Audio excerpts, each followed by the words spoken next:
So it is a sort of very first initiative by the University of Agriculture Faisalabad and Cooperative Department of the government. And we have on stage Vice Chancellor Professor Dr. Zulfikar Ali, and we have Secretary Cooperative Dr. Ahmed Javed Qazi, and we have Dr. Sohail Shahzad, Registrar Cooperatives, and Professor Dr. Iqrar Ahmed Khan. He's on the way, the chairperson HEC, PHEC, so he will join soon.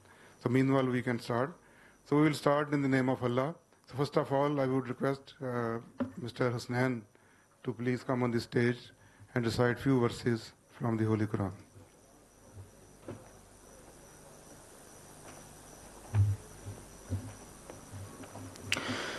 أعوذ بالله من الشيطان الرجيم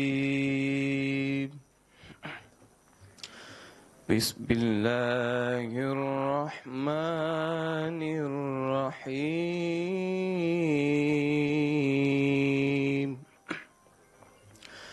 الرحمن علم القرآن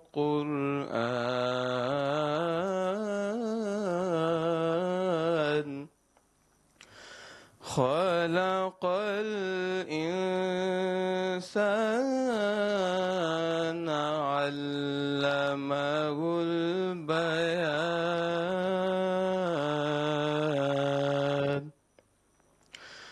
الشمس والقمر بحسبان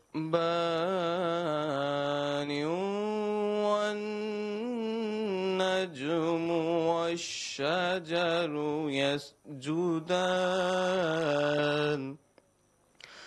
والسماء رفعها ووضع الميزان صدق الله العظيم.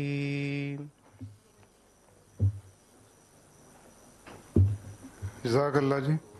हर इब्तिदा से पहले हर इंतहा के बाद ज़ाते नबी बुलंद है, ज़ाते खुदा के बाद दुनिया में एहतराम के काबिल हैं जितने लोग,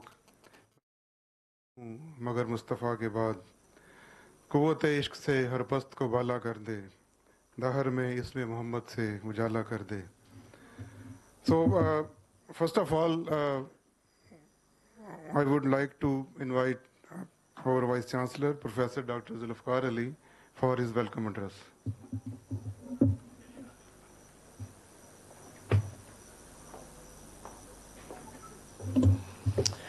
Bismillahir Rahmanir Rahim. Respectable Chief Guest, Dr. Ahmed Javed Qazi Saab, Secretary, Cooperative Department, Vice Chancellor Mari Saab, Rai Niaz Saab, distinguished guest, resource persons, participants, ladies and gentlemen, Assalamu alaikum. First of all, I welcome you all to this university to have a very open dialogue on cooperatives. Cooperatives for sustainable agriculture and rural development. If I say we are just going back to a term, unity is strength. So cooperatives is like that unity is strength. In Pakistan, we have the experience of cooperatives and also this experience how we have deteriorated the cooperatives. What are the weak points? What were the reasons of that deterioration and how we can revamp that cooperative? Why cooperative is needed? The world, the global, if you say in every sector, two sectors we have main, livestock sector and crop sector. Both sectors, if you say in internationally, several cooperatives, they are very successful example. Dairy cooperatives are there, عمل ہمارے پڑوس میں ہی ہے کریں گے. In India, several other cooperatives are there. Veterinary services cooperatives are there. If I say in Egypt, very successful model of cooperatives are there. Due to these cooperatives, what happens? Number one, access to knowledge, access to practices, جو کہ ایک عام چھوٹا farmers کو نہیں ملتا. اس کو کس طرح سے یہ ایکسیس ملے. سیکنڈ، پروڈکشن پریکٹسز، پھر ویلیو ایڈیشن کی practices, market access.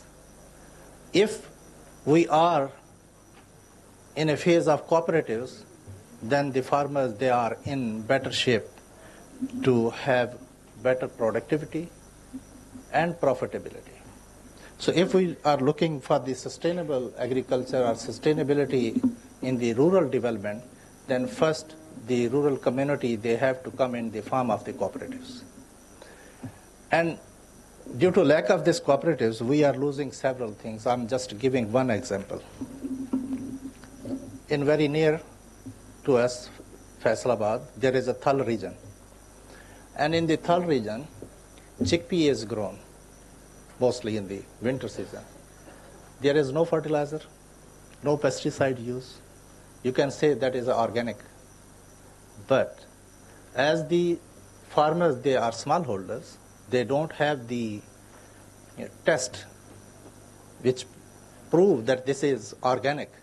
So they don't have the access for the verification and validation of those standards for the certification of their produce, that this is organic, so that it can be marketed into the high-end market.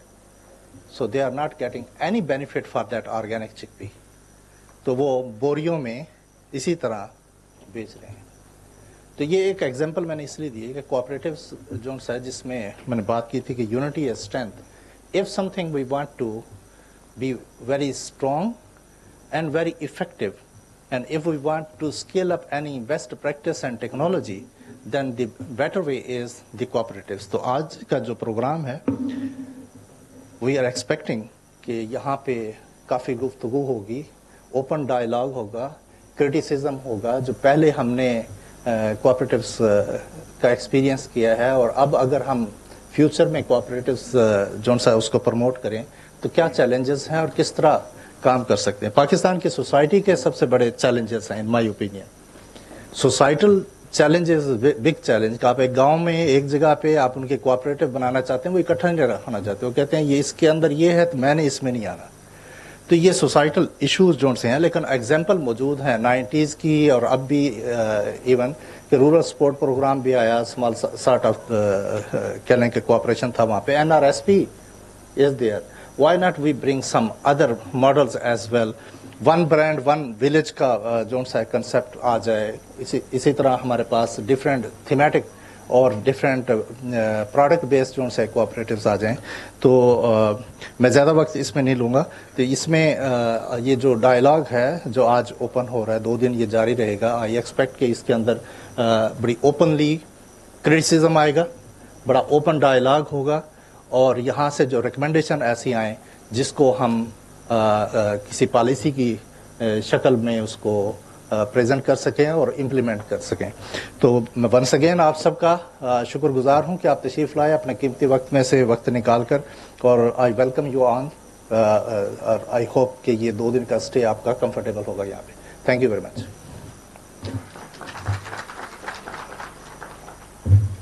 Thank you very much, sir, for highlighting the true spirit of cooperatives. And indeed, it is a sort of research policy advocacy dialogue. So whatever research is being done, particularly in the realm of social sciences and agricultural sciences, it has to be transformed into the practice. And this is the actual forum where we can interact with the policy makers for realization of the research. We have a little change in the printed program. Dr. Kiran Khurshid, she is on the way. She has to come to Lahore. So we will call her later. So now I would like to invite Dr. Mohammad Ijaz Qureshi. Dr. Ijaz Qureshi is a distinguished economist with a vast experience in economics and policy research and program management. So he is based in Canberra, and he is currently associate professor at university in Australia. So he will be discussing agricultural cooperatives in Australia, evolution, success, and lessons for Pakistan. Dr. Ijaz Qureshi, sir.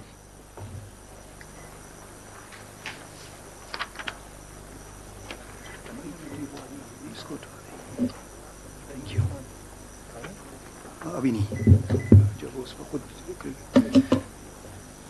Thank you so much, Babar Sahib. Thank you for the kind introduction and for the opportunity to speak at this important forum. It's a great honor to return to the University of Agriculture, Faisalabad, a prestigious institution that continues to play a leading role in agriculture, innovation, education, and rural development. I would like to acknowledge and thank our distinguished hosts and guests, Dr. Iqrar Ahmed Khan, who will be here with us very soon, Chairperson Punjab Higher Education Commission, whose visionary leadership has been instrumental in strengthening higher education and agriculture research in Pakistan. I have observed a remarkable transformation at UF since my last visit, much of which reflects his dynamic contributions during his tenure as Vice Chancellor. Dr. Zulfikar Ali Sahib, Vice Chancellor, University of Agriculture, Faisalabad, for building on this strong foundation and advancing the university's academic and development mission.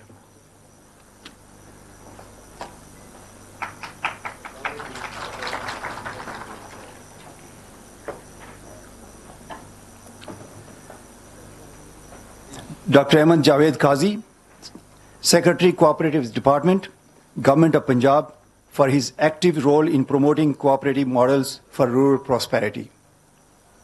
I also extend my warm greetings to other distinguished guests, colleagues, and students who have joined us today. It's a pleasure to be here to share insights from Australia's experience with agriculture cooperatives, how they have evolved, what contributes to their success, and what lessons might guide Pakistan in building an inclusive, farmer-led, and market-savvy cooperative.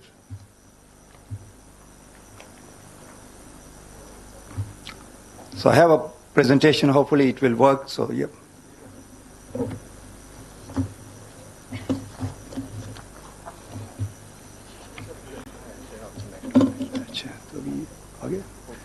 So as the topic is the agriculture cooperatives in Australia, evolution, success, and lessons for Pakistan.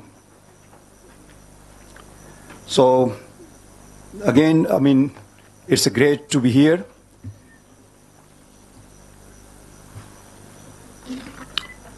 So if we see the cooperatives, basically it relies, its foundation is that what we call a Rochdale cooperative principles. So basically there are these 7 principles. The very first one is open membership, democratic control, distribution of surpluses, limited interest on capital, political and religious neutrality, cash trading, promotion of education.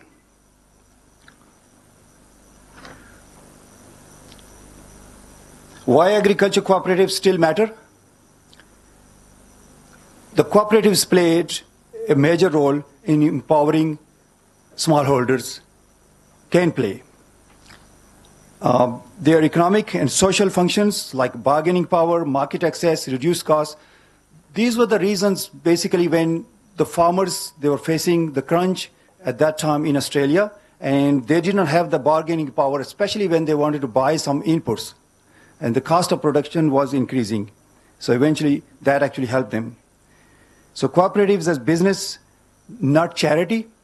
Australia's professional model, this was basically that they wanted to have the more, the profitable, but profit was not their focus. Their focus was also the community and other areas.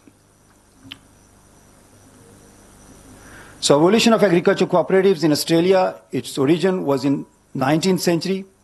So it was a collective action against monopolies. As I mentioned earlier, the cost of production was great, and they wanted to have the bargaining power. So these things especially triggered post-World War II, when expansion in processing and logistics and exports, all those, the vertical integration started coming. And it became more kind of modernized. Sometime the mergers took place, and they had to adapt. So what are the key enablers and governance models are basically the cooperatives national law.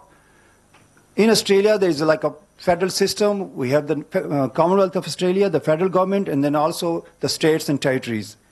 So they also brought their own pieces of legislation, and the key focus was the one member, one vote, and it was kind of hybrid models. That means that they also had their own people on the board, but at the same time, they needed more experienced professional people from those who were not the farmers at that time. So it became kind of very professional approach, and it was very transparent what they were doing. So operating models of Australian cooperatives was like vertically integrated supply chains, member-owned, and democratically governed. It was very open. Everyone had say. Reinvest profits on share dividends. It was whatever they were getting this one, they were reinvesting, and of course they were also sharing some dividends. And the focus was the community and sustainability. That was the key focus. So I have a few case studies. The first one is the case study, the CBH Group, Cooperative Bulk Handling Group. So it's the world's largest grain coop, Western Australian based, grain grower-owned, not-for-profit model, vertically integrated from farm to export, and strong governance and policy resilience. These were the key focus. Case study 2 is Nauko Cooperative Dairy, established in 1895. It was 100% farmer-owned, community-focused, and vertically integrated. And the focus was the value addition, dairy products, exports, local imports. Third example is case studies, the Sunrise Group, Rice Growers Limited, origin as a co-op, now hybrid model, and they have the A and B shares and the way they distribute it. Global operations, they carry out the grower control governance and agri-services, rice breeding, sustainability focus. These were the key areas for them. Key success drivers in Australia, the first one was enabling legal frameworks. That actually helped them because whatever the pieces of legislation were required, they were brought. People were like skilled governance and leadership, as I mentioned, some of them their own people on board, but they also had the professionals they needed to provide that help. Financial innovation, they came up with these cooperative credit units, and there was a strong member engagement. So whatever was happening, they were engaging the decisions they were making. So they had the complete ecosystem support, the BCCM, rural development corporations, and all others. So, but they also faced some challenges, and what were the responses, basically? There was a pressure at one time, the demutualization, that was the pressure, and someone wanted to take over, and there was like also sometimes this could be like a market liberalization competition, because they need to have the international competition, and how co-ops adapted. That was the legal, they carried out some legal reforms, and the strategic leadership was there. So these are the case in point. That's the grain coop takeover. That was the background why it was blocked, because the government at that time felt that this will reduce the bargaining power they have, the membership focus they had. So that because the firm which wanted to take over, that was the American, and at that time the treasurer Joe Hockey actually blocked that move in interest of the country and also in interest of those farmers. Contribution to rural and regional development, that was a key for all these cooperatives, because they created local jobs and also built the infrastructure. They had the supply chains, and that was strengthened, and they provided the market access. The focus was also the resilience during droughts. Those, especially when they were struggling, they had enough assets there, and that's why they managed to absorb those shocks. Role of Australian universities, I thought it's important to touch this one. The first one is the research and education. University of New England, Charles Sturt University, University of Queensland, Melbourne Cooperative Research and Policy Studies, they have those. They also the case studies, the comparative models, students' projects, they carried out those. They try to understand how things are working. And they also have these BCCM academic partnerships and cooperative governance. The Australian universities, the training and collaboration, the short courses they provide, the governance, leadership, agribusiness, support to cooperatives via rural development corporations and extension programs, and potential University of Agriculture Faisalabad collaboration could be like a joint short courses, research pilot projects. So what opportunities are there for University of Agriculture Faisalabad to collaborate with Australian universities? There could be some joint research centers or hubs on cooperatives and agribusiness. There could be faculty exchange and co-teaching programs with Australian universities, development of online and in-person training modules for cooperative leaders in Pakistan, and there could be collaborative projects in wheat, dairy, horticulture, or rural finance through my former organization, the ACR, or Department of Foreign Affairs and Trade. There could be some funding from those organizations. So what's the relevance and lessons for Pakistan? There needs to have some structural changes. Challenges are there because they need to have some laws. They need to build the trust and leadership and market accepts. Unless those people, they take the leadership and ownership, things will not work. Cooperatives as modern, inclusive, and business platforms, and need for reform youth engagement. And strategic recommendations here basically are reform cooperative laws, promote youth and women-led cooperatives, develop value chains and processing hubs, pilot models in different agroecological zones, build public, private, and academic partnerships, and national strategy and global cooperative networking is important. In conclusion, I would like to say that the cooperatives, basically, they are the tools for inclusive growth and resilience. Australia's experience offers practical, adaptable lessons. Pakistan can reimagine cooperatives for a sustainable future.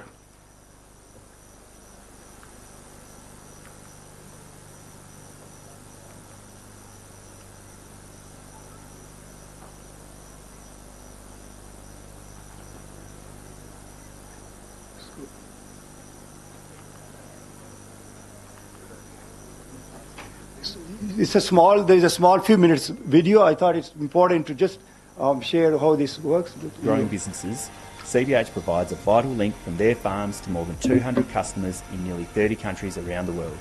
Its purpose is to sustainably create and return value to Western Australian growers, both current and future. CBH Group was founded in 1933 as the Cooperative Bulk Handling, with just 5 receival sites. It was launched to help Western Australian grain growers get their grain to market through an efficient and cost-effective supply chain. From there, CBH has evolved, innovated and grown to become Australia's largest grain exporter. Today, CBH's operations extend along the value chain from fertiliser to grain storage, handling, transport, grain marketing and processing. Western Australian growers produce, on average, about 17 million tonnes of grain each year, including wheat, barley and canola. Growers deliver the bulk of this grain to more than 100 receival sites. CBH's network covers around 300,000 square kilometres of the southwest of Western Australia, which is bigger than the United Kingdom. The supply chain has a storage capacity of more than 25 million tonnes and includes 4 Panamax ports. CBH owns 25 locomotives and 572 rail wagons, and these numbers will soon increase significantly after it recently signed agreements to purchase more.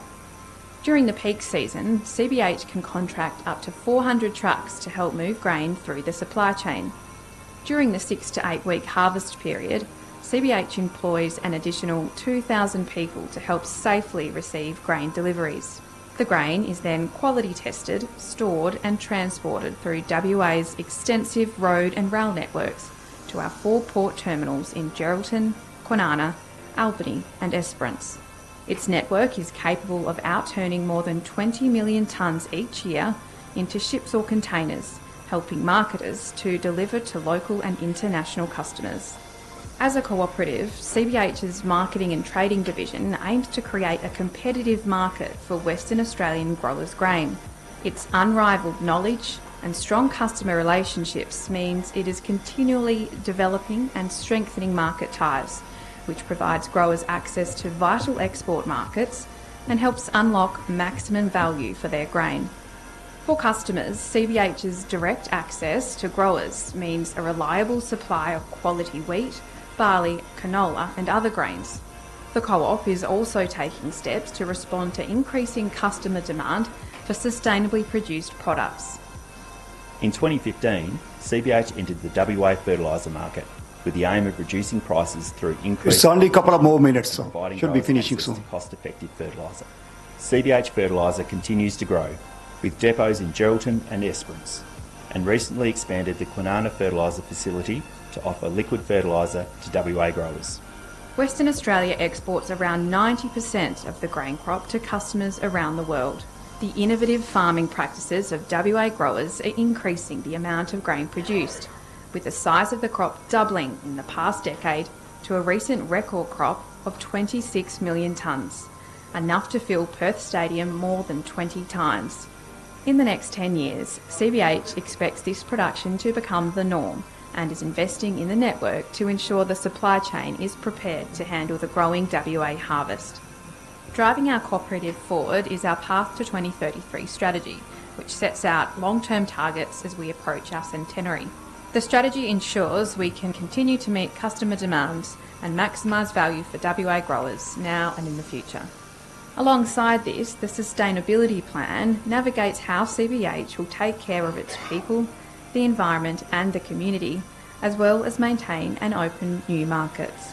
For growers, CBH's role is to run an efficient supply chain, getting grain to market at the lowest cost possible. For marketers, it means running the most efficient supply chain as well as loading ships efficiently and getting their grain to customers at the right time.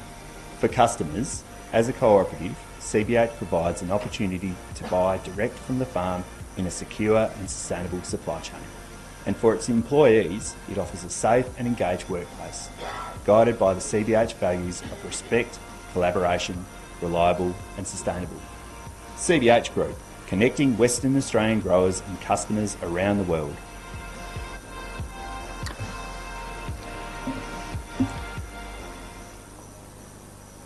Thank you so much. But before I finish, I would like to thank again Dr. Iqrar Ahmed Khan Sahib. Sir, your visionary leadership made huge difference. I had some affiliation with the, in fact, I studied here, but also during my program management role, I had interaction, but I think this huge transformation has been taken place. So I can see major change. So thank you so much, Dr. Sahib.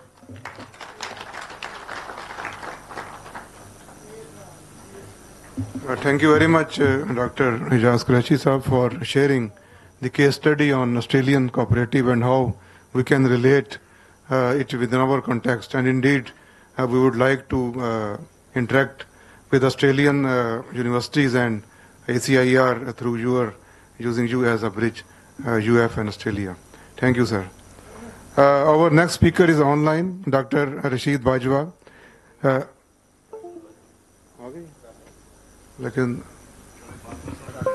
पहले बाजवा साहब is waiting. So Dr. Rashid Bajwa is a seasoned development expert with a dedicated experience in poverty alleviation and rural livelihoods. As the CEO of the National Rural Support Program in Pakistan, he has transformed the organization into the nation's largest non-profit organization.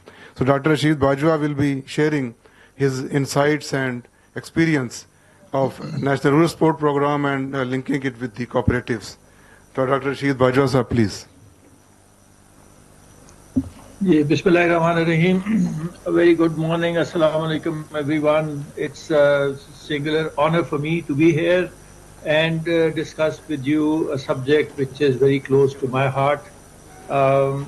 It is obviously, I am very happy to note that Javed Qazi Sahab is Secretary Cooperative is here, and I must thank Dr. Ikrar for being the host of today's event. Ladies and gentlemen, esteemed guests, policymakers, Assalamu alaikum.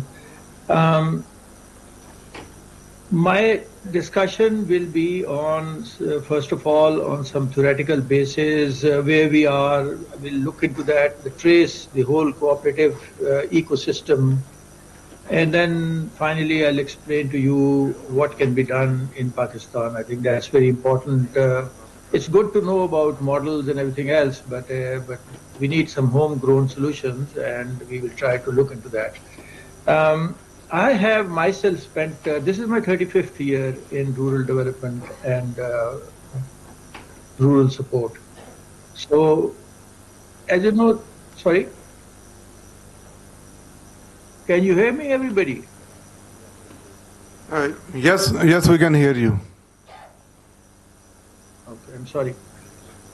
So, starting from that, we know about Pakistan that we have fragmented land holdings. We are now in the process of experiencing very violent climate disasters. We know what has happened. Yesterday there was a big storm in Islamabad also. The other day it was in Lahore. At the same time, we have become a water-scarce country. But more importantly, I think it's very important to know that we have a very inefficient market in terms of agriculture produce.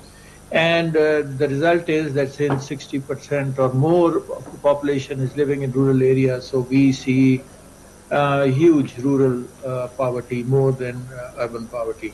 So can we go to the next slide, please?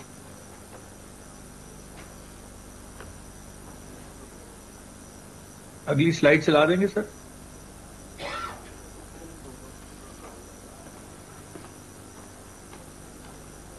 Okay, अभी रुक जाएगा. So the first obviously is that we need to first define what are cooperatives. So if you look at these are voluntary associations. So the volunteerism is very important, and association, which means people are getting together, where individuals come together to achieve common economic, social, and cultural goals. Obviously, they operate on principles of mutual assistance and collective decision making. And that's two things which obviously, unfortunately, we lack: mutual assistance and collective decision making. But that ensures benefits for all members rather than maximizing profits for a few.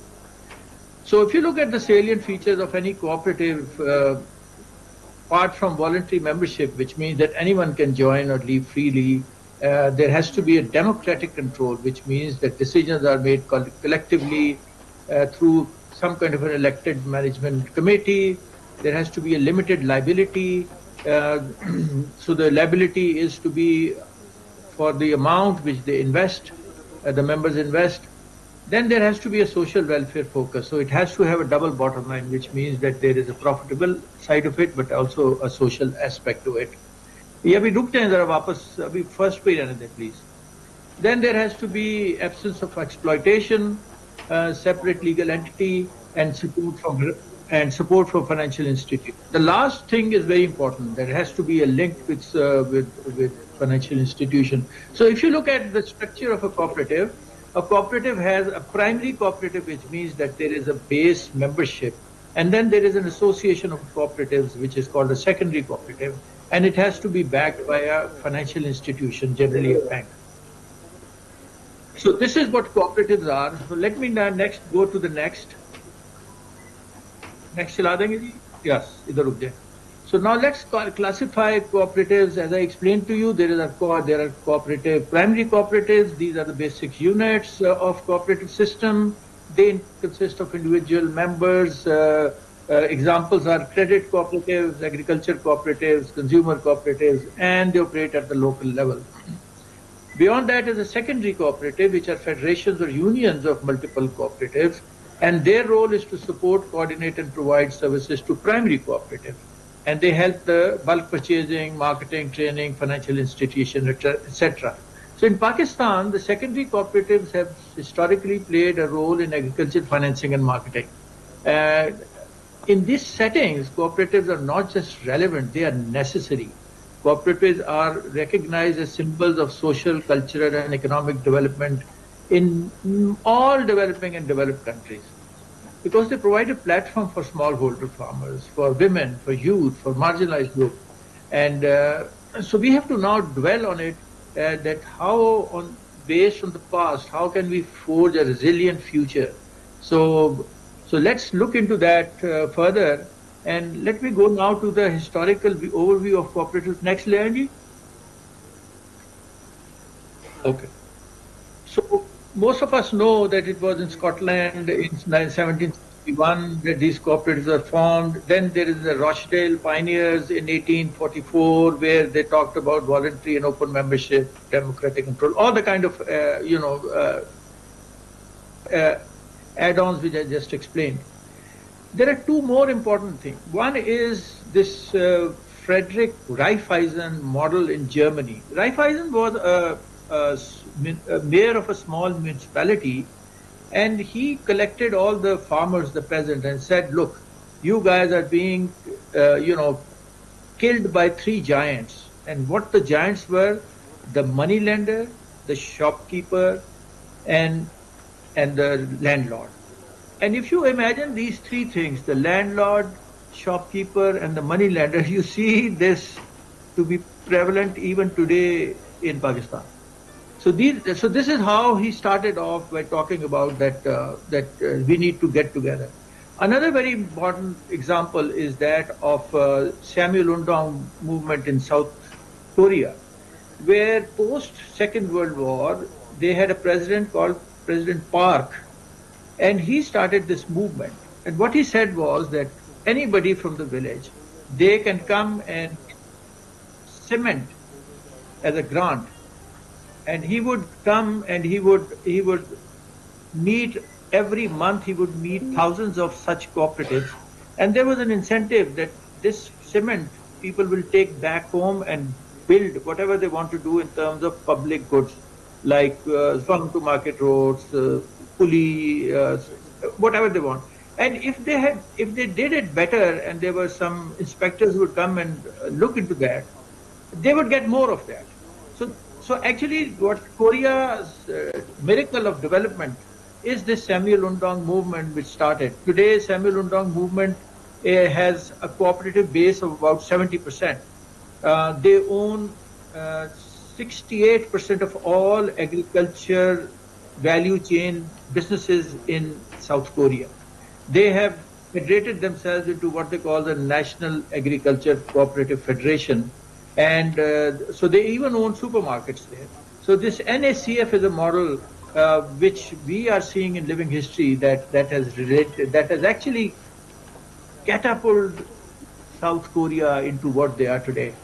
So, but then there are others also. We have seen next door in India the Amul model, where dairy, for example, milk cooperative, which they claim to be the largest in the world, or the US Dairy Association. So, in fact, all dairy products are managed by a cooperative everywhere in the world except Pakistan. This is very interesting. So let's go next now to South Asia. Next, Selene. So so let's look into the cooperatives of South Asia. So here the movement, obviously in the British rule, the British created what they called the Cooperative Credit Society Act of 1904. This was a landmark legislation for formalizing all cooperatives in India at that time. And but obviously post there was another act, Cooperative Societies Act in 1912, that actually expanded the scope of cooperatives beyond the credit unions and included agriculture, marketing, and other things. Pakistan, actually, India, Bangladesh, everybody continued with these two laws. So the 1912 laws of cooperative societies, we also continued with that, and we integrated it into the first 5-year plan. as tool for rural development, agriculture extension, and credit distribution. So you can see that while we did not have any model, in the 1950s, the Indians started the Operation Flood, which was funded by the World Bank, and there were 3 loans given to Operation Flood. This is Ahmedabad, India, where obviously the result was this Amul model of cooperative, which I just explained. So what we did was that in 1953, 54, there were, by the time we reached in our 50s, there were a lot of inefficiencies in commercial operations and complaints about willful mismanagement and governance issues regarding cooperatives, and obviously this led to an inquiry committee in 1952, by that time, as you all know, Ayub Khan had created one unit, so all the cooperatives were federated into one unit, and there was a commission by the Governor State Bank at that time, and they said that, you know, that the registrar of cooperative societies should have a larger power over these cooperatives. So they created a bureaucratic model of cooperatives and merging all cooperatives into what they call a provincial cooperative banks. So these commissions, these recommendations were partly implemented and partly they were not. And then the biggest problem was that how do you channel credit? Karza kaise denge to this cooperative? And how do you organize the distribution of inputs like fertilizer, seed, pesticides, etc.? So a cooperative development board was established in 1962, and the board quite successfully implemented several development schemes, like agriculture credit, etc. And and with the government in 1966, then obviously there was lot of mismanagement there as well. The credit which was being given was at a cheaper rate, so there was a lot of leakages. So again, as usual, we created a cooperative. The board was abolished in 1966, and it was privatized. So this was probably the first privatization which happened in the country, and all the ordinances which gave the powers to the registrar to control overdues as areas of land revenue were actually shifted, and another ordinance was passed. So there were a lot of these ordinances which started coming up. Till we started looking at so private members started going into these banks, into the cooperative banks. And so then the government again started looking at, how can private people be on the banks? So so there was another cooperative societies reforms order to stop this to happen. So that they said that no trader will be a member of our agriculture credit marketing society. If you recall, in 1970s and 80s, there were a lot of cooperative societies in Pakistan. I still remember Union Cooperative Society. They started raising public money, but not being controlled by the central bank. So and there was a lot of fraud which happened. And a lot of people made tons of money out of it, the cooperative societies, where they would raise funding and then they will just disappear in the darkness of night. So as a result, we said, okay, no, this can't be done. So in 1976, the Federal Bank of Cooperatives was established, and it started providing wholesale money to provincial cooperative banks. But that model also did not work, although the amount of credit in Punjab only was about 85 million in 1976, 77. So while this all was happening, cooperatives remained largely focused on agriculture and rural finance. So these were the two key areas, agriculture and rural finance.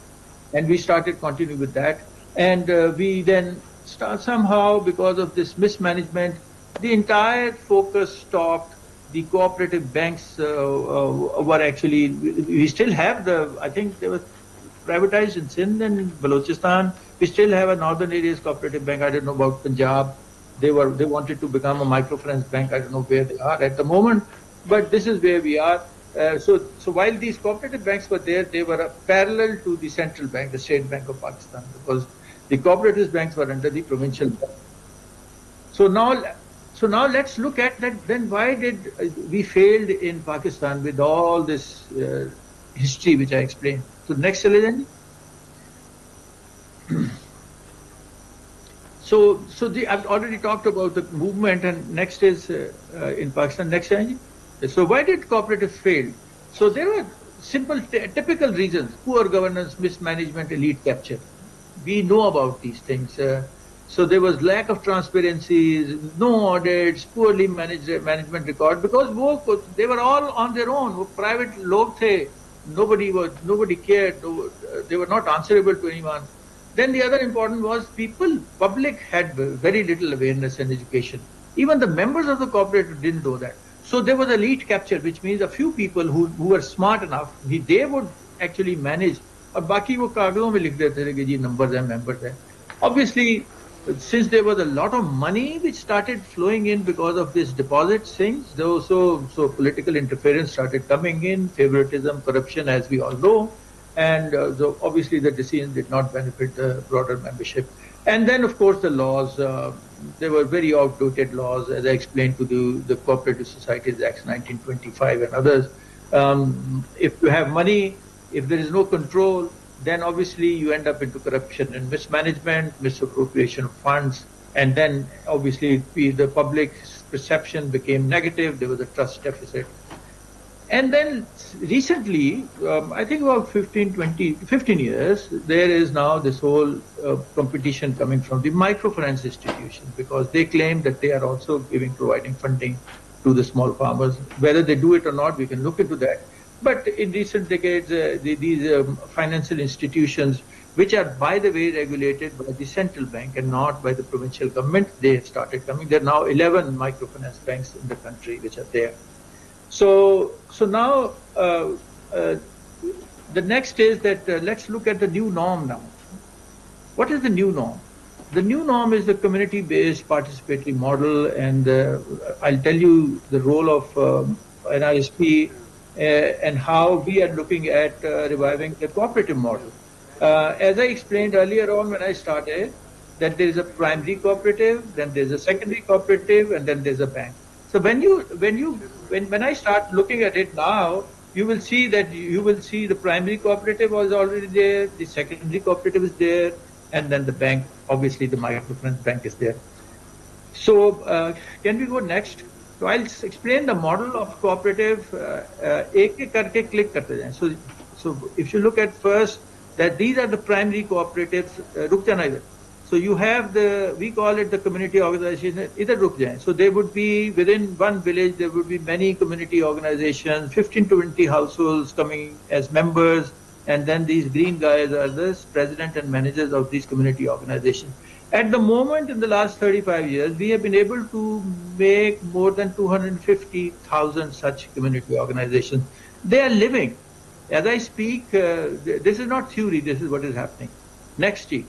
Now, this was the primary cooperative, and all the office bearers of the primary cooperatives or the community organization, they form this village organization or the secondary cooperative. And then we have next. We have now about, I think, about 8,900 such village organizations. But we also have a tertiary cooperative now, which because the Union Council is the last unit of development in Pakistan. So next year, so you see that there's a third tier, which is a tertiary cooperative, which is like a local support organization at the Union Council level. So about 1,000 Union Councils there and others. So if you look at the membership of this cooperative, is 3.8 million. You multiply it by 10, which is father, mother, and about average household. So we are talking about 38 million rural population, which is now linked with just one organization. You can double it if you look at the provincial rural support programs, which is the Punjab rural, and the Sindh rural, and the KP and others. So you're talking about 75 million rural population, which is now linked with the cooperative. And on the top of it is the bank, which is there. Now, one of the experiments which we have done is that we have used this model to now look at the agriculture value chain. We thought that this is very important because, as I explained to you, the mismanagement of the cooperatives are happening. Although they are not called cooperatives, but you can see that how these organizations are in a cooperative board. They're not registered under any cooperative act. They are self-governing organizations which are there. The most important lesson which we learn is that at the base of the pyramid, the light blue, and you see these green guys, it is critical that who are these green guys? If they have time, if they're selfless, generally they are like retired teachers, retired army people who have come back home. So these are the people who have been exposed in their lifetime. They come home and they now have time and they have some kind of clout also. So these green guys are the critical elements. So if you don't have the green guys like we did not have in the cooperatives model, which I just explained, then these cooperatives will also fail. So this is the model, and I will explain to you that these cooperatives are based on self-help, and they're obviously very small-scale initiatives. You can look into the milk value chain, which we did with Nestle, some medicinal plant collection. I'll just explain to you a rice value chain as an example. So it's not an ambition that we need to revitalize the cooperatives. It's important that we also use them. And unless and until there is a financial muscle behind these cooperatives, it won't happen. So and unfortunately, when you look at microfinance banks, which I explained were the example where the central bank, state bank allowed these licenses to be given. Kushali Bank, NRSP Bank, U Bank, others. If you look at the balance sheets, they have also stopped giving loans to small farmers. They have gone into giving loans against gold. So they mostly become pawn shops rather than anything else. So obviously capacity building becomes very important and training, which these people are, and this is where we invest. And then of course latterly the digital platforms which are going to become up. This is something, the new norm which we want to move ahead on. Next, Shalini. Okay, so next. So this is what we call a farm to fork model. Next, करते जाइए आप सारे चलाते सारे. So we have 16,000 farmers, smallholder farmers, are part of this cooperative model. We have eliminated the middleman completely. Electronic warehouse receipts are being issued. The farmers' inputs are sorted out through microfinance products. Seed. We have a seed company now. We're providing seed, and then fertilizer through fertilizer company. There's a farmer advisory group. There's youth aggregators at village level, and there's a strong sales and storage services and warehousing. As I speak today, the government of Punjab, because we know that you have decentralized entire wheat procurement now, so with the government of Punjab, we have now aggregated warehouses where we are going to store now wheat. And you're most welcome to come and look at this. This model is in Hafsabad. Some of you might know that. But this model has this cooperatives on one side, the bank on the other side, and then this whole value chain as a third. So it's a kind of a triangulation of these three things which have happened. Next, see. So this is the real, this is Hafsabad. Next, this is the plant. Next. So these are the machineries. These are the latest shiitake machine and Bueller machines. So we are saying 20,000 tons of paddy, 16,000 farmers connected, EWRs. We have done a third-party E&Y which has evaluated that there's a 30% increase in incomes already with these small farmers. Next. आगे चलें. So this is the plant from the bird's eye view. So if Pakistan, and now we are doing one such similar project in Sindh, because we thought that we are a national program, we can't just be in Punjab. So the next is that as I speak that we are moving towards Sindh. So now let me just conclude. So I've given you an example. We have gone through the entire structure. I've given you the examples of how these cooperatives can be revitalized in the modern times. But as I said, the access to finance remains a perennial barrier. Microfinance institutions and banks can actually create a sustainable community-embedded cooperative model. But beyond systems and structures, ladies and gentlemen, we need a cultural shift. We must rekindle the spirit of cooperative and collective ownership. And this is also, we should celebrate the kind of success stories which we have. The problem with us is कि हम वो दुनिया के examples ले आते हैं, अपनी वाली जो success stories हैं उसको जरा थोड़ा this model which I just explained to you is a triple bottom line model, which means that it is financially sustainable. We are exporting on an average 2 containers of rice every day. We are actually, this is creating about an income of about 150 million rupees post-tax every year. And as I explained to you, thousands of farmers. और अब ये हुआ ये है कि जब से land record digitalize हो गया, a new breed of female farmers have started coming up, which means that वो जब digital land record हो गया तो उनकी जाहिर है अब लड़कियों को बच्चियों को भी अब जमीन का हिस्सा मिलने लग पड़ा है, and they've become farmers, and it's amazing to see how they compete with the male farmers are. So, but coming back, mobile banking, digital marketplace, agri-tech platforms, they're all new frontiers which cooperatives must endure and embrace. And then of course the climate-induced disasters, flood, droughts, water stresses, others. I must also dwell that there has to be a public-private partnership, and as you see it here in the model, that you have private sector as well as kind of the NRSP which is there.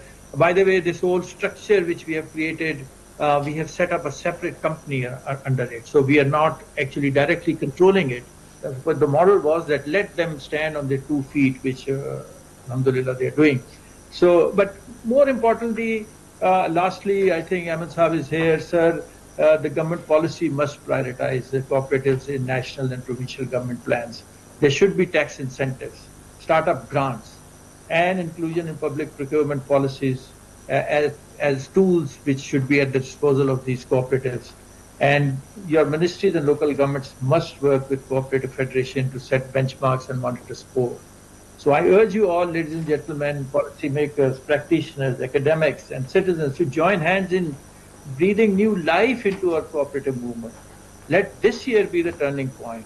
Let this platform be the birthplace of innovation, dialogue, and renewed commitment. Let us move forward, not just as individuals or institutions, but as a cooperative nation, sir, working together for a prosperous, equitable, and sustainable Pakistan. Thank you very much, sir.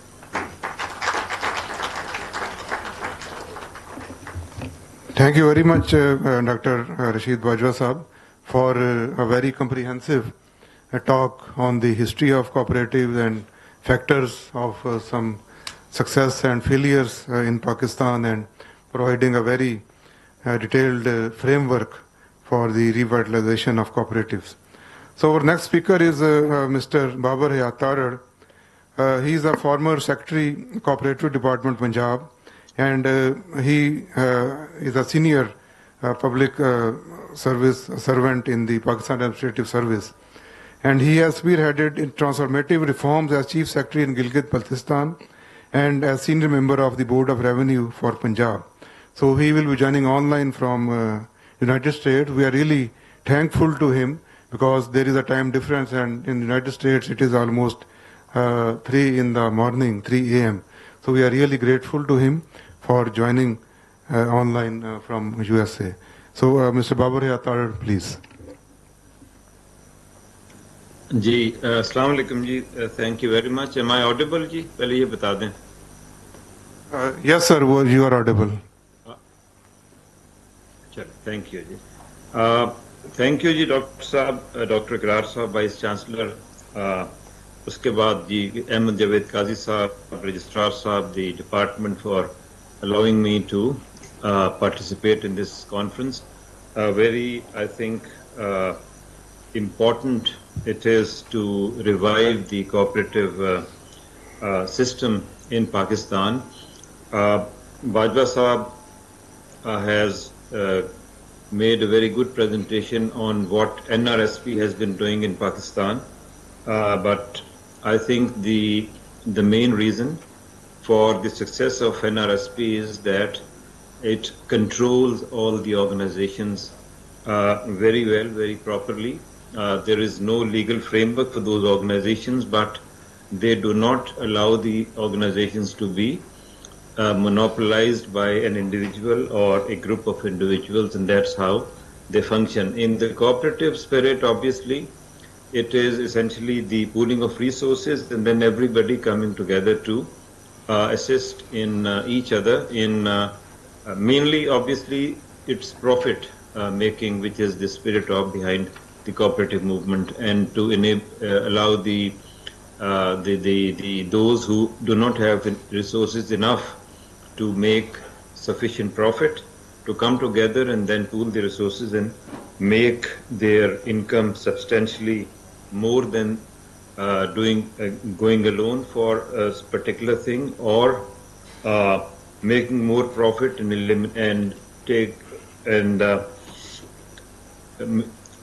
making more essentially in eliminating somebody who takes away the profit. The middleman is more importantly.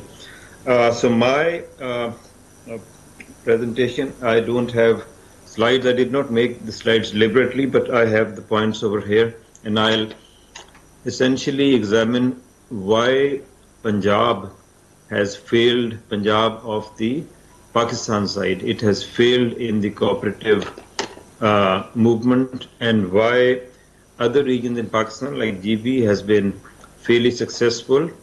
And we also have to note that the other side of Punjab, which is in India, that has done very well, and the cooperative movement and the cooperative system thrives over there for the benefit of the farmers. Now, I think this is I'll start with a very bold statement, which is that the tradition of cooperation in our side does not exist. As Bajwa Sahab also noted, and he mentioned in his presentation, that the cooperative movement in Pakistan has essentially been elite captured. The cooperatives as of today, if I think more than 33,000 cooperatives, farm cooperatives I'm talking about, are still registered, but none of them is functional. These cooperatives were established in the 50s, 60s, and maybe more importantly in the 60s and 70s, but the main purpose was that to get loan and concessional loan from the cooperative banks. The cooperative bank in Punjab has been there for a very long time. The composition of these cooperatives essentially was one Chaudhary of a village being the main protagonist, and all of the members, they were required to have 30 members, were essentially either their tenants or their servants or family members. And once the loans were obtained, most of those loans then went into a rollover. They were never returned and never really utilized for the cooperatives.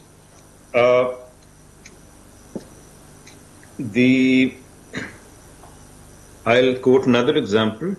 A project was launched by the government of Punjab with the name of Colony Cooperative Farming, and state land was allotted for cooperative farming in Vihadi district, in Khanewal district, in Lodhra also, what is now Lodhra district. 12.5 acres were allotted.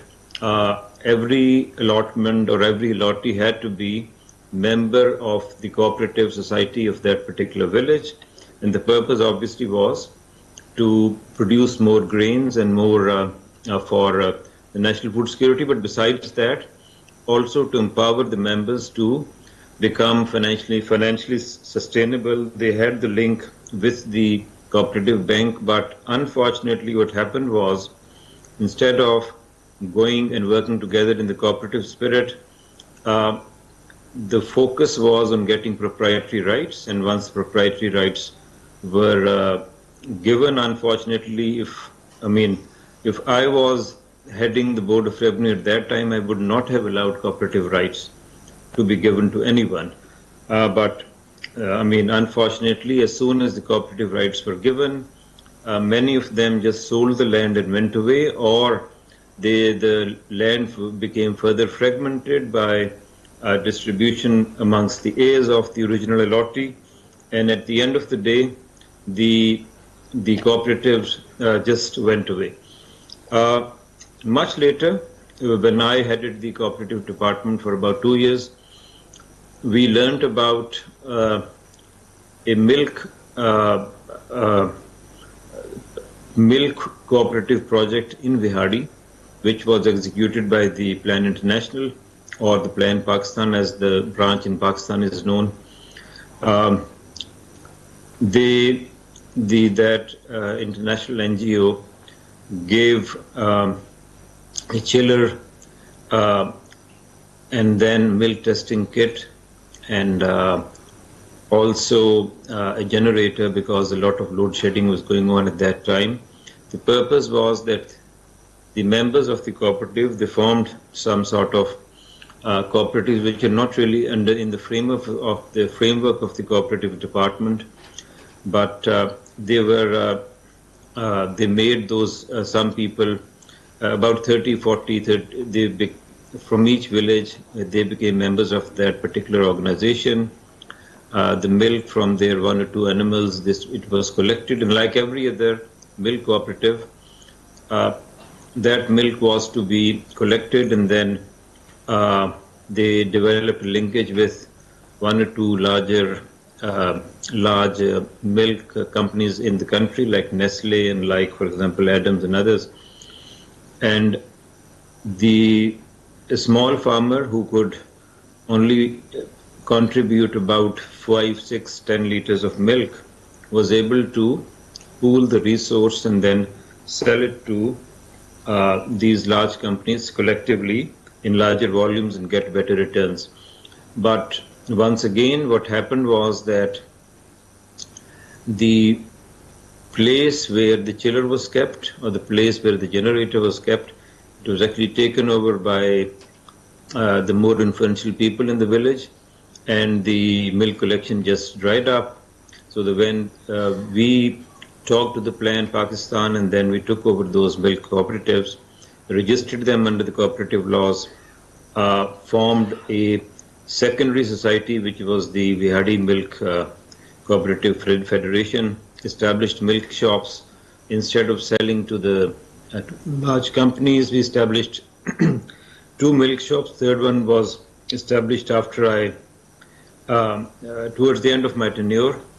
There are 3 tehsils in Vihadi, and the milk collected from all the villages through mobile chillers, which were specially developed from Gujranwala, and the milk sold in those, taken to the milk shops, pure milk, good quality, and the price was much more than the wholesale price being taken from Nestle.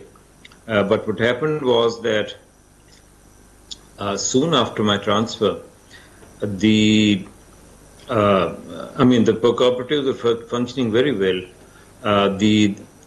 Those who tried to take over the generators or the chillers, they were taken over from them, then put in a common place with the consensus of the members of the societies, and the milk shops became well known for the quality and of the milk that was being sold over there.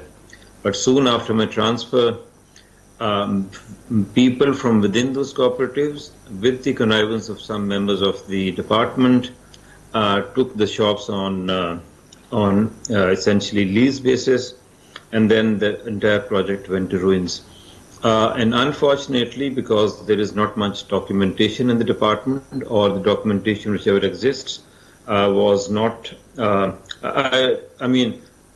giving this example essentially to highlight that how the cooperatives, which were even functional, which became functional through our efforts, were just made to fail by the greed of some people who just wanted to monopolize and take over and get the profit or the benefit of that pooling of resources exclusively for themselves. So this has been the major spirit, major drive, and major, I would say, barrier for the failure of cooperatives in in the Punjab.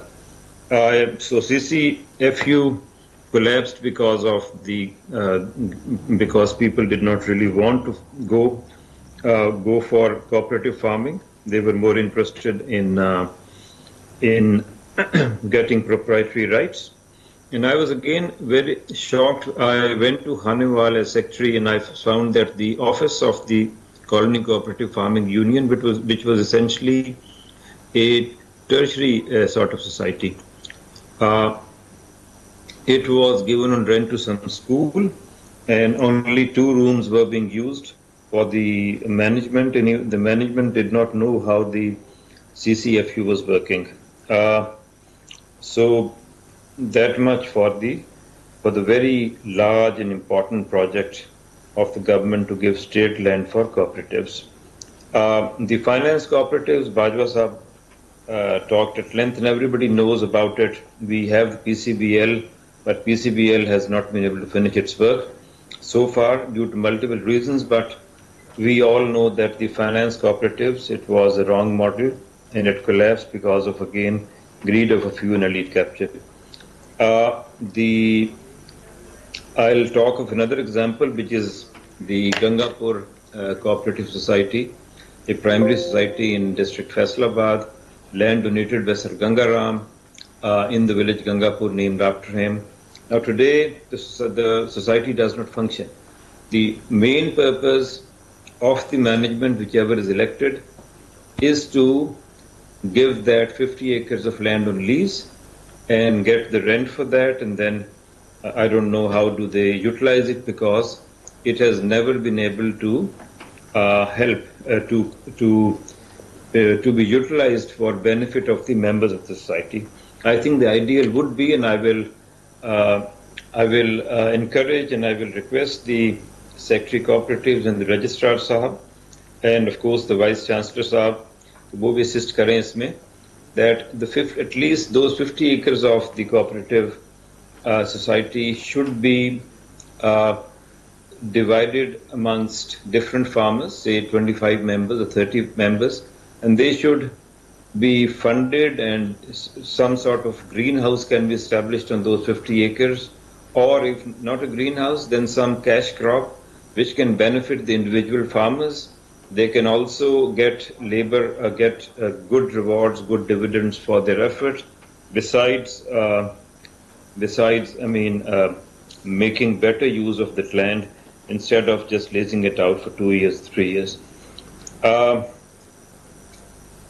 will just touch upon the housing cooperatives. We all know that housing cooperatives are functional. They're doing. Some are doing quite well, some are just okay. But in all these housing cooperatives, there is again an elite capture. Property dealers have come in, and those property dealers are they've essentially taken over some societies, and they go much beyond the allocated tenure of 2 years, and then they get a third term, and then after the break, during which some of their kin become the office bearers, they again come back and take over the housing cooperatives. So the housing cooperatives again are not really functional on the lines of how a cooperative should be.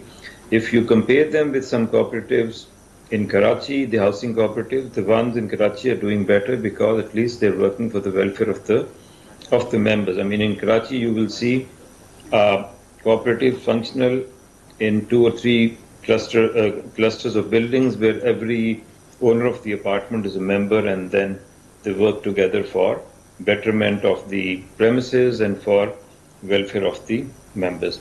We again have another example of the Sarab cycle factory. During the first generation it was a family cooperative. During the first generation of those brothers and cousins, it functioned well, but as soon as the second generation came in, mismanagement, infighting, and greed, and whatever. It was a very good example of cooperative, because you see, cooperative essentially is profit making. It is essentially enterprise, and if the enterprise is not there, the pooling of resources for enterprise and profit making is not there, it will not function. So that is another example of failure of cooperative. in the Punjab. Just a small example, if you compare our side of the Punjab with the Indian side, the Punjab Milk Fed, which is the Punjab Milk Federation cluster, which is a tertiary society of milk collection and value addition societies, their turnover in the year 23-24, which is last financial year, was 53.9 billion Indian rupees, which will be translated to close to about 170-80 billion Pakistani rupees. And the product range is massive. They have 7 factories where butter and ghee and milk and powder milk and everything is made. I'll not go into the examples, but of the Western world, the cooperatives in Australia were presented in the first presentation. We have many examples of cooperatives in Spain. I've served there and I've seen the cooperatives working. Spain is one of the largest exporter of fruits and vegetables, fresh produce, going to Germany and Britain overnight through trucks, and then being replenished the next day. I mean, it's a fantastic system, and they are making huge profits out of those. We also have another example. Friesland is the largest milk cooperative in Europe, and today, I mean, it invested in Pakistan about 8 years ago. They took over the food branch of Engro, which is a well-known company in Pakistan. Today, All-Purpose Milk, for example, and the other allied products, they are owned by Friesland. Friesland made an investment of 300 million euros in Pakistan, and it's doing well. I mean, although the management of the Friesland, which is a cooperative and elected by the members, is running Engro through local management, and it's doing well. I mean, it's still competing in the market, and it is there. You see, and then again, before going on to GP, I'll reiterate that Bajwa Saab's organization is doing well in assisting the farmers, but it doesn't give control or does not allow a capture of a different village organizations. This is one of the major reasons of NRSP doing better than others. The second is, but then again, most of these village organizations or these, farmer organizations that they have created, they are the farmers are mostly individual. I know this from Hafsabad because I belong to Hafsabad. It is essentially individual farmers who get custom shelling of their rice and then get it stored and then sell it at a profitable rate. So essentially the middleman has been eliminated, but it is not pooling of resources by cooperatives. It is essentially individual farmers, holders who are not able to otherwise store their crops or get some loaning facilities.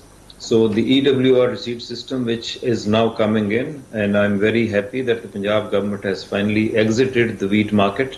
I, as a farmer, have been a very strong proponent of the government exiting the wheat market and allowing the private sector to develop. The way Namath collateral has come in, and the way, this will be now. This is a very good opportunity for the department to revive cooperatives, the farm cooperatives, which are linked to this storage system, and then they can get loans against the produce, and then multiply they get loans for inputs, for better farming practices, and then subsequently adding to the profit of the farmers. We don't have much time today, but we can discuss it subsequently. And coming to GB, Punjab has generally been a failure in every sector of cooperative except for housing which exists there because people invest in housing which is cheaper and which is affordable for many. But otherwise, the greed and elite capture and poor regulation has been a major factor for non-functionality of cooperatives in the Punjab. Now in GB, small holdings, but the spirit of cooperation is there, and that is the major reason that the small cooperatives in GB have functioned. AKRSP, in which Bajwa Sahab again worked in the beginning of his career, was able to form some village organizations in different parts of GB. Hunza being the pioneer, but afterwards, when AKRSP wasn't really the AKRSP just pulled back, and these village organizations became cooperatives or were registered under the cooperative laws. They did some amazing things. There are very small holdings in GB, in canals, not even in acres, 2 canals, 3 canals, but you see an entire village, 50, 60, 80 farmers coming together, pooling their resource, pooling their land for a single crop, be it some cherry orchard or be it for potatoes or wherever. They pool the resources for inputs, but more importantly, they pool their entire produce. It is marketed collectively, it is packaged collectively and then marketed.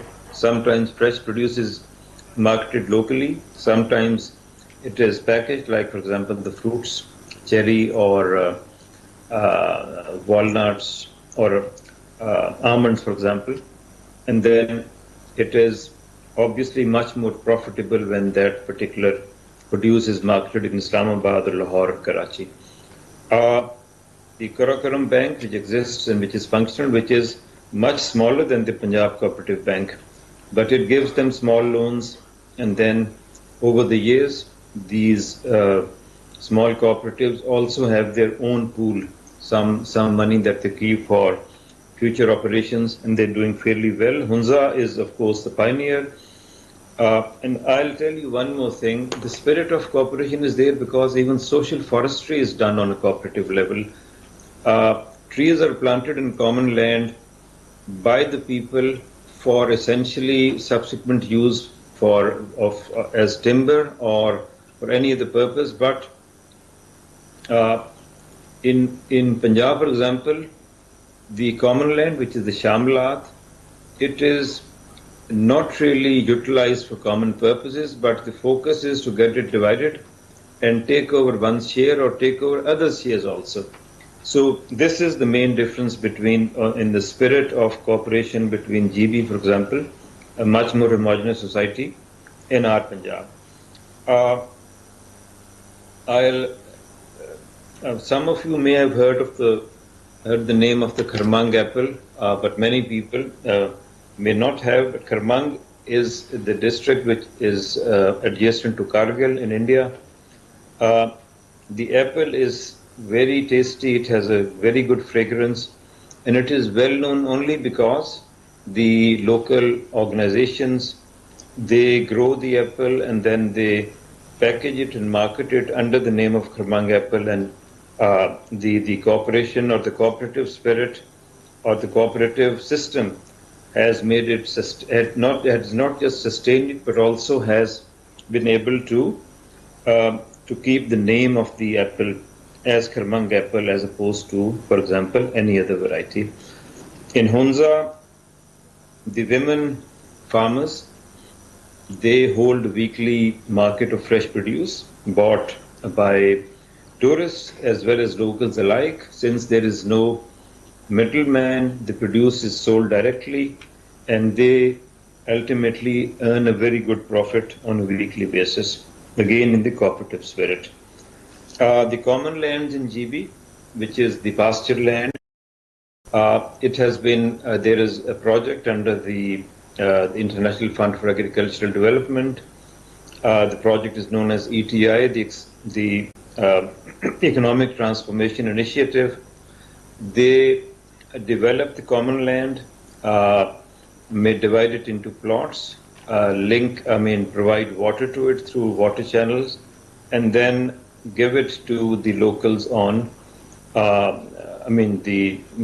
since the land is scarce in GB, cultivable land, so not much, but 1 to 2 acres are given to the locals of that particular village, whose common pasture land is utilized for this land development. And then everybody has to be a member of the cooperative. And then it is like, for example, 50, 80, 70 acres, 80 acres, which is utilized for growing crops as per the decision of the cooperative. And then thereafter it is marketing, and the profit making is through joint efforts of that particular cooperative. The small holding owners are obviously empowered through these cooperatives, and the basic success lies in the spirit of cooperation. There is no effort to take control. When I served there, and even I'm engaged there, even now, I have never heard of any cooperative being forcibly taken over or somebody making an effort to just take control of the cooperative effort to the detriment of others. So GB is a good example to study and identify the success factors, which some of them I narrated here. And we also have to understand and find the reasons. I mean, the reasons are already there, to circumvent the factors which have contributed to the non-functioning or the failure of the cooperatives, farm cooperatives in the Punjab, especially the farm cooperatives. The University of Agriculture, I mean, it is one of the best institutions of education in Pakistan, focused on agriculture, now also branching out to other educational fields. But the Department of Cooperation, which has existed there for, I think, almost 100 years, it has to be revived properly. It has to train.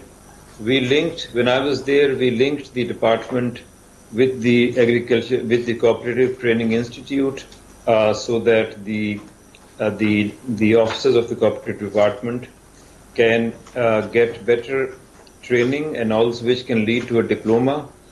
But you see, this department also has to train the cooperators in the Punjab. Anybody who wants to enter in the realm of cooperatives and then work towards profit making through pooling of resources and through joint efforts for producing and marketing of farm produce. I think the university and the agriculture training, then the Cooperative Training Institute, they're already linked. The link obviously has weakened over the years. It has to be strengthened. And then the department and the university under the leadership of Dr. Ikrar, because he's one of the most dynamic vice chancellors in Pakistan. And Qazi Saab, our colleague, who is, I've known him for a while, for quite a long time. He has the drive and the spirit. The Registrar Saab also, they can make a serious effort in making pilots at the seed level, maybe also getting input or getting assistance from the NRSP, linking them with the cooperative bank. And these pilots should be, for example, in Hafsabad, you should have a cooperative, a secondary cooperative for rice production. In, for example, Lodhra or Bihari, you can have for cotton. And then their hands should be held through technical advice, through financing, through training, so that the small farmers can come in, trust them, and then go forward. And then they can be further linked with this electronic warehouse receipts, individual farmers also getting loans for their produce and then linking it up. So all this is possible with pooling of resources of the university and the department and the Punjab government, which can, of course, fund an ADP program for this for this project. For example, cotton in Bihari, or wheat, rice in Hafizabad, for example, or wheat in some other areas. So this is all that I wanted to say. I'm sorry, it is more of a critique on the failure of the system, but then we have a success story across the board in India, and we have a success story in GB. But unfortunately, Punjab, which is the breadbasket of Pakistan, which has great potential, but unfortunately, the small farmer has not been able to rise, and has not been able to, the government has also not been able to really facilitate the small farmer in getting the max return or best possible return of his produce. Unlike, for example, Europe, where there again is very small holdings in Spain, in Portugal, in France, in Italy, but all of them pool their land and their resources in the cooperative spirit, and then of course they're doing very well, all of them. Even I'll just close by one small example. In Almeria in Spain, I met some cooperatives, some cooperative society members. Their average holding was just 2 acres, 1 to 2 acres. But their average income from those 1 to 2 acres was close to 100,000 euros per annum. This was the net income. So, I mean, we cannot even imagine in Pakistan somebody with 2 acres of land earning close to, like, for example, 10, 20 to 100 million rupees in a year. But they are producing crops around the year, mostly in greenhouse farming, but in the cooperative mode, because if somebody produces cucumbers, all the cucumbers produced by that cooperative are taken to a common storage site. They are washed, cleaned, graded, packaged, and then shipped off. And obviously, the price that they get, say, in Germany or France, is determined by the cooperative society, and it is much more than what an individual farmer can get. So I end here. Thank you very much once again for giving me the opportunity. It's very late here in the USA. I came here just yesterday, so the jet lag is also there. I may have been a little incoherent in my presentation, but this event was too important and too exciting for me not to contribute and to miss. So thank you very much once again. Thank you very much, Babar Tarar Saab, for bringing your wealth of experience into your talk, and you have provided some really practical pathways if the cooperative department, the academia, and practitioner want to revitalize the cooperatives in the Punjab. Thank you very much, sir. Our next speaker is Dr. Kiran Khurshid. She is a seasoned civil servant, currently serving as DG Monitoring and Evaluation at the Planning and Development Board in the Punjab. So she had held various positions in the civil service, and particularly as registrar for the cooperative societies. And Dr. Kiran will be delivering her talk on policy pathways and governance for cooperatives.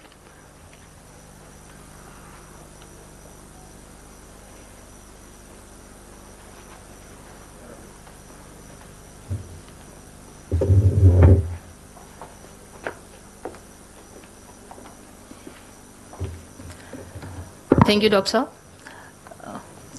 Well, Honorable Vice Chancellor, Agriculture University, both the former and the current one, Honorable Secretary, Cooperative Societies, and esteemed hosts, my former colleagues at the Cooperative Department, ladies and gentlemen, Assalamu Alaikum. Well, having invited on this forum to speak, this incident has made me recall our conversation with Dr. Ikrar shortly before I left for Australia. He was very keen for the upliftment of cooperatives, especially the farming cooperatives or agricultural sector in Punjab. So when invited on this forum, I could not resist the chance to speak over here. Having served in cooperatives department as well, I have my own reflections, I have my own thoughts on the matter, which I would like to share with this August forum. Well, to begin with, the cooperative movement in the South Asia started in 1904 when the first cooperatives registered over here. And from then onwards, more than a century, in both East and the West Pakistan, I would say, the history of the cooperative movement has been charted on different trajectories. In West Pakistan, it has not been a very promising one. It has its own ups and downs, but in the East Pakistan, on the Indian side of Pakistan, it has been a history of success. I won't say that it did not have any pitfalls, but still it has been doing wonders. Well, academically, what cooperative is? Cooperative is a voluntary association of individuals, and registered under the Cooperative Societies Act, at least 15 persons have to unite hands voluntarily, democratically, for the mutual aid and help. It is a corporate organization, but it is not only for the maximization of wealth, but the other principle is the mutual aid or benefit. That's what characterizes or differentiates cooperatives institution from that of any other business institution. It's not that it is not for the profit making, but it is for the community welfare, community aid, help, but through mutual assistance.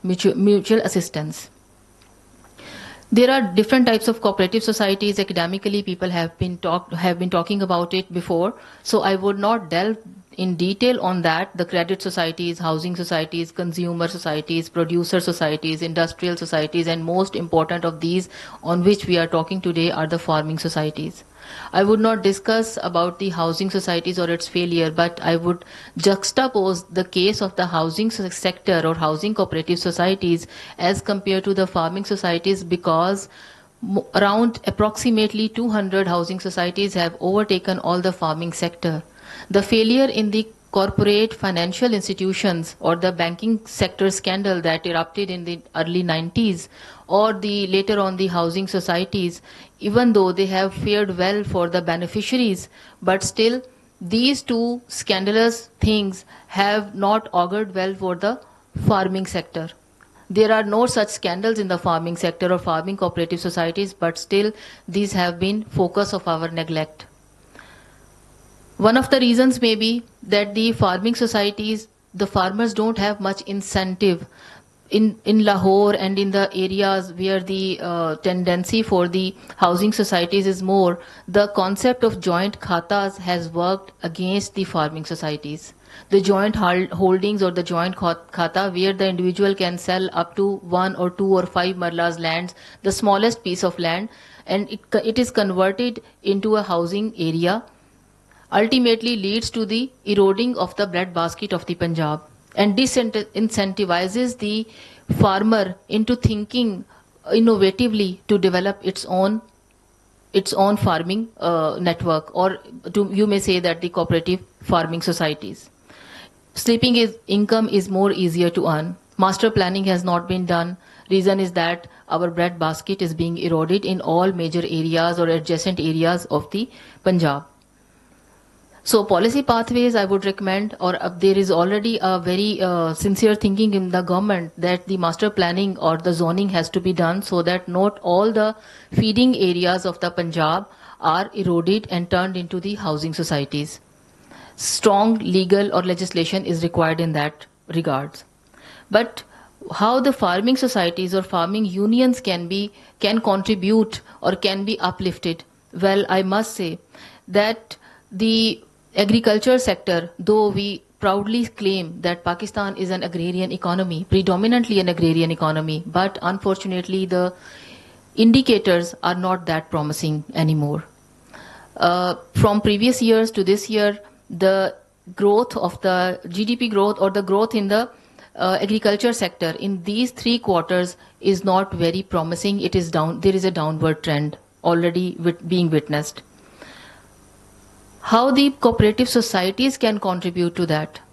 Despite injecting the money or the subsidies by the government into Kisan card, into the agriculture implements, and by giving other types of support to the farmers, the sector is not uplifting, because it is not the job of the government to do business, to do farming. It can only make the facilitative environment available. And cooperatives can do wonders in that regards. How it can do, I will just suggest some policy reflections. I just give my reflections, my 2 pennies, because I think that policymaker is also a social engineer. We have to make things happen on the operational level. First of all, sir, I must say that the money makes the mayor go. We have the financial instrument, we have the financial vehicle available.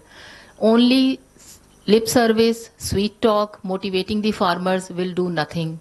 Farmer needs money for that. And we have the instrument in shape of the PPCBL available. In my stint as registrar, I could not perform that because PPCBL was not one of the organizations I controlled. But at that time, even I suggested that the loaning facility, special instruments should be made available to the cooperative farming societies. If I recall correctly, 20% of the loaning instruments by the PPCBL or less than 20% were available for the cooperative farming societies, which should not be the case. It should be 80-20 cases. At least 80% of the resources should be available or made available to the cooperative farming societies.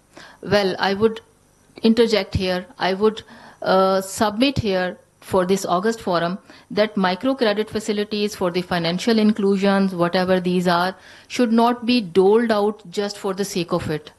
Rather, it can be provided to the individuals who can come up with the innovative startups. Money should not be given in just to buy the agricultural implements, as the Kisan card is also doing. What the cooperative department can intervene or can differentiate from the Kisan card is that it can hold a competition. It can, at this forum, I must suggest that the new agriculture graduates, young agriculture graduates, the freshmen, they can be asked to submit their proposals on the basis of their research, doctoral research or master's degree or thesis research done here in this university, that if they want to join hands under the Cooperatives Registration Act, and some of these colleagues, they can come up with some new idea and they want to sell it, like the Plan 9 projects does under the PITB, in which the startups, young startups work and they are given support by their respective universities. Why not the cooperative instruments can be utilized for that matter? Cooperative PPCBL can give a special incentive to such young agri graduates who can come up with new innovative ideas. Innovation is the key. Not just producing the same agriculture crop is not it's not something we can overtake our rivals in the agriculture sector, or even we can compete with the East Punjab, or in any other areas of the world. I'm not talking about Australia, I'm not talking about Brazil, I'm not talking about other countries, they're far ahead of us. And talking about the second aspect, not only the innovation matters, but also the marketing and packaging also matters. Another area which we need to work on. Our farm to market products are not value added products. Whatever the SMEs have performed, the small startups have performed well, or any other organizations, Amol in India, Indian Punjab, or in Spain or Brazil, or in Australia, I have seen many such dairy products available on the shelf, and that was difficult to make a decision which one to choose. Packaged milk was available in the best of the quality and most competitive of the price. The more the available products, the more difficult it is for the consumer to choose which one to get. This type of marketing is important. The packaging is important. Our farmer is not privy to these things. Our farmer just produce the citrus and exports it abroad, or the B pair or C pair is available in the market. And what I would say that it's not even in the quality or in the shape that you would like to buy offhand in the vegetable market. Our vegetable markets are also before us, the condition over there. So packaging is important, marketing is important. The young individuals, young graduates of the agriculture university, begin with from this agriculture university, a leading institution of the country, they can come up with their own proposals, and PPCBL can give them a special loaning for that matter. And just like other startups, they can also turn into the accelerators and ultimately the unicorns. We can give them a fair chance. And it will also differentiate from the other Kisan Cards interventions, which are not that deeply done. Social engineering is important. Instruments are available. Laws are not etched in the stone. Laws can be amended. Laws can be reframed. Policies can be made. Instruments can be introduced. So we, instead of going into the earlier debates that why cooperatives failed, why it has not been lifting up in Punjab, in Pakistan, we have to ensure, we have to introduce new interventions to capture, to meet new challenges and capture the market, not only the local but also the international market. For that matter, we have to be competitive. Competitive hone ke liye, we have to be, it is important that innovative things, innovative steps, marketing, packaging, these has to be done. Only the rice best, we just claim that we have the best basmati rice in Murid ke area, and India has done patents on that, or Indian rice is capturing the market. I have seen it abroad, and many of us who have the chance to go abroad, they see that it is because of the marketing, their packaging. That's how they capture the markets. That's how they capture their fair share of the economics. So governments cannot be run on the subsidies. We have to inject financial instruments, we have to inject the financial support wherever it is available to the right people, to the right corner, on the merit based, and we have to, of course, regularly check, control and monitor. And where required, it has to be a revolving mechanism, so that once an individual or startup has lifted off, the other startup should be given the chance. We can begin with this institution. We can begin with any other overall market institutions to uplift the cooperative farming unions. Well, sir, this is my views and thoughts that how practically we can lift up the cooperative unions. And let me reiterate. Finally, I feel honored to be called or invited to speak at this August forum, and I firmly believe that all battles are not fought on the battlefront. Some battles are fought in the peacetime as well, in the economics, in the simple maths. So we have to do social engineering. We have to be competitive on all scales, not on the battlefronts only. Thank you.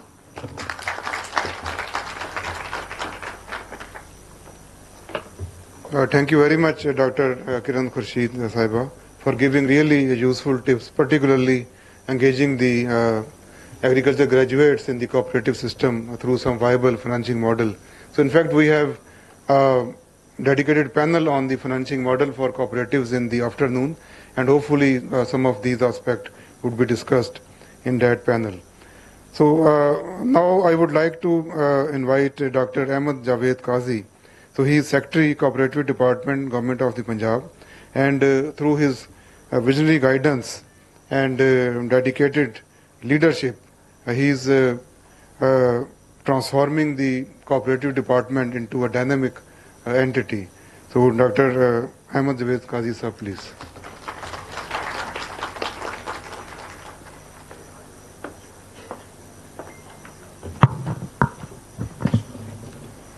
A'udhu billahi minash shaitanir rajeem. Bismillahir Rahmanir Rahim.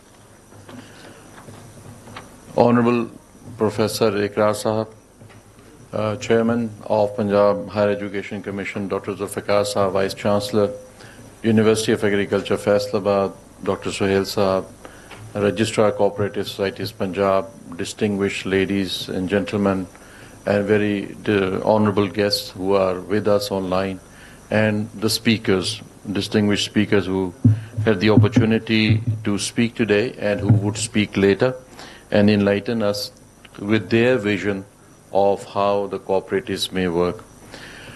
First of all, I would like to thank and particularly mention Professor Ikrar Sahab, because after I had taken over as the Secretary Cooperatives, I was also under the impression that probably the Indian side has done much better and we are lacking behind and we must focus more on agriculture. So I took up my phone and gave a call to Professor Sahab, and it was so very heartening, the response which I received from him. And he was all out, let's sit together, let's plan and hold an international conference, learn from our strengths and experience and obviously failures, and then build upon it. So that is how we actually garnered this idea of holding a conference, but later it turned out to be an international conference, and in that very connection, I'm deeply grateful to the Vice Chancellor, Dr. Zulfikar Sahab, who's carrying the mantle forward. So today we are already listening to very thought-provoking pieces based on knowledge and their experience, and distinguished speakers have already spoken about various aspects how cooperatives can do better. So the topic today is cooperatives for sustainable agriculture and rural development. I would like to dwell on this very topic first. And today is a very historic day, when many years ago we actually fortified our defense, and today we are celebrating Yawm-e-Takbir. So in that very context, I was thinking that today is yet another very memorable occasion when all of us, I mean, this is a jam-packed auditorium right now before me, and there are people online as well. This is yet another opportunity that we join our heads together and figure out how can we internally strengthen our economy. And for a country like Pakistan and a province like Punjab, we cannot think of economic development or socio-economic strength without focusing much on agriculture. And when we talk of agriculture, there are many, many avenues which are currently functional, so many schemes, so many initiatives. But we actually find lacking what cooperatives can do. And cooperatives, when we look at them globally, the data says, as per the International Cooperative Alliance, there are more than 3 million cooperatives across the globe. 12% of the global population, so every 8th person, almost every 8th person, is somehow related with cooperatives. And the top 300 cooperatives, as per the data, they have an annual turnover of more than $2 trillion. I mean, just look at the economy of Pakistan and our challenges that we are facing. Only the cooperatives, they have an annual turnover of more than 2 trillion. So there is immense potential, and we have not been able to garner our share. We are the 5th most populous nation on globe. And look at our performance, particularly agriculture development through the vehicle of cooperatives. So cooperatives, already many distinguished speakers have talked about it, the history, the types, the categories, so I would not be dwelling much. But obviously this is the context in which we are sitting together. The other very important word in today's topic is agriculture. So when we talk of agriculture, we need to, and it's been a very fortunate chance that today we are in the premier agricultural institution of the country, which is University of Agriculture, Faisalabad. And whenever we talk of agriculture, we need to look at the agriculture value chain. It starts from the ingredients which contribute towards production, and then obviously storage, transportation, marketing, and then afterwards the academic research, the incorporation of new technologies. So the whole agricultural value chain is something which should be there in our mind when we look at this very aspect through the lens of cooperatives. And then another important word in today's topic is rural. So we're talking about rural development. We need to think of rural ecosystem where it's not only the land which is there, it is the whole biodiversity which is attached to it. That includes the villages, the people over there, the forest and everything. So there is immense room when we talk on this very agenda of agricultural sustainable development as well as rural development. So I'm sure in today's talk we would be dwelling more on the subject, and once we summarize and wrap it up together tomorrow, we would end up in some very cogent piece of writing, a report which would lead to policy recommendation. And this was also mentioned by the honorable speakers earlier, particularly Rashid Bajwa Sahab and Tarar Sahab. It should not be just like Nishistan, Guftan, Barkhastan. Today we have come together, we are sitting, we're talking, and then we would disperse. No, we definitely would disperse, but with certain lessons drawn from the deliberations which are to be done over the two days, and then we would meet again, and meet again with some action. So the lafz amalan, I think, should be added at the end as well. After Barkhastan, we will come back again.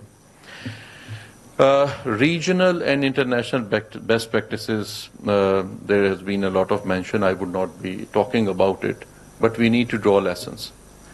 How we started together in 1904 as a part of British India, and then in 1947 we got separated as an independent country. If the other side is working better, then they must have done something really good, or they might have shown that perseverance that probably is lacking on our side. They carried on with certain mission and zeal, and as mentioned by the speakers earlier, that probably we got lost on the way. And we need to now, once again, find that forgotten path and come back on track and find our own trajectory. We listened as to what went wrong. Dr. Kiran, Tarar Sahab, they spoke a great deal about it. So where did we go wrong? We need to learn from such lessons. And what are the strengths?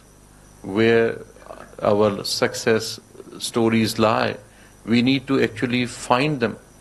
And those success stories need to be built upon. And they can be sort of an islands of success, and learning lessons or drawing lessons from there, we can just move further. And in this case, the examples from GB and a few examples in Punjab, if they are there, they need to be actually cajoled, they need to be nurtured, pampered, and then we need to find out that if in certain part of this province we are able to perform better under the banner of cooperatives in a specific sector, then such sort of practices, they can be replicated. We have challenges almost everywhere in cooperatives. Me and Registrar Sahab, we keep on discussing those things, and Dr. Sahab, when he would speak, he would definitely dwell on those subjects too. For example, forestry. We have 162,000 plus acres of land of forest, which are to be managed under the model of cooperatives. This is a huge piece of land. This is an immense treasure. But how effectively under the cooperative model we have been able to manage, or we can improve, this is yet another area that I'm sure Dr. Sale, when he speaks, he would talk about it. The how part of, because it's quite easy to identify issues, but how to actually rectify those issues, to overcome the problems, this is something which should be one of the main crux of the deliberations over 2 days. This would be my message. We are facing the problems of subdivision of land. The land parcels are getting smaller and smaller when we talk of the ownership. And we need to come up with certain model of cooperative farming. In that very connection, we do have a law of 1976, but when we look at its implementation, we find snags. What we need to do from now, there are a few things which I would like to share. I would not be taking much time because this is an international conference and we have to stick to certain time limits. And the post tea break session is also very coming to close. The banking, Dr. Kiran particularly mentioned about it. Whenever we talk of the cooperative model, we cannot think of its success without any credit agency, an agency or a bank which actually extends that very facility. And we are very fortunate that we did not wind up our bank. And credit for this goes to Tarar Saab.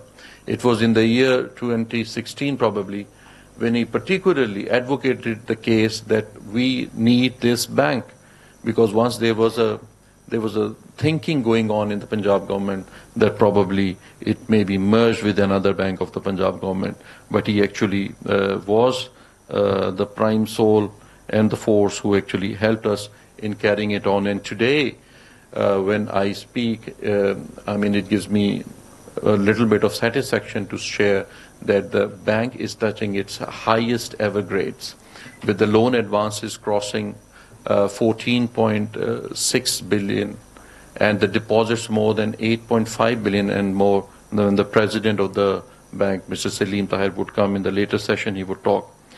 There are new products which are being launched focusing on agriculture. We are labeling this bank as Kisan Ka Apna Bank. This is a Kisan's own bank. So this branding or rebranding is being done. And over the last 4 months, Dr. Krasa, particularly I would like to say that 171 loans they were extended for solar tubewells. More than 100 tractors loans were approved for obviously our farmers. So that change is coming up, but obviously we need to do much more. Then comes the legal framework. That is very important. We need to keep reviewing it, the laws, rules, bylaws, the policies, but at the same time it is equally important to implement them. And this was mentioned in many of the talks today, that if there is a legal framework, there is a mechanism of regulation, there is a mechanism of oversight, but those who are actually doing it and they are not either doing it befittingly or they are oblivious of their responsibility as a regulator, then they would end up in a structure which would not at all gain the confidence of the common man. Even the government would shy away from going ahead with the cooperatives model if we are not able to actually check such fraudulent practices, elite capture and many other things they were talking, and they will continue to be discussed over the next 2 days. Then the other important thing is that since 1997 there has been a ban on cooperatives. So why we actually could not do much better, multiple reasons have been cited, but one of the reasons is definitely this, that since 1997 there's been a complete ban on registration of new cooperatives. So the whole new lot of cooperative officers who are coming, they are looking at cooperatives in a very different manner. That is simply a regulator, and that regulator too in the subsector of housing. Whereas 35% of the total cooperative share globally is backed by agriculture cooperatives. And the housing is less than 1 or 2%. But here I think it's predominantly 90% or more in Punjab is housing. So not only law and rules, it's constant evolution and evaluation, but also rigid implementation.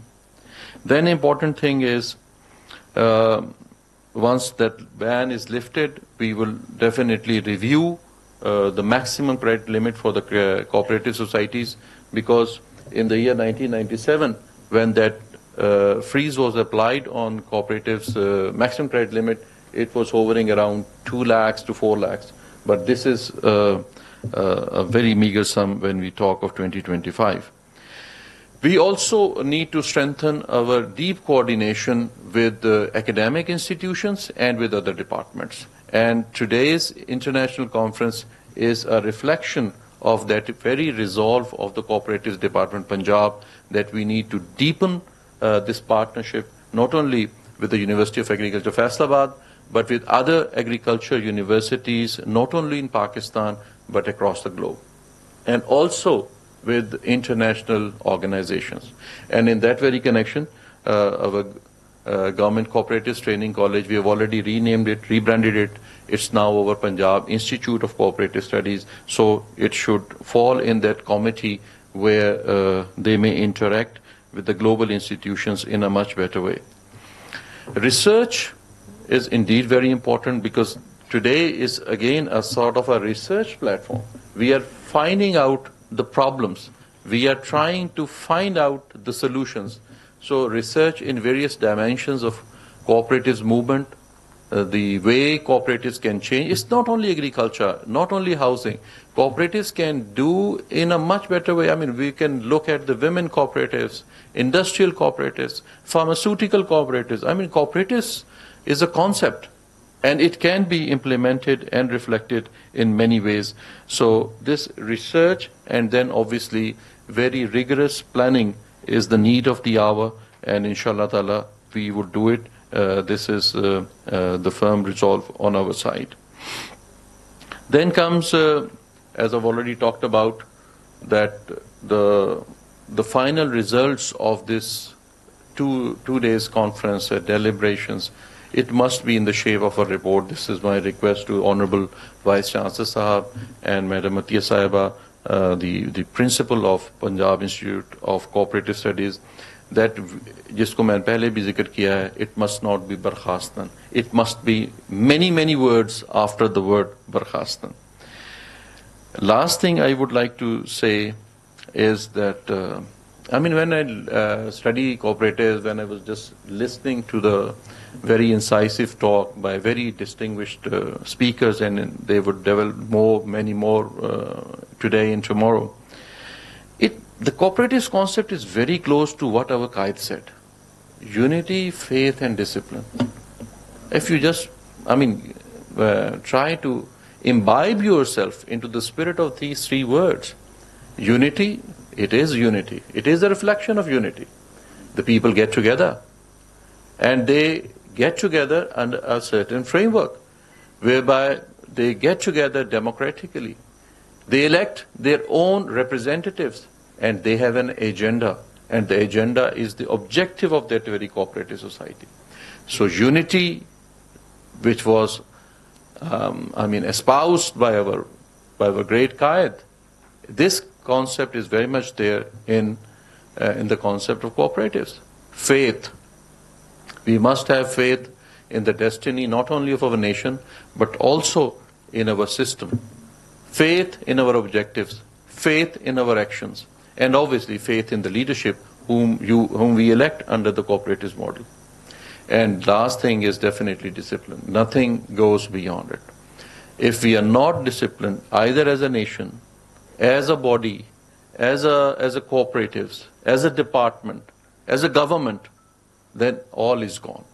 So cooperatives is very close to what was taught to us by our great guide in the early years of the Pakistan movement, and the lesson he gave when Pakistan was finally achieved. At the end, once again, I would like to thank Dr. Ikrar Sahab, thank Professor Sahab and the whole team, also Madam Atiya and the whole team, and the distinguished guests who are sitting before me. They have turned up in huge numbers. We have with us officers from the Cooperatives Department, from the Cooperatives Bank, from the University of Agriculture, and there are many listening to us online, that inshallah, when we meet again on this very issue, it would be a progress report, hopefully so.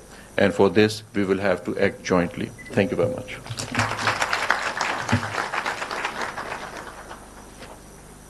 Thank you very much, sir, for your enlightened talk and giving some actions, plans for moving forward. All of the proceedings are being reported by the reporter. We have some dedicated reporters who are taking notes, and at the end of the conference we'll be having indeed a good policy documents which will guide us for the further steps.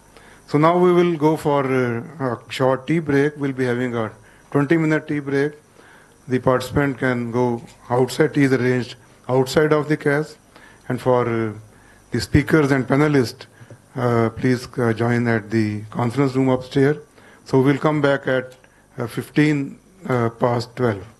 Thank you very much. Please come back in time because we are already some late. Thank you very much.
Satellite mic ہے نا وہ کام کرتا ہے.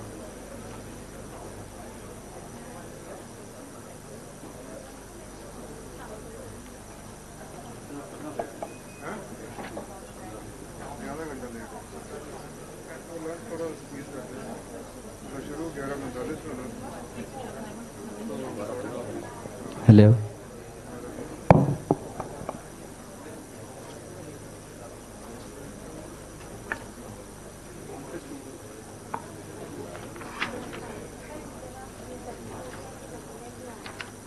سر mic چل رہے ہیں سر, بس یہ بات نکال دیں.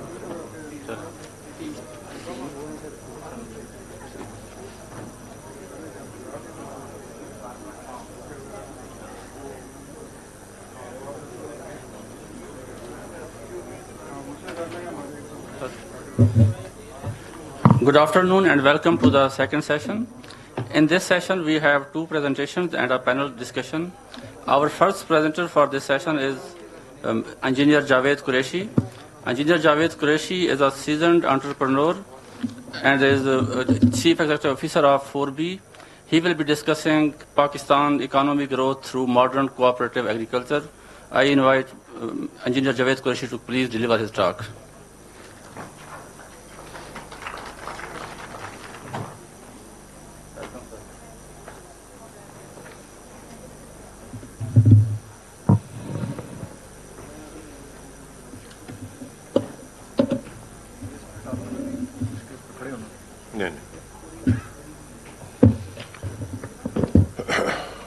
A'udhu billahi minash shaitanir rajim. Bismillahir rahmanir rahim. The most honorable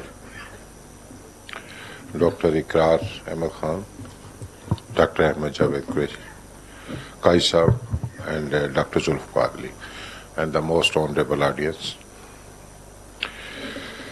میرا مقدمہ ذرا مختلف ہے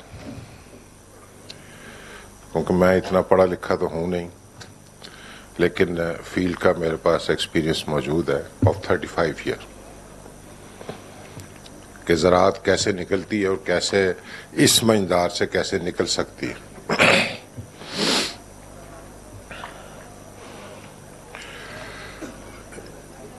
یہاں پہ ماشاءاللہ ورلڈ اسکالرس تھے.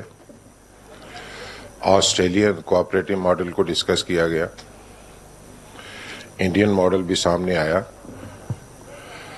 جرمنی کا ماڈل بھی سامنے تھا,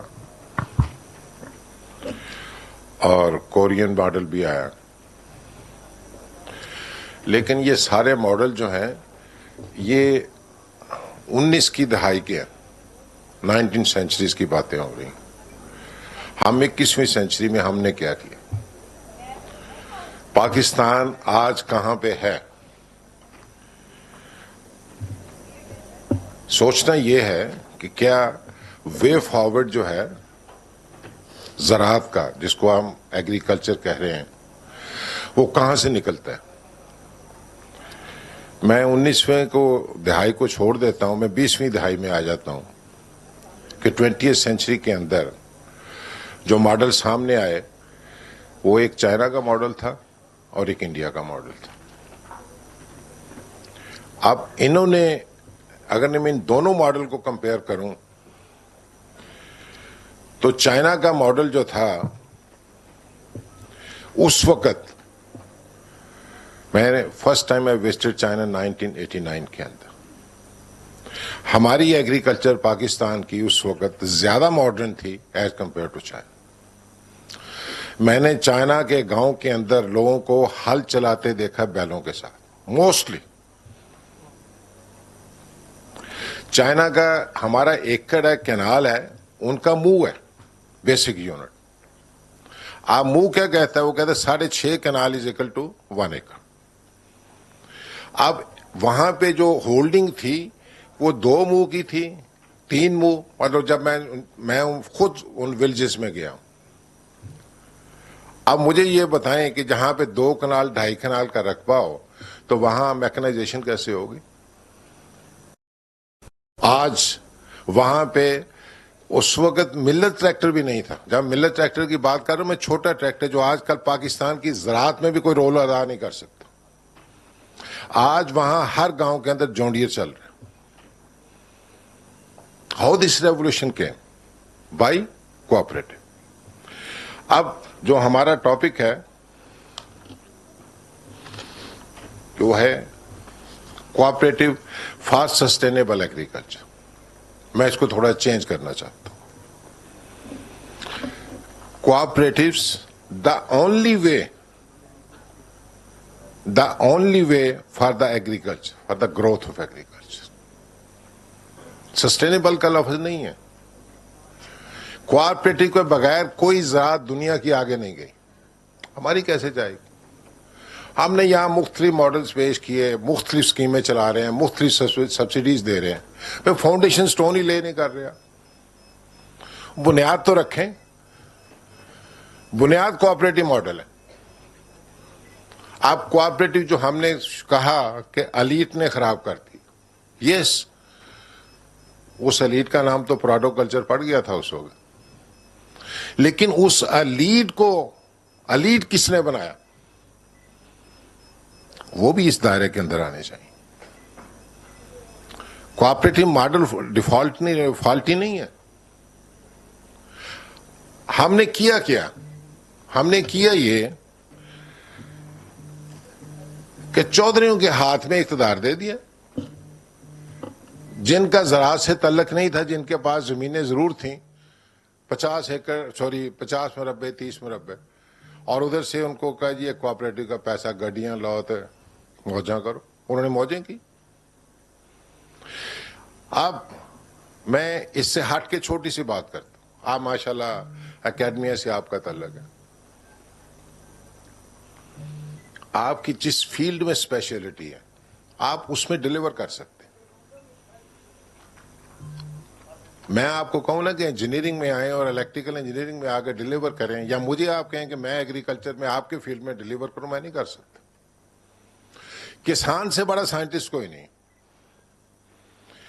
हमने खराबी की, जो मैंने कंपैरिजन किया चाइनीज मॉडल का और पाकिस्तानी मॉडल का, उस वक्त के खराबी ये हुई सर कि हमारे पास लैंड होल्डिंग जो सिर्फ किसान था ना, उसके पास 12.5 एकड़ से कम. हम कहते हैं कि मोर देन 90% जो फार्मर है इस मुल्क का, उसको 12 एकड़ से कम का रकबा उसके पास, जो 1 एकड़ से शुरू होता है 12 एकड़ तक जाता है.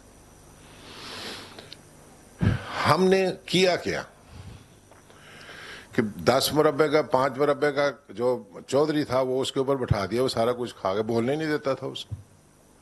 आपने जो नया मॉडल लेके आ रहे हैं, सिर्फ इसमें एक अमेंडमेंट करनी है. आपने कोऑपरेटिव मिल के, जब मिल के मैं बात करता हूं तो एक जैसे लोग ही एक दायरे में बैठ सकते हैं, फिर वो एक दूसरे की इज्जत करेंगे.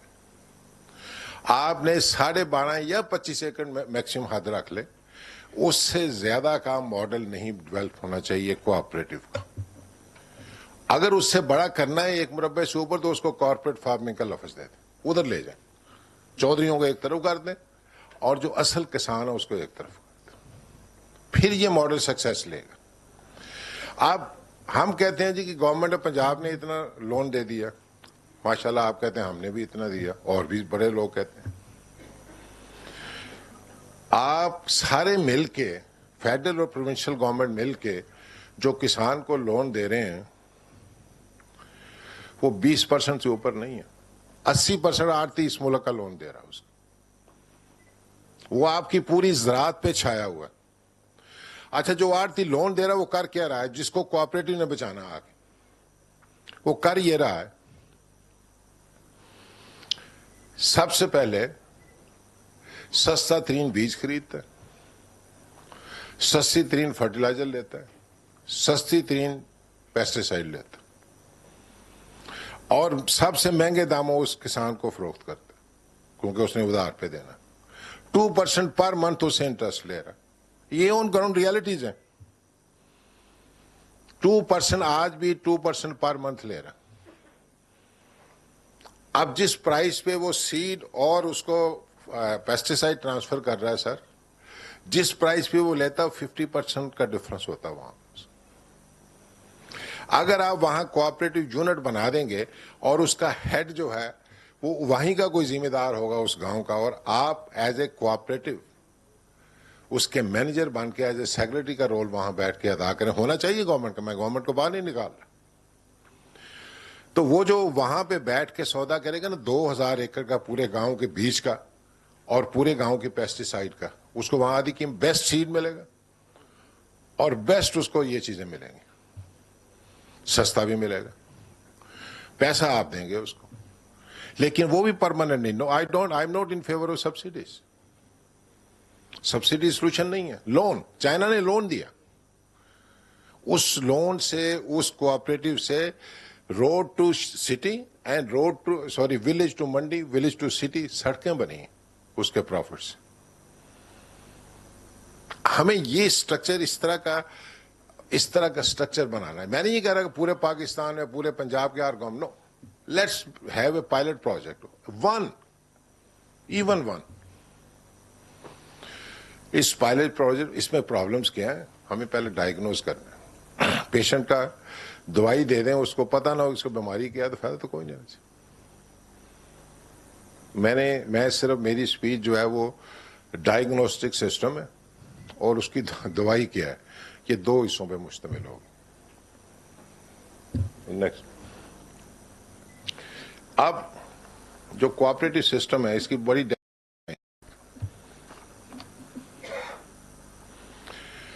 मैं इसको कहता हूं, आपने भी डिफाइन किया unity face discipline sir, it's good definition. मैंने इसको डिफाइन किया for the farmers, by the farmers end of the farmers. For the farmers cooperative, for the farmers.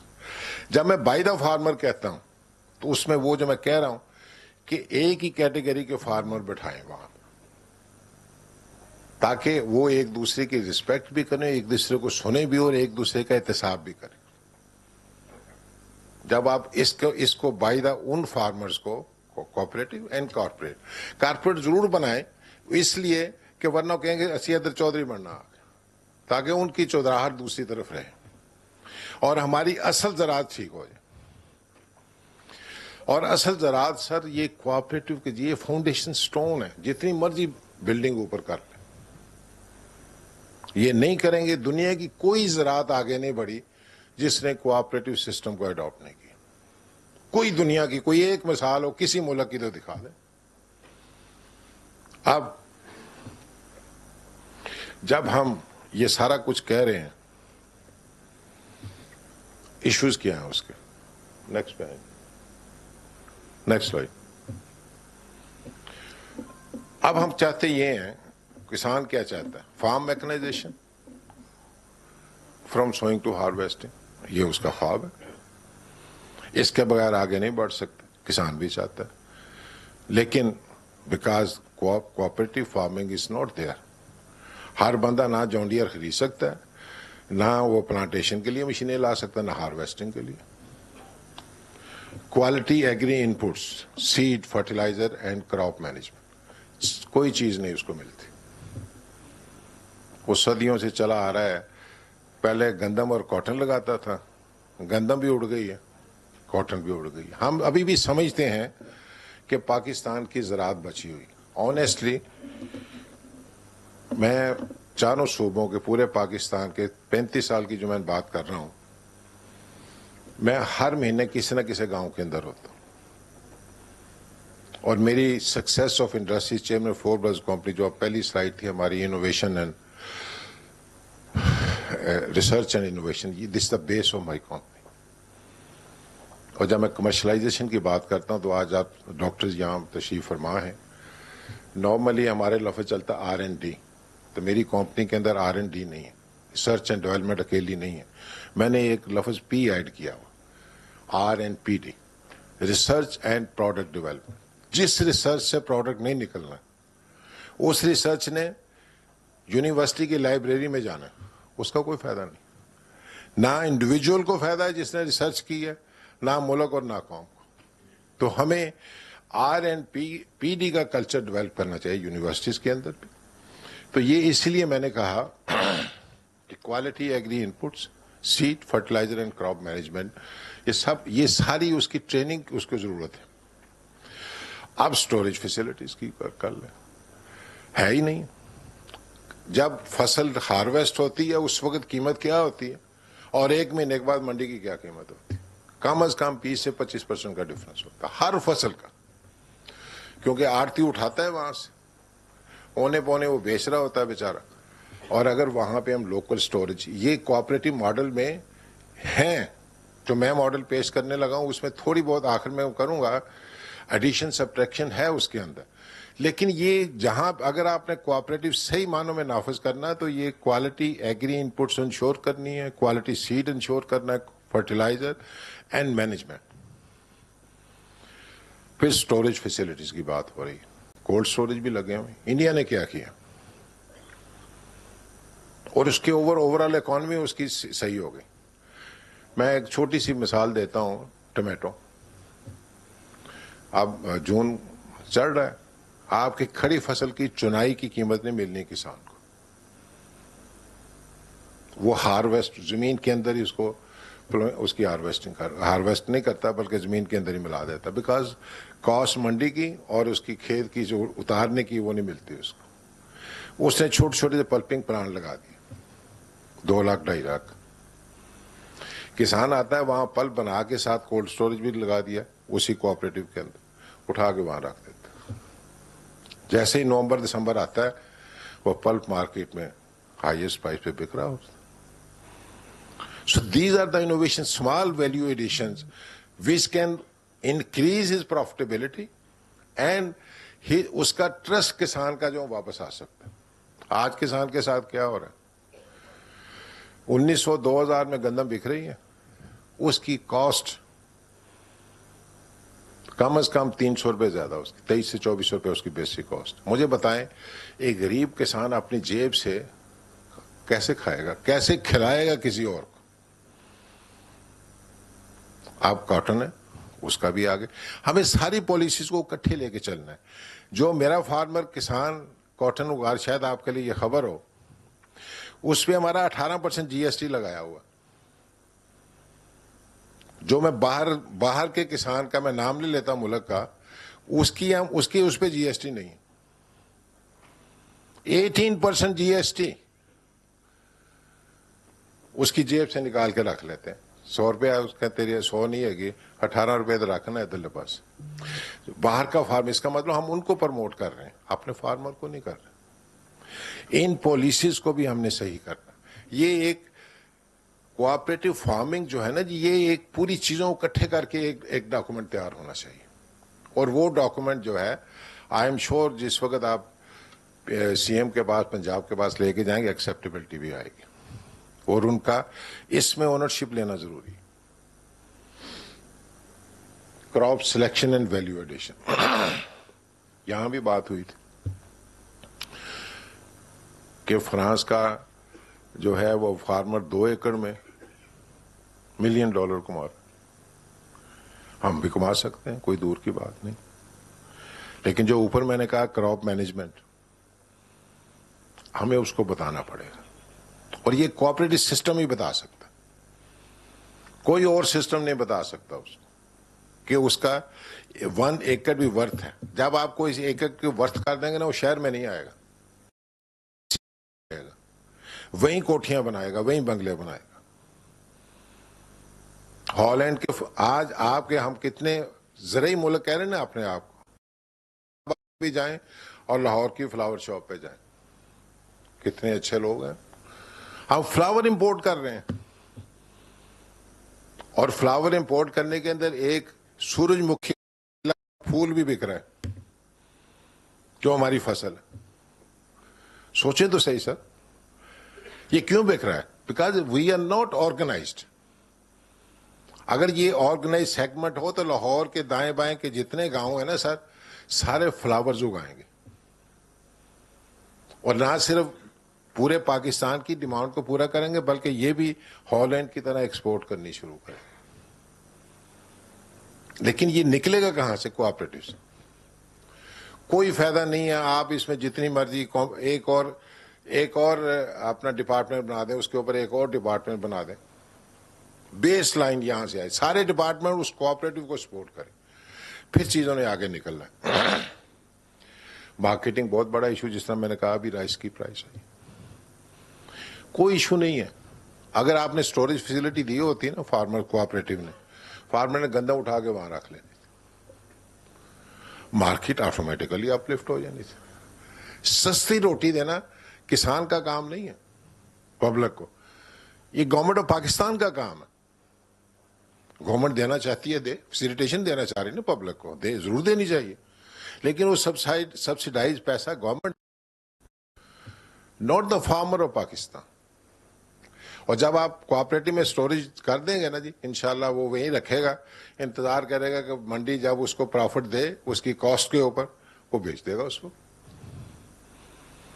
So this is very very important. Farmer loan, جس طرح میں نے کہا کہ یہ آڑتی دے رہا ہے آپ کو. سر یہ جو میں کوآپریٹو ماڈل کی بات کر رہا ہوں نا, آپ سیمپل 10 چلا کے دیکھ لیں, آپ کو صرف پہلے سال لون دینا پڑے گا, ہو سکتا ہے تھوڑا سا اگلے سال بھی دینا پڑے, اس کے بعد یہ سیلف سفیشینٹ ہو جائے. اور آپ اس کو 5 سال تک یہ نہ کہیں کہ لون کی قسط واپس کرو, اسے کہو کہ جو لون کی تمہیں پروفٹ مل رہا ہے نا, آپ ری انویسٹ کرو اپنے اوپر یہاں فردر. یہ ماڈل ہونا چاہیے. 5 سال کے بعد وہ دے. ویسے چائنا یہ کر رہا ہے کہ چائنا نے واپس نہیں لیتا, وہ حساب پورا کرتے ہیں, اور اس کے بعد اس کو جو اندر گورنمنٹ کا بندہ بیٹھا ہو کہتا ہے اچھا جو انہیں ایسا کر دو, آپ اس میں یہ چیز لے آؤ, آپ یہ ویلیو ایڈیشن کر لو. چائنا کے دیہات کے اندر ہمارے بندوں کو پتہ نہیں ہے کہ شام کو بارش ہونی کہ نہیں ہونی. ہمارے بندے کو یہ پتہ نہیں کسان کو کہ کون سا پیسٹ آنا 8 دن کے بعد. آپ وزٹ کریں کسانوں کے اندر, وہاں پہ ماڈلز لگے ہوئے ہیں پورے ان کے چائنا کے اندر آٹومیٹک, کیونکہ اب تو IT کا دور ہے. وہ ان کو بتا رہے ہیں جی پرسوں اگلے ہفتے یہ پیسٹ آنا, اس کا یہ پریونٹیو کرو, یہ بارش ہونی ہے, اتنا ٹمپریچر رہنا, وہ اس کے مطابق کام کرتا, اس کی فصل ٹھیک. پھر وہاں بیٹھک ہوتی ہے, اس میں بھی وہ کنٹریبیوٹ کرتا ہے. تو ہمیں یہ فارمر کی بیسک نیڈز ہیں. اگر ہم یہ, اور نکلنی کہاں سے ہے, ایک ہی جگہ سے نکلنی, جس کو کوآپریٹو فارمنگ کہتے ہیں. اگر ہم یہ نکال سکے, میں یہ کہہ رہا ہوں کہ آپ 2 دن کی اس میٹنگ کے بعد ایک فیصلہ سا ضرور کریں, چاہے پنجاب میں 10 ماڈل کریں, ایک کر 10 کا صفرہ بھی اڑا دیں, ہم آپ کے ساتھ ہیں. اس وقت 4 گو, یہ مقدمہ جو ہے نا, میں پچھلے 4-5 سال سے لڑ رہا ہوں, اور پرائم منسٹر تک لڑا ہوں. اس پرائم منسٹر میں موجودہ چیف منسٹر شامل تھے اس وقت, اب یہ پرائم منسٹر ہے, اور اس دوران جو دوسری گورنمنٹ آئی تھی ان کے پاس بھی, اور گھنٹے کے 2-2-2.5 گھنٹے کی پریزنٹیشنز ہوئی. لیکن پولیٹیکل گورنمنٹ جہاں سے انہیں امیڈیٹ پولیٹیکل ریلیف ملے نا, اس پہ فوراً جاتی. آپ کا کام تو پولیٹیکل ریلیف نہیں ہے نا سر, آپ کا کام تو اکنامیکل ریلیف, فارمر ریلیف. آپ نے وہاں جانا ہے. اس لیے میں کہہ رہا ہوں, اور ہم اس وقت 156 پورے پاکستان میں 156 ولیجز کے اندر CSR پروگرام چلا رہے ہیں. اس کے اندر ہم اپنے لیول پہ ہم سیڈ میں ڈیل کرتے ہیں, پیسٹیسائڈ میں, اور مائکرو فرٹیلائزر, تینوں چیزیں سبسیڈائز دے رہے ہیں فارمرز کو. ہم نے وہاں پہ 5 سے 6 ایکڑ کا ایک فارم خود اس کو سپانسر کر رہا ہے. فارمر کو کہتے ہیں کہ یہ تم نے فصل لگا رہے ہو یہاں پہ, یہ ہم اس وقت گندم لگاتے ہیں, دیکھو یہاں پہ کتنی پیداوار, یہاں کاٹن لگاتے ہیں یہاں پہ کتنی پیداوار, یہاں رائس لگاتے ہیں کتنی پیداوار. تو ہم اس لیول تک محدود ہیں. ہم نے کوئی پراپر ماڈل لے کے نہیں گئے. آپ پراپر ماڈل لے جا سکتے, وہ جائے گا تو کام بننا. آگے چلیں نیکسٹ. اچھا,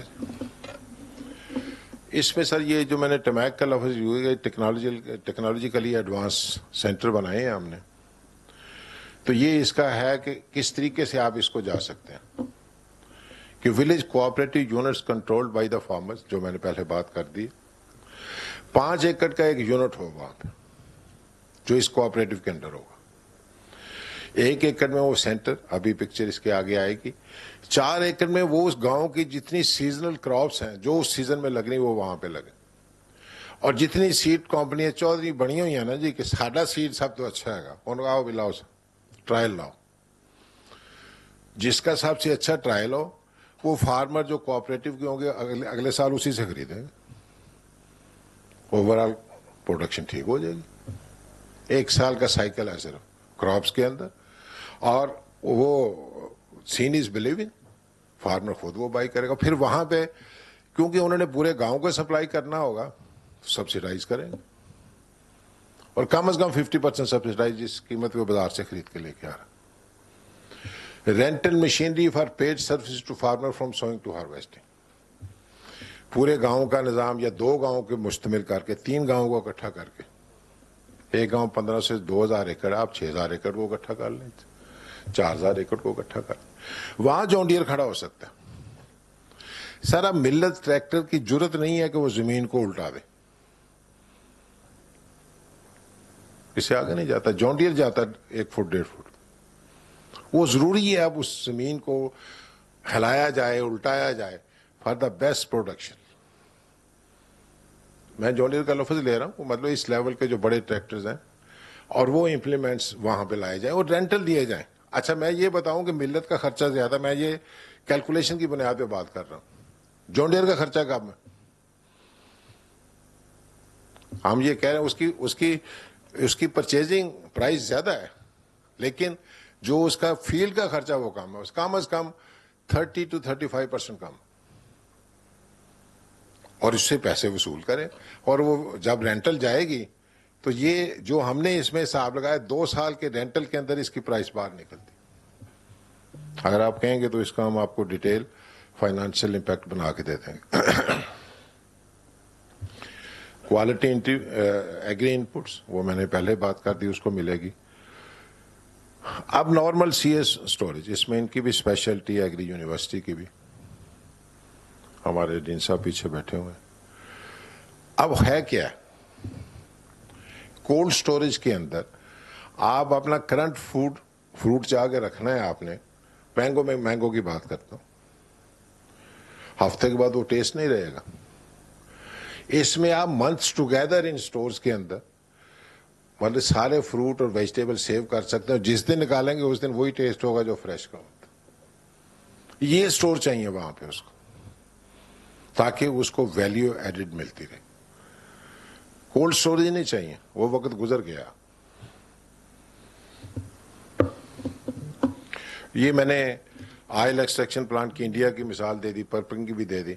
انہوں نے سر اس کے لیے آئل ایکسٹریکشن کے لیے وہاں سرسوں لگتی ہے, لگائے ہوئے, وہ بھی 1.5 سے 2 لاکھ کا ہے.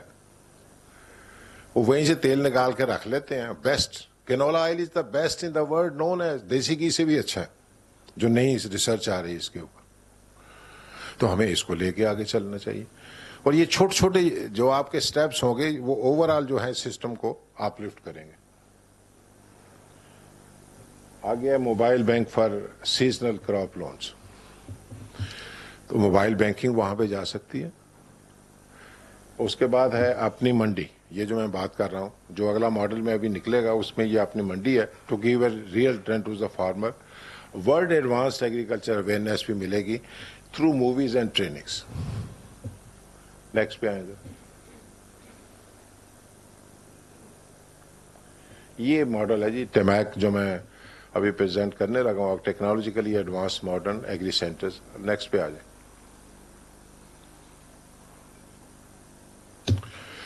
یہ آپ کا ماڈل ہونا چاہیے سر, جس کو آپ کو سپورٹ کرنی چاہیے. اب یہ دیکھیں کہ اس بیٹھک کے, یہ فارمرز کی ٹریڈیشنل بیٹھک ہے.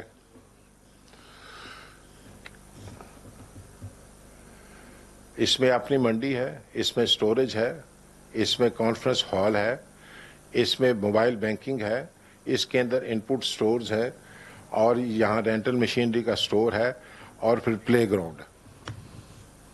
شام کو آ کے یہاں پہ کھیلیں کودیں, اور اس کے بعد وہاں سے, آج کل تو آئی ٹی کا دور ہے, अगर 100 विलेजेस में ये मॉडल चल रहा है तो एक जगह से बैठ के उसको एडवांस एग्रीकल्चर या उस वक्त करंट जो उसको चाहिए रील चला दिया करे. He will listen to it, क्योंकि उसके काम की बात हो रही. तो ये मॉडल है, इसमें चेंजेस आ सकती हैं आफ्टर डिस्कशन, अगर कोई एडिशन हो सकती है, सब्ट्रैक्शन हो सकती है, लेकिन जो है ना जी के इस गुलशन ने चलना किस तरह है ज़राअत के, वो चलने के लिए अब वक्त हाथ से निकल रहा है. अब हमारी ज़राअत सर वहां पहुंच चुकी है. अभी आरती डिफॉल्ट नहीं हुआ, आरती के पास पैसे मौजूद हैं, फार्मर डिफॉल्ट कर चुका है. जिस दिन आरती डिफॉल्ट हो जाएगा आपको इन खेतों में जो फसलें नजर नहीं आएंगी, आपको खाली खेत नजर आया करेंगे, क्योंकि उसने पैसा देना नहीं है, उसके पास पैसा है नहीं फसल लगाने के लिए. तो एज अर्ली एज बेटर. तो ये जो आप कह रहे थे कि हमने इसको कंक्लूड करना है किसान का अपना बैंक, तो अब टाइम आ गया. मेरा ख्याल है कि हमारे पास 0 टाइम रह गया है. तो मैं इस बात से ख़त्म करूंगा कि चले भी आओ, आपको कह रहा हूं कि गुलशन का कारोबार चले. बहुत शुक्रिया.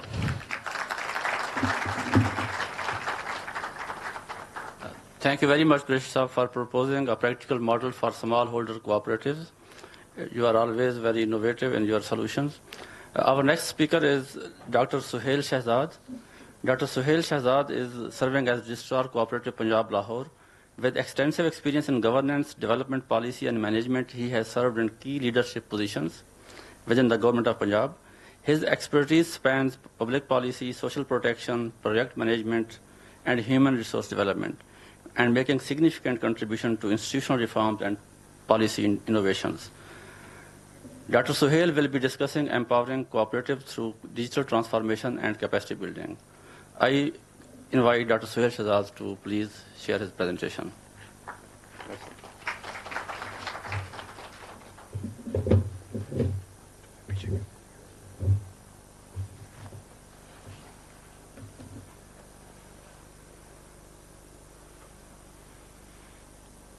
Bismillahirrahmanirrahim. Respected audience, our colleagues from Agriculture University, from other professions, from other countries, sharing thoughts on cooperatives in agriculture. This is a great day that finally we have melted the ice, having some sort of discussion and the dialogue on the cooperatives. Cooperatives is more like a dysfunctional entity because of multiple reasons we have discussed. Different speakers, they have talked about the failures and failures and failures.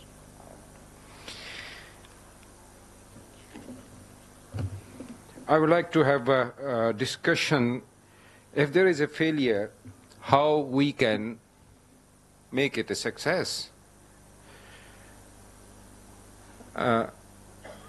In any organization across the world, this is a universal code of practice. We need record keeping. If we go to the history of Pakistan, just see the Green Revolution.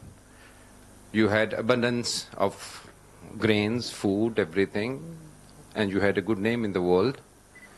But then we start declining our products.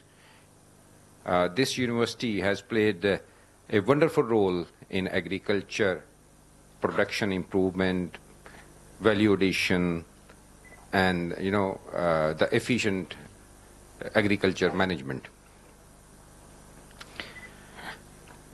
In cooperative departments, we are facing the challenge of weak organizations. Yes, we have thousands of cooperative organizations, but these are in papers. You hardly find them working anywhere in districts, in tehsils, in union councils, or anywhere. And when these entities, they gone weak, you see there are other organizations, other banks who are substituting the function of the cooperative. I would like to quote, this is the National Rural Support Program. They're doing the same thing that should have been done through the cooperatives, and that was used to be done by the cooperatives. Just like the subsidies, distribution of the subsidies, just like Qureshi Sahab has just mentioned, the tools, tractors, everything, that was used to be given to the cooperative societies, okay, fine, so that the farmers or the members, they can use them, and on a nominal rents. But all this supply chain of improvement in the agriculture has disappeared. And disappeared with, if you go to the field, you find nothing to trace them out. Where were these organizations?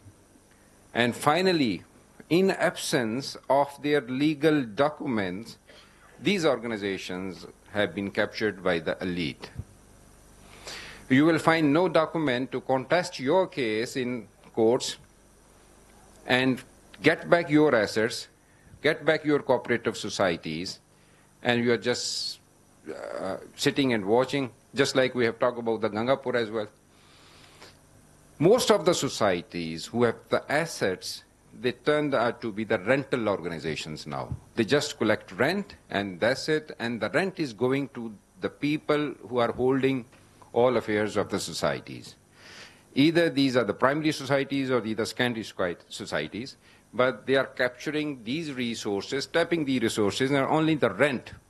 And those rents, basically, again, there is a beneficiary who is renting those premises or the shops or go-downs on a very marginal rental value.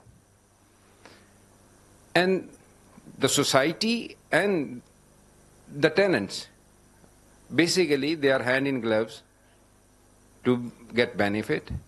And this benefit is going on, and no one has the courage to break this nexus and to get back their own assets back. So in view of all these things, when from 1925 and again back to 1905, you see the organizations, we cannot retrieve their record. When did they start their functions? What happened to their credits? Again, bank, if bank is coming, the loan documents are not there. We hardly find the members. There is no appropriate system within the cooperative societies that can deliver you the first-hand information so that we can go on with the business and improve it day by day. In agriculture societies, you can find some traces of the good governance in the housing sector, in the housing societies, because of, you can say, more interest of the members. But in agriculture societies, in credit societies, in Guzara societies, there is no there is no record available where you can make your judgments and deliver the members whatever you are supposed to deliver. We have almost 103 Guzara societies. Guzara basically is a land, a common land, Shamlar. 103 societies, cooperative societies, those are managing more than 165,000 acres of the land, of the forest, which is, I think, more than 50,000 in the state forest. But if you go there, you will not find any record of those shamlars that has been deteriorated. You cannot determine the ownership, who is the real owner. And when there is no real owner, no funds can be transferred to them. So there is a big gap how to deliver, how to empower those societies. Do we start from the scratch, or do we start from 1947? It is hard to answer this question. Similarly, the Guzara societies and their respective district federations, if we go for it, There is no connection. The 6 principles of the 7 principles of the Rochdale, if you see, there is one neutrality. You will hardly find neutrality. These organizations basically are working against the principle of the cooperative. You will find the religious biasness, you will find the political biasness, and all elections members, they are dominated by all these political as well as the religious. How could you expect that these organizations can deliver for the members? So, in all these in this scenario, what can be the solution? How could we go ahead? How could we make Guzara functional? How could we make the agriculture primary societies functional? How could we make the, the district federations functional? There is no linkage. And similarly, the cooperative department has no linkage with them. Even they don't have their own data, which organizations are located where. Yes, some are the traditional, or just like the Gangaram Society. You cannot ignore it because of the big name of the society. Otherwise, that would have been vanished. So, in the department or outside the department, we need to construct, we need to preserve, we need to save the bookkeeping of the organizations. Bookkeeping will provide members as well as other external agencies or the allied agencies requisite data for their all business functioning. Either this is the regulation, or this is the auditing, or this is the profit, or anything.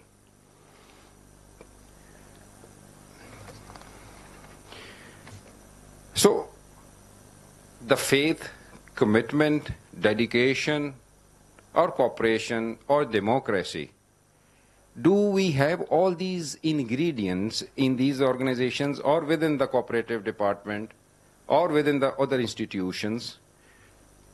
No. All these social values, we have compromised our social values now. What we learn in our academia, we do not practice. What we have seen in universities, what we have seen in colleges, in schools, we have learned, yes, to the sake of theory or the belief, okay, fine, this is what we have learned, but in practice, to monopolize the resources, we behave differently. We do not carry on with these principles, just like the democracy. Do we have the democracy in the cooperatives? No. Do we have some democracy in our institutions? No.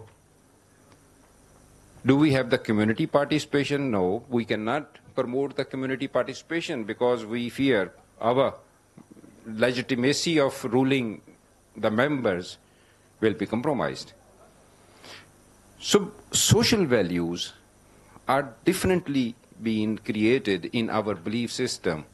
And these organizations, especially the community participation organizations, with aging, now they have changed their face. We cannot find any driver that can make them more vibrant and functional so that these societies can deliver. I believe all these models and the theories that we have discussed, how to run these models and the theories. Do we have any kind of strengthening powers in the people, in the member, in people and the members? At least 65,000 societies. We hardly find their legitimate business record. And they have problems of aging record, duplications, reconstruction, cloning. These are the different issues which stops the cooperative department to regulate these organizations. Of course, IT is there. We have all these models. We can do it. But the connection of the IT with the societies and with the cooperative department or with other agencies is not there. So my emphasis and my theory is, unless you develop a third-party bookkeeping of the organizations to provide these records to all agencies, to the subsequent management committees, you cannot run those organizations. And every effort of development, of giving them even subsidies or these all instruments, tools, what will happen at the end of the day, you will find no record. Either that will be gone to fire, flood, or somehow missing. So in this digital era, we need all record to be digitalized. It's not from the past, from day onward. If we go for the past, definitely we cannot make it or reconstruct the record in days.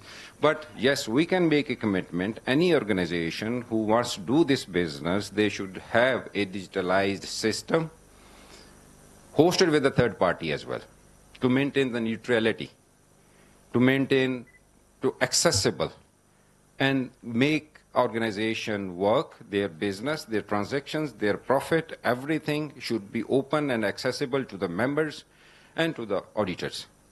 This will make these organizations functional, and this trust deficit will not be there then.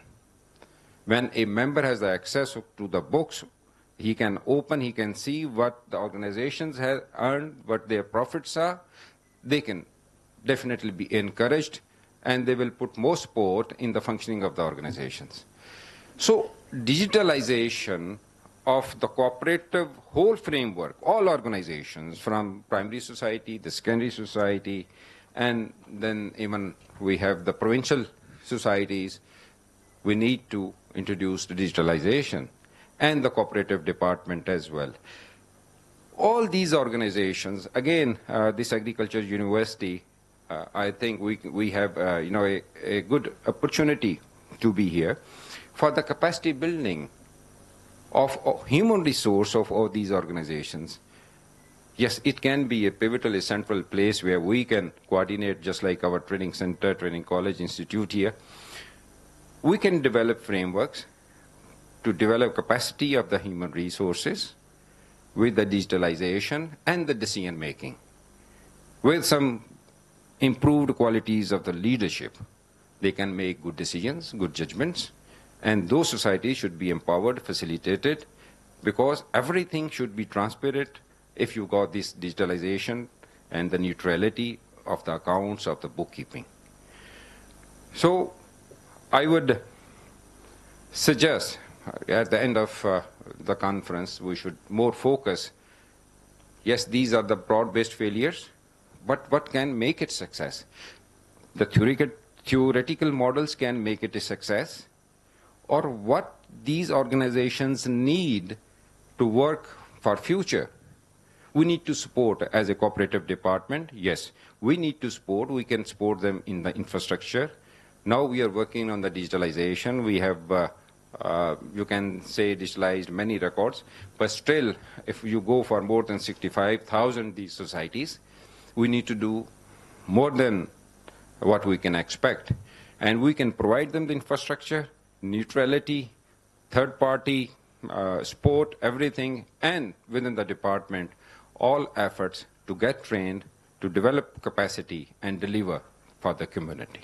So thank you very much.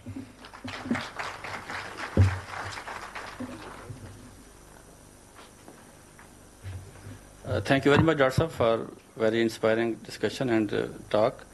Now this is time for panel discussion. We have already covered a lot of ground.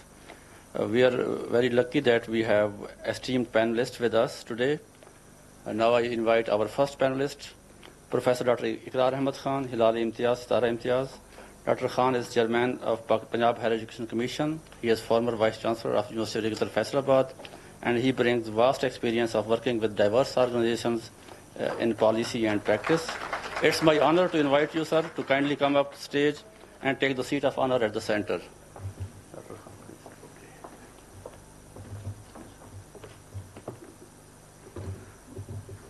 Our second panelist is Dr. Ijaz Qureshi. Dr. Qureshi is faculty at Australian National University, and he has vast experience of working at CSIRO, ACAR, and Australian government.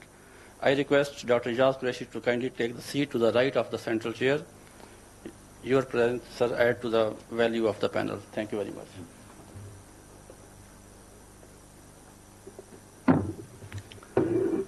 Our third panelist for the day is Ms. Sahar Fatma. Ms. Sahar is Assistant Registrar Cooperatives and member ICA.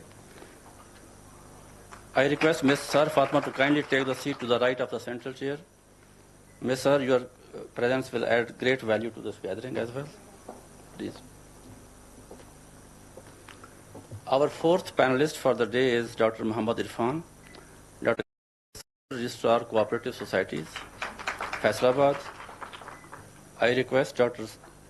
Irfan to please come on the stage and take his chair.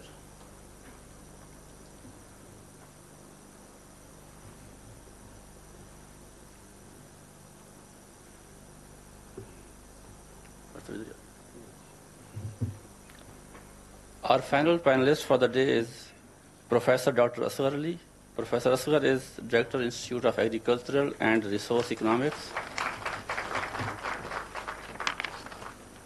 I request Professor Dr. Asghar Ali to please take his chair on the stage. That's about it.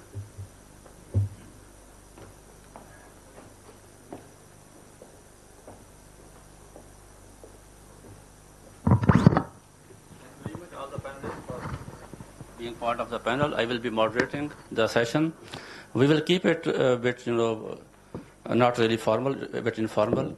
First of all, I move to Professor Dr. Iqrar Ahmed Khan. He has wonderful experience of working in different capacities. So Dr. Khan, to reflect on today's keynote speeches and what you think are the key barriers and key opportunities in form of cooperative revitalization. Bismillah ar-Rahman ar-Rahim. I would like to open my remarks by a word of gratitude to Secretary Cooperative and his team for choosing UF for this wonderful event. Since morning we have had 6 keynote speeches. The Australian experience, the NRSP experience, the cooperatives inside story by Tarar Saab, and then Kiran Khurshid, also her personal experiences as registrar, an entrepreneurial pitch from Javed Salim Qureshi Saab, and finally a diagnostic from Dr. Suhail. My quick take on this series of talks is that we have done plenty of diagnosis, but one thing is missing, which Qureshi Saab Qazi Saab has also mentioned his closing remarks in the previous session, that how. So what is the solution? And this is our general scenario that in sittings like this, we come up with wonderful diagnostic kit. ये भी हुआ, वो भी हुआ, ऐसे ऐसे हुआ, ये fail हुआ, इस तरह से fail हुआ. But we do not come up with any logical way forward. So जैसा कि काजी साहब कह रहे थे, we do intend to come up with a report at the end of 2 days deliberation where we present a way forward, and in that way forward a range of options for community development, and for us in particular agriculture and rural development. It goes without saying that agriculture and rural development are two sides of the same coin, and this is an area which deserves our attention, both from academics as well as from the governance point of view. In my new role, actually, I just got an idea to work on, because I'm supposed to present some options for public investment in the universities. And I suppose there should be one investment or one key performance indicator for all universities to come up with plan for community development, and then devise some indicators that those universities have practically performed as community leader or community development satellite or organs. In American universities, all universities have an extension office. So there's university extension. So you go to any university, at least public universities and Ivy League, all included, land-grant colleges, they have an extension office. And you go to that extension office, it is actually working on organizing different interest groups, capacity building, facilitating. There are credit unions on all university campuses, which is again a cooperative. Credit unions are actually cooperatives.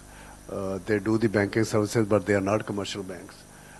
They are not charity, as we have discussed this morning. And the Rochdale principles, which are the central driving force for all cooperatives all over. So we have known it since 1904. So not new to us.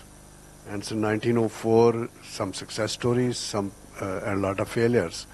So let's build on our successes and learn from the failures.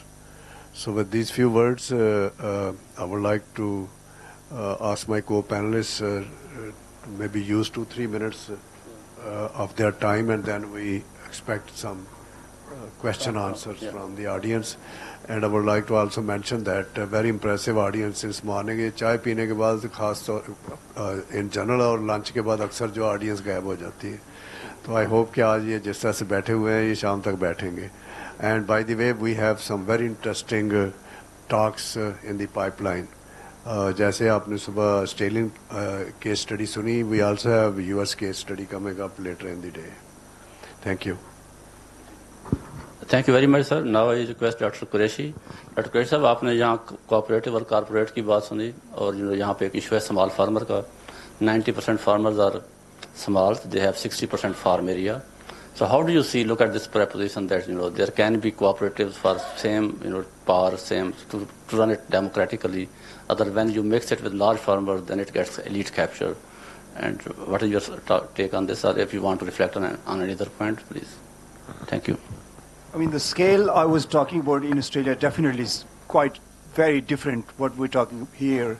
But the challenges they faced when we're talking about in 80s and then earlier, like 100 years before, they were pretty similar because they didn't have that bargaining power.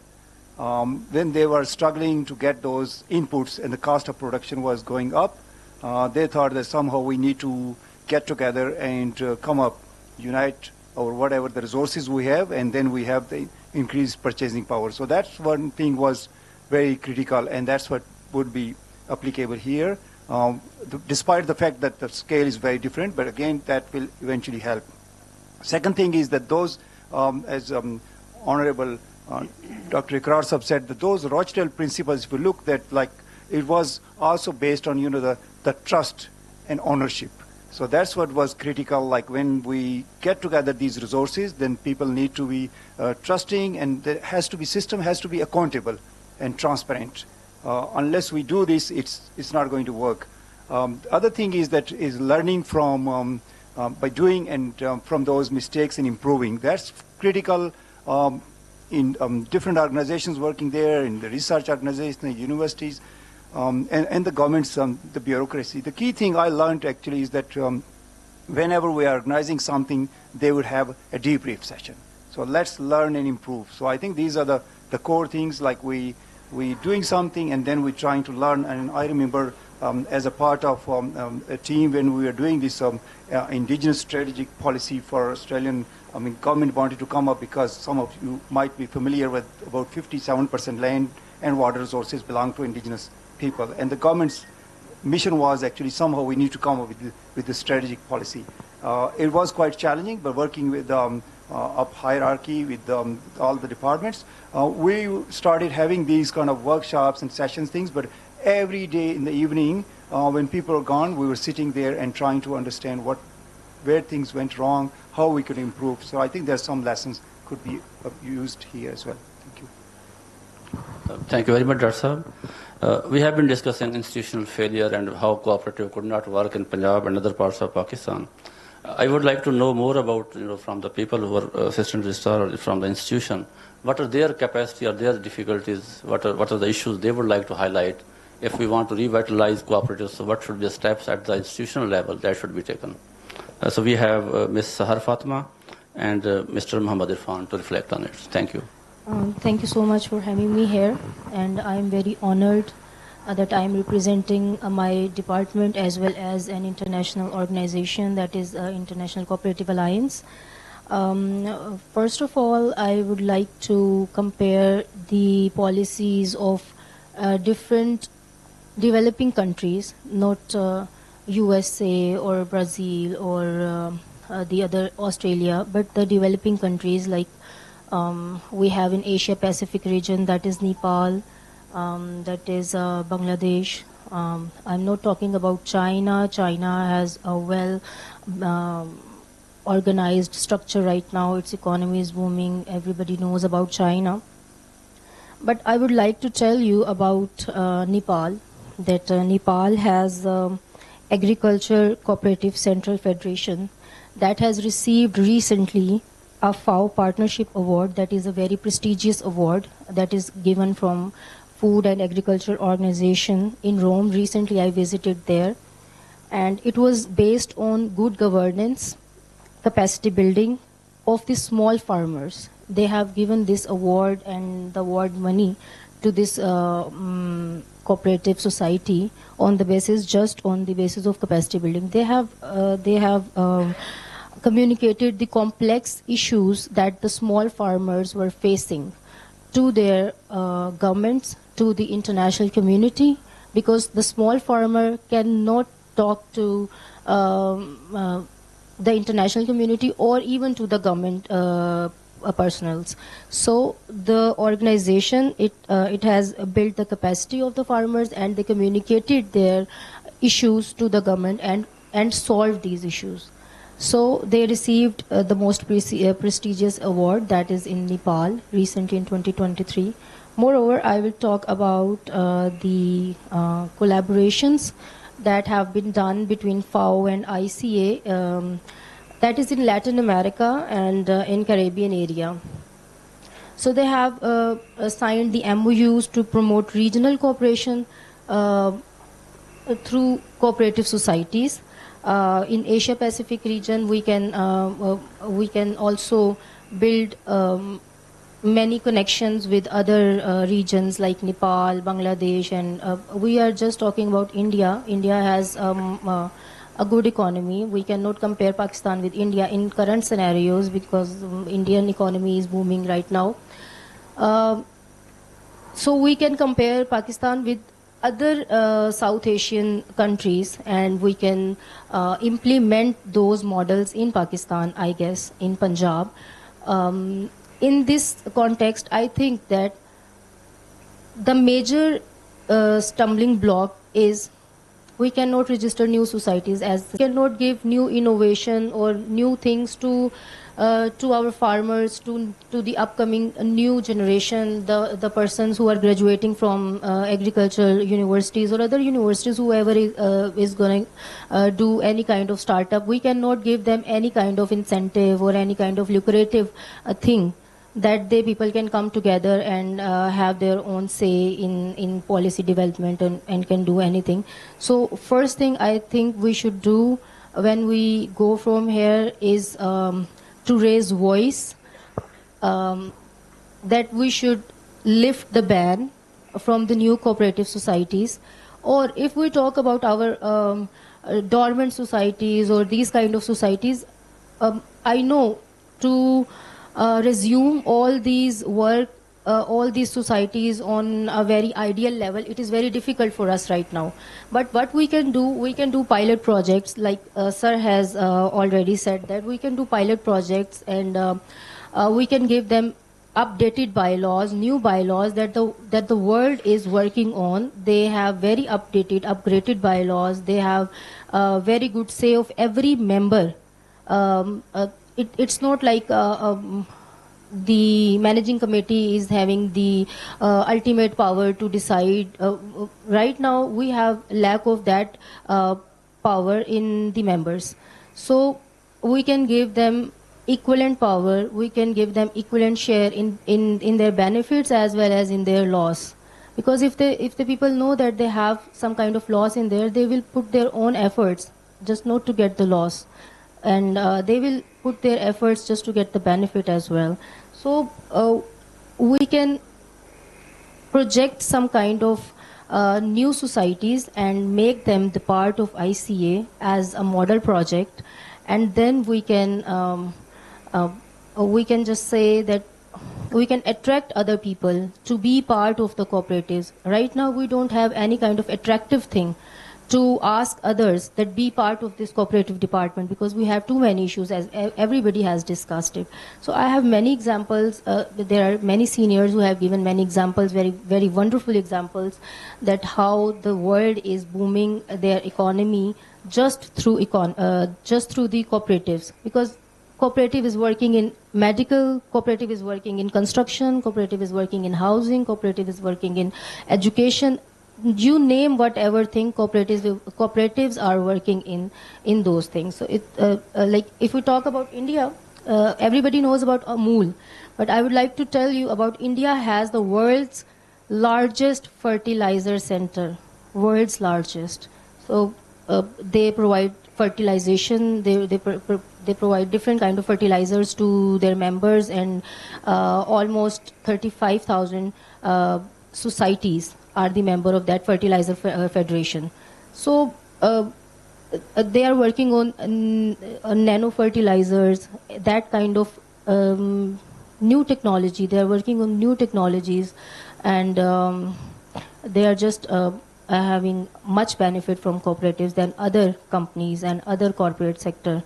So we can have a very good work environment. We can have women in it.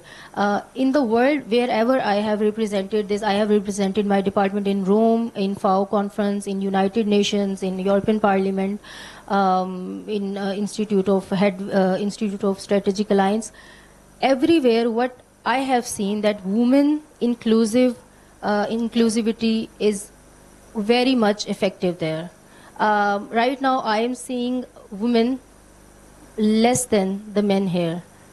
But we have, in Pakistan, women are very equivalent to the men community. So right now, the participation of women is also needed in every aspect. In agriculture, say, women are working in agricultural fields, in departments, in research projects, so they should be included in every kind of research or any kind of project. And thank you so much. That's all from me. Thank you so much for having me here. Thank you, Ms. Sahar. Sir, a lot of things and issues and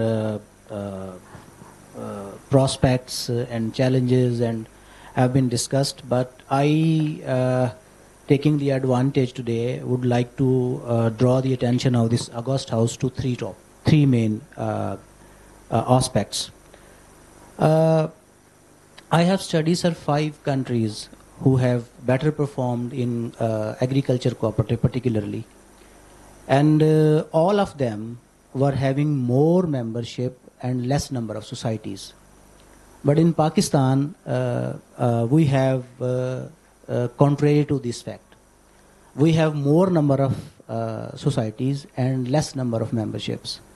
As a result, what happens,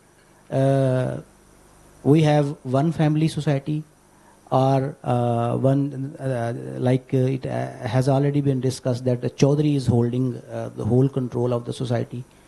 And when we have 10 members only for agri-credit society, how can they pool up their sources and have some significant and workable business model for agriculture?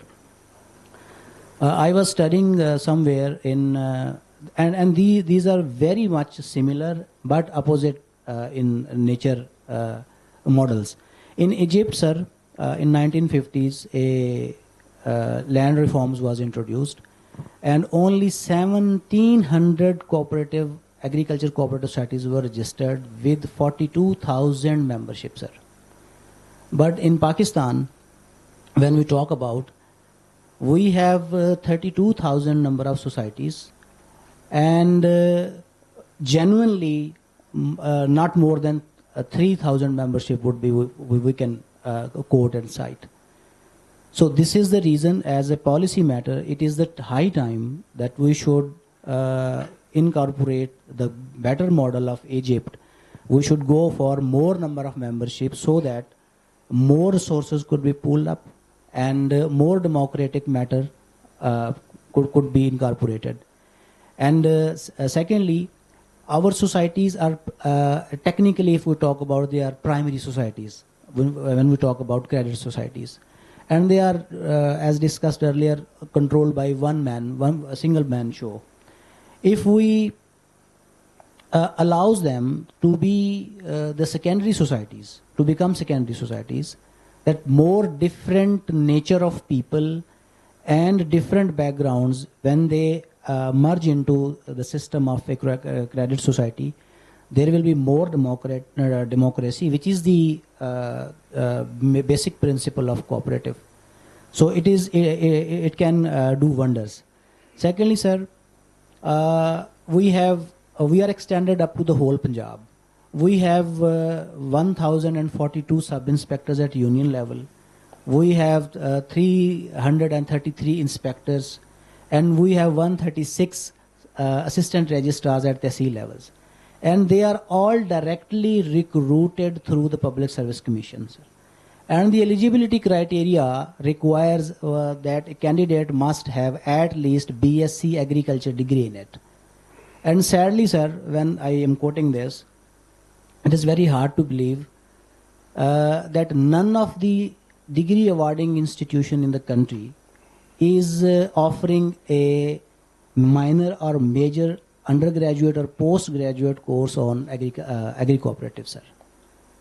It is the right time to say or float an idea that universities should at least offer one minor or major course on cooperative, so that people may know, because they are directly linked with it and they are directly recruited through PPSC. Secondly, sir, there is no significant, I am quoting this with responsibility, that from Pakistan, there is no good, significant, reported, peer-reviewed research on cooperatives. We have a big department, and we do not have indigenously in Pakistan, there is no cooperative research institute directly or indirectly working on it, sir. So this is the high time when we are talking about the ways and means forward for revamping the cooperatives. These are the key factors which could help relive it, sir. Thank you very much. Thank you very much, Shaukat, for highlighting this issue of relevant degrees. When I was a graduate student, I took a course in CC 705, Credit Cooperation, and there was a department till 2005, I think. But the issue was probably that, the advertisement never said that you must have a degree in credit cooperative. So they have to compete with BSc Agriculture. So even the specialists, you specialize in that or you have master's degree, you don't get a separate advertisement for that. For more to reflect on it, I think Director Institute of Agriculture and Resource Economics is the best person to tell us what were the reasons for demolishing the degree and what were the issues with the graduates at that time. Thank you very much. Thank you very much, Dr. Asif. As this cooperation and credit, that is the degree program in the Institute of Agricultural and Resource Economics before 2004. So I think that due to the non-advertisement of this degree and there is not the placement of the students, this degree program have been transformed into the development economics. So in place of cooperation and credit, now we have the development economics degree. But yes, we have also discussed with Dr. Ikrar Sahab before that we should also start this degree program again, the cooperation and the credit, and we will work on that so that our students, they can be best placed in this department. And Dr. Sahab, just I just take the opportunity without any question of you that since morning we have a lot of discussion and the presentations and just make some key points. Just key points I have noted. This is just the repetition, you can say, that what are the policy gaps which we have from since morning we are basically talking about that, because this panel is also regarding the policy, governance and the institutional setup. So the points, policy points which from the presentations and as well as with the discussion of the field relevant persons. So I have seen that the cooperative department of the Pakistan that is being governed with the outdated laws. Most of the presenters, they have told that the Cooperation Societies Act of 1925 on which we are running, and that basically lacks the provision of the basic modern challenges like the digital governance, climate resilience and the gender inclusivity. Also, I have seen that the laws in the various provinces, they are the different one. There is the variation in the laws that further fragment the cooperation and creating the inconsistencies in the registration and dispute resolution, I think. And in case of the governance gap, which I have seen that there are the certain gaps, the cooperatives, they suffer from the mismanagement, as most of the presenters and the speakers they have told, and there is also the lack of the transparency. And there is a weak oversight and financial illiteracy among the members and among the officials that basically mostly exacerbate the governance. One thing our registrar Saab they have told that there is also the deficiency of the record keeping and the annual audit. So this is also the problem or the, you can say the gap in the governance. And if we see the institutional gaps, I have seen that cooperative registrars, they lack the adequate resources, the staff and the modern tools, which can give them the opportunity to effectively monitor and regulate the cooperative societies. And the oversight from the department that is reactive, which I have seen, that should be proactive. This reactive oversight that leads the mismanagement and the elite capture also. Mostly, the cooperatives, they lack of the governance knowledge, financial management, and the marketing interventions. And at the last, which I have noted, that institutional support that is fragmented. No centralized mechanism is there to connect the cooperatives with public and the private sector resources. So these are the basically policy, institutional and the governance gap which I identified. Most of the speakers, they have told about that, just I have retreated that. And taking this opportunity also, I have remained engaged since 2014 with the Cooperative Training College. I am teaching the courses of the agricultural economics and the business management and the development economics to the assistant registrars as well as the other one is the inspectors, yes. So I have a very strong connection with these assistant registrars. I think in the hall, more than 90% of the inspectors as well as the assistant registrars, they are my students. I have a direct contact with them and took the feedback from them. All these registrars and the inspectors, they are well motivated, they are determined, they are dedicated. But the thing is, as Secretary Saab has said that since 1997, there is not any further registration of the cooperative societies. So I think these registrars, they have no work to do in the field. If the new societies, they are going to be registered and they become the functional, so they are the dedicated one. One thing which I have seen that we mostly say that our policies are there, policy formulation, and they are the problem in the implementation. But I found and I observed in the cooperative department that there is not the problem of the implementation, there is the problem of the rational and the actual and the adequate policy formulation. So we are lacking in the policy still here. Other things are, in 2001, when I was in the government of Punjab, I have the opportunity and have been given the assignment by the district government to analyze the performance of these cooperative societies in the district Nankana Sahib. So I visited different societies in the district. One thing which I found, that these societies, they are just the one-man show. One person take the ID cards from the other person. The persons who are giving the ID cards to that person, they don't know that for what purpose it has been given. Some of the members, and they have been died, and the societies is the going on. And rollover problem is there. जिसे वो कहते हैं ना नया और पुराना वही होता जा रहा है. So I think now this is the high time that we should motivate our field staff, because these inspectors and the assistant registrar, they are the frontline officers which have the strong connection with these. So this is all from my side, that we should have to formulate on-ground reality-based policies which can tackle our problems. Thank you very much. Thank you, Dr. Sahab. मैं दोबारा doctor Iqrar साहब की तरफ आऊँगा. Doctor साहब, आपका अपना एक हाइपोथेसिस है और थीसिस ये है कि 10 साल लगते हैं किसी बात को करने में और पॉलिसी में समझने में, तो मैं उसी को रिएट्रेट करता हूँ. तो 10 साल तो काफ़ी टाइम हो जाएगा. मैंने भी 20 साल पहले कोर्स पढ़ा था, उसके बाद में आज दोबारा मैंने वो किताबें देखी और दोबारा मैं इस डिस्कशन में आया हूँ. तो अब I mean while we are waiting for that time कि वो सेंसिटाइजेशन हो, दोबारा वो बैन ख़त्म हो, तो व्हाट डू यू सी? आपने एक डेट पाम का प्रोजेक्ट किया, तो there is whenever an opportunity is given, there is हम ये नहीं कह सकते कि सोसाइटी में ट्रस्ट ही नहीं है या बिल्कुल लोग कोऑपरेट करने को तैयार ही नहीं है. But then we have to come up with some viable option, some innovations जिसमें लोग बेनिफिट देखें. And what do you see sir, what are the maybe the lowest hanging fruits from where we can start while we are waiting for the bigger action at certain level? What are those actions we can do? Thank you very much, sir. I don't think I can give a recipe to correct everything right away. We are here actually to deliberate, and through deliberation, I'm sure some brilliant ideas will emerge.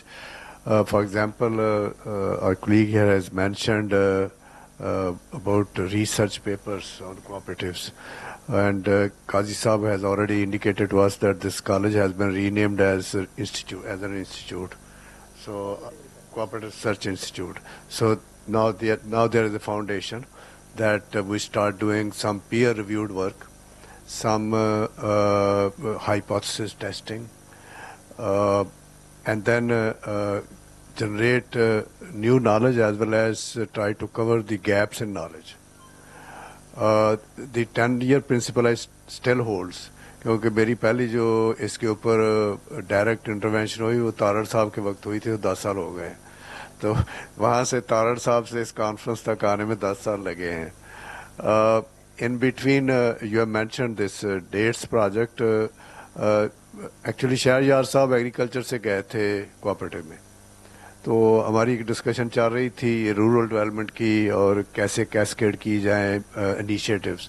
तो वो वहाँ जाते उन्होंने मुझे कहा कि हम नई सोसाइटी तो नहीं बना सकते, कोई ब्रिलियंट आइडिया ऐसा होना चाहिए कि वी कुड क्रिएट कलेक्टिव्स.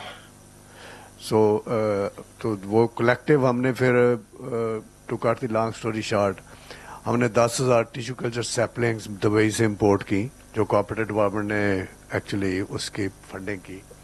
उनको हमने 2 साल यहाँ पे ग्रीन हाउस में उसकी हार्डनिंग की और पॉटेड प्लांट्स बनाए गए. वो पॉटेड प्लांट्स फिर देने के लिए उस वक्त ये आइडिया था कि हम ऐसे फार्मर्स को दें जो आगे कैस्केड करें. तो वो कैस्केड जो है वो उसका डाटा है हमारे पास, वो चला, लेकिन वो फार्मर सोसाइटीज़ नहीं है क्योंकि फार्मर सोसाइटी रजिस्टर नहीं हो सकती थी. आपका जो कमेंट है डिग्री के ऊपर, हमारे यहाँ कोऑपरेशन एंड क्रेडिट का प्रॉपर एकेडमिक डिपार्टमेंट होता था, but it is not feasible to create degree programme in every small subject. I think development economics is a more inclusive degree programme, and the courses, both minor and major courses in cooperative and cooperation and credit are available. They are being offered in our economics program as well as in business programs, agri-business program.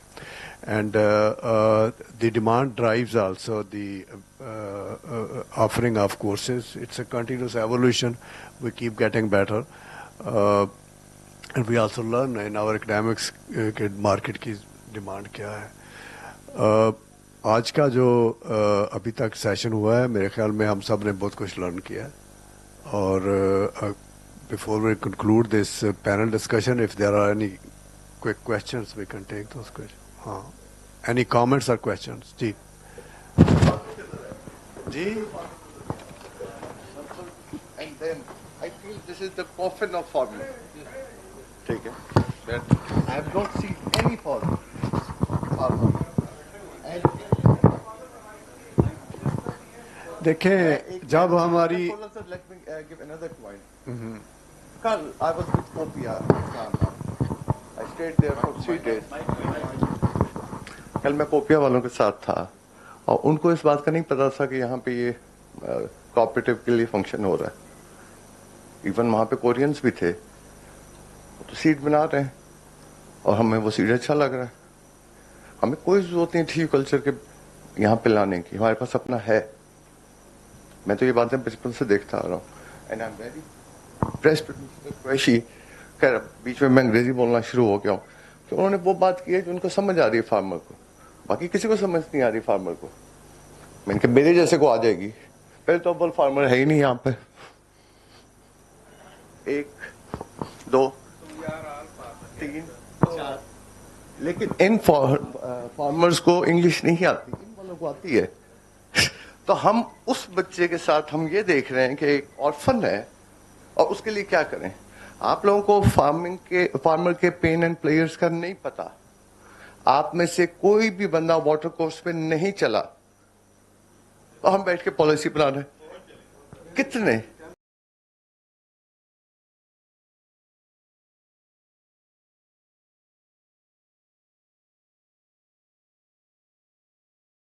Sir आप है ना, इधर कितने जो कि farmer बैठे हैं वो इंग्लिश समझ सकते हैं. It is just a thought. इस पे सोचिएगा. जी थैंक यू. मुझे नहीं पता इस वक्त डीएपी की प्राइस क्या है. जी हमें पता 12,500 है. थैंक यू आपके काम कंसर्न का. बाय द वे हमने कल नेशनल असेंबली की स्टैंडिंग कमेटी को 3 घंटे ब्रीफिंग दी है और that's the highest representative forum of people of Pakistan. और बाय द वे वो पीआरसी में हुई है जहाँ के कोपिया की आप बात कर रहे हैं. मैं कोपिया की पैदाइश से कोपिया को जानता हूँ. आगे चलें जी. सर अस्सलाम वालेकुम. मेरा एक कमेंट भी है और एक सजेशन भी है. देखें जो आज हमारे ऑनरेबल वाइस चांसलर थे उन्होंने भी और डॉक्टर कुरैशी साहब ने भी एक चीज़ ये कही कि हमारे यहाँ सोसाइटल इशू है कि हम लोग जो हैं इंडिविजुअली तो बहुत अच्छा परफॉर्म करते हैं, लेकिन जब कोऑपरेशन की बात आती है तो हम कोऑपरेशन में फेल हो जाते हैं. तो एक उन्होंने बड़ा अच्छा कंसेप्ट दिया कि 1 विलेज 1 सोसाइटी 1 कोऑपरेटिव, वो उससे मेंबरशिप का भी इशू हमारा रिजॉल्व हो जाएगा. और 1-2 मैं आपको चीज़ें लाइव बता रहा हूँ. मैं खुद फार्मर हूँ बाकायदा. मैं हफ्ते इतवार को अपने डेरे पे होता हूँ. आज भी 14 भैंसों का दूध निकालता हूँ, अपने हाथों से काम करता हूँ. साथ ही साथ मैं क्योंकि कोऑपरेटिव बैंक का जोनल हेड हूँ रावलपिंडी में, तो मैं वाइडली ट्रैवल करता हूँ और मेरा इंटरेक्शन जिम्मेदारों के साथ होता है. एक चीज़ मैं ऑब्जर्वेशन अपनी दे रहा हूँ और एक दूसरी ऑब्जर्वेशन दे रहा हूँ और फिर मैं एक कंक्लूजन की तरफ जा रहा हूँ कि how we can implement all that. देखें एक चीज़ ये है कि मैंने अभी मेरे प्याज जो है मैंने हार्वेस्ट किए हैं. आप बिलीव करेंगे कि तकरीबन 400 मन प्याज हुआ है और 500 रुपये का मन मैंने बेचा है, जो हार्डली 12 रुपये केजी बनता है. तो मैंने उसकी अपनी कास्टिंग की हुई थी, मुझे उल्टा लॉस हुआ उसमें से एक बार. सिमिलरली अभी मैं कुछ दिन लास्ट वीक मैं की जगह बैठा हुआ था तो एक काश्तकार था, वो कह रहा जी कि मैंने अपने एरिए में पानी जो है उसका बोर किया है और जो मैंने टेस्ट किया था कि जी यहाँ बोर होना चाहिए वो पानी उसमें से आया ही नहीं है, मेरा 4 लाख रुपए खर्च हो गया.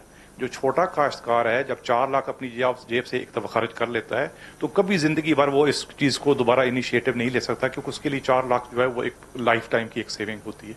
अब मैं कैसे हम इस चीज को हम जितने आप कंक्लूड करें. देखिए एक बड़ी सिंपल है. मैं अपने विलेज पे एक खामोश खिदमत के नाम से सोसाइटी, सिर्फ मैं अकेला नहीं रन कर रहा, मैं तो उसको यानी पेट्रोनाइज कर रहा हूँ, बट उसके लेडीज भी यंग जो है जनरेशन यूथ भी वो सारे मेंबर्स हैं. तो हम अल्हम्दुलिल्लाह उसमें इतने इनिशिएटिव्स हैं कि मैं यहाँ बयान करूँ तो टाइम नहीं उसका, लेकिन आप कोई इनिशिएटिव नाम लें तो उसमें मौजूद है. जैसे क्लीनलीनेस का भी इनिशिएटिव है, फ्यूमिगेशन का भी इनिशिएटिव है, मेडिकल का भी है, ऑर्फनेज का भी है, राशन का भी है और कर्ज हसना का भी, हर चीज़ है. और अल्हम्दुलिल्लाह हम तकरीबन 8 साल से सक्सेसफुली और सिर्फ अपने गांव के मेंबर को हमने कलेक्ट किया हुआ है. हम व्हाट्सएप ग्रुप में 100 मेंबर हैं जो अपनी अपनी कैपेसिटी, कोई 500 कंट्रीब्यूट कर रहा है, कोई 5000 कर रहा है, कोई 50,000 कर रहा है. तो हम तकरीबन 5 करोड़ के करीब आज उस गांव के लोग जो हैं وہ کر چکے ہیں. تو میرا اب ہاؤ کیسے ہم کر سکتے ہیں, میری ریکویسٹ ہے کہ ہم سمپلی ایک چیز کلیکٹ کر لیں انفارمیشن کہ پنجاب لیول پہ کون کون سے گاؤں ہیں جو خود سے اپنی اپنی مینجمنٹ کریں اپنے اپنے گاؤں کی بیٹرمنٹ کے لیے, اور انہی کو ہم سوسائٹی میں رجسٹر کر لیں اور انہی کو ہم فارمنگ کے لیے اور ان ساری چیزوں کے لیے جیسے آپ مناسب سمجھتے ہیں ان کو کر لیں. تو آئی بلیو آپ کے پاس ماڈل سوسائٹیز بھی آ جائیں گی اور آپ کے پاس ماڈل بھی آ جائے گا. تھینک یو ویری مچ.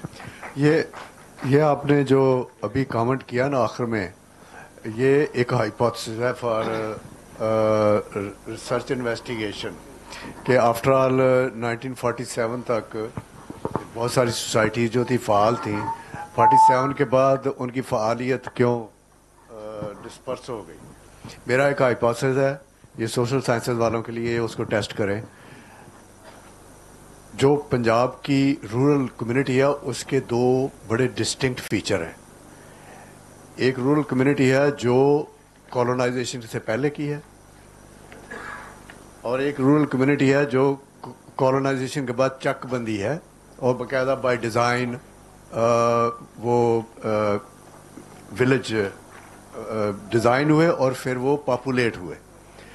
تو کالونی جو رجیم تھی اس وقت پاپولیٹ کرتے ہوئے انہوں نے سوشیالوجی کو بہت اہمیت دی.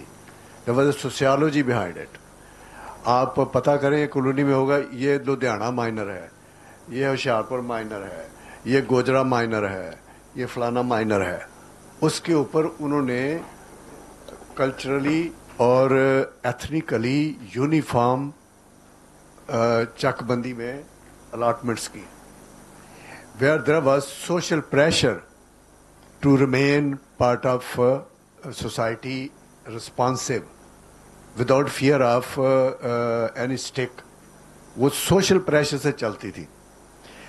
1947 کے بعد وہ ولیج کمیونٹی جو ہیں وہ اب بن گئی ہیں ایک مکسچر. وہ بن گئی تھی, اب تو چوتھی پنجویں جنریشن آ گئی ہے نا, اب تو اس کی جو سوشل انٹیگریشن ہے اس کا کوئی نیا فارمولا ڈیزائن کرنا پڑے گا. تو یہ اسپرٹ آف کوآپریشن جو آپ کہتے ہیں ولیج لیول پہ, اس میں ایک سوشیالوجی ہے اس کی.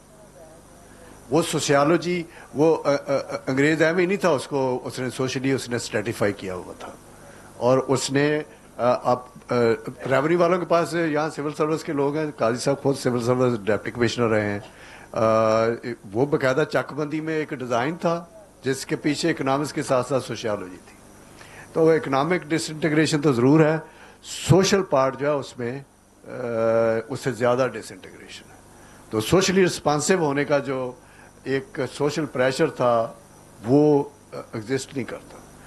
وہ ایک تو وجہ ہے کہ وہ جو پاپولیٹ ہوا ہے 1947 کے بعد مائیگریشن کی وجہ سے, اس کی جو ڈیموگرافی ہے وہ بہت مختلف ہے. اس وقت جو کھال تھا, ابھی یہ رائے صاحب پیش کریں گے, یہ پیڈا پہ کام کرتے رہے, کوئی بندہ امیجن نہیں کر سکتا تھا کہ بال صفائی نہ کی جائے. ان کا جو ایک ٹائم تھا, there was a socially responsive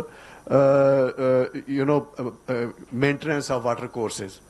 اب انہوں نے وہ سوشل رسپانسبلٹی ختم ہوگی, انہوں نے پیڈا بنایا, جاپان کا ماڈل لے کے آئے. اریگیشن ڈپارٹمنٹ نے بڑا میسو ٹرانسفارمیشن کی کہ وہ کلیکٹر سے نکال کے وہ سوسائٹیز کو دے دیا گیا اس کا آبیانے کی کلیکشن, اور وہ ان کو کہا گیا کہ یہ واٹر کورسز کی اور مائنرز کی مینٹیننس اور رسپانسبلٹی شیئرنگ کریں گے. ماڈل بڑا اچھا پیپر پہ لگتا تھا, اس کو سوشیالوجی نے فیل کیا. Lead capture is one of them, but lead capture میں بھی سوشیالوجی ہے. تو یہ میرے خیال میں آپ اپنی سوسائٹیوں کو دیکھیں تو بہت ساری سوشیالوجی ہے جس نے اس کو فیل کیا. بسم اللہ الرحمن الرحیم. میرا نام رانا محمد خان بٹی ہے اور انجمن کاشتکاران پنجاب کا سیکرٹری اطلاعات اور نشر و سیاحت ہوں. جہاں تک فارمنگ کی بات ہے تو ہمارے جو پریزیڈنٹ ہیں رانا افتخار صاحب وہ حج کے سلسلے میں گئے ہوئے ہیں, ورنہ اس پر انہوں نے باقاعدہ ورک کیا ہوا ہے. اور انہوں نے 2 اضلاع جو ہیں فیصل آباد اور خانیوال کو, اس میں 2 یعنی یو سی منتخب کی تھی, اور اس کو یو سی اور ولیج لیول پر انہوں نے اس کو باقاعدہ اس پر ورک کیا ہوا ہے. اور سیکرٹری ایگریکلچر سے بھی ان کی میٹنگ ہوئی تھی, اور اسی طرح جو اخوت کے ہیں ڈاکٹر امجد صاحب ان کے ساتھ بھی, کیونکہ سب سے زیادہ جو فارمر کے لیے ہے کہ بغیر سود کے اگر کسی نے ورک کیا ہے فارمر کے لیے تو وہ اخوت ادارہ ہے جس نے حکومت پنجاب کے ساتھ. تو میں چاہتا ہوں کہ یہ دوبارہ ان کی رجسٹریشن بھی ہو اور اس پر کام بھی ہو تاکہ فارمر جو ہے اس سے زیادہ فائدہ اٹھا سکے. اخوت میں میرے خیال میں رجسٹرڈ نہیں ہے, لیکن اس میں وہ پرنسپل آف والنٹری پارٹیسپیشن ہے. کوآپریٹو میں رجسٹرڈ ہے, پرنسپل میں کام کرتے but it's not formally registered. ہاں ٹھیک. السلام علیکم سر. Sir, this is Usama sir, currently a PhD student in Institute of Agricultural Extension. Well sir, my research area is land conversion, and recently I was in GB for my data collection, and sir, as you were just talking about sociology, well sir, I was really surprised that in that particular area, when I moved from Chilas and once I crossed the Raikot bridge, I was really surprised to see that how the dynamics changed. And in that specific area, I was only able to collect my data and complete my data collection thanks to the cooperatives over there. And they were more than eager to work with the university, to work with academia. And sir, as you were just talking about sociology, aren't we missing a sociologist over here, a behaviorist? Because what we currently lack here is cooperation. Because if we see the dynamics, we have the same nation over there, same over here, but the cooperation over there, that is totally on another level. So how would you comment on that, sir? You have actually answered my question. You have actually endorsed my hypothesis. میں نے جو hypothesis پیش کیا آپ نے وہ endorse کیا ہے. اب یہ ٹیسٹ کریں گے سوشل سائنٹسٹ کے اس hypothesis میں جان ہے کہ نہیں. میں سمجھتا ہوں کہ sociology is the reason for lot of failures. تو سوشیالوجی کو کیسے ٹھیک کیا جائے. اچھا لیکن آپ نے you have added one more word, کی ورڈ بیہیویئر. تو یہ ہمارے سارے جو ایجوکیشن کمیونٹی ہے ان کے لیے یہ چیلنج ہے. You know education is knowledge, skill and ایٹیچیوڈ, بیہیویورل چینج. نالج تو اب بہت ایکسیسیبل ہو گیا ہے. ہم کلاس روم سے زیادہ بچے جو ہیں وہ اب جیب میں لیے پھرتے ہیں نالج. اسکل پہ ہم کام نہیں کر رہے صحیح طرح سے, اور بیہیویئر کا پارٹ ٹوٹلی مسنگ ہے.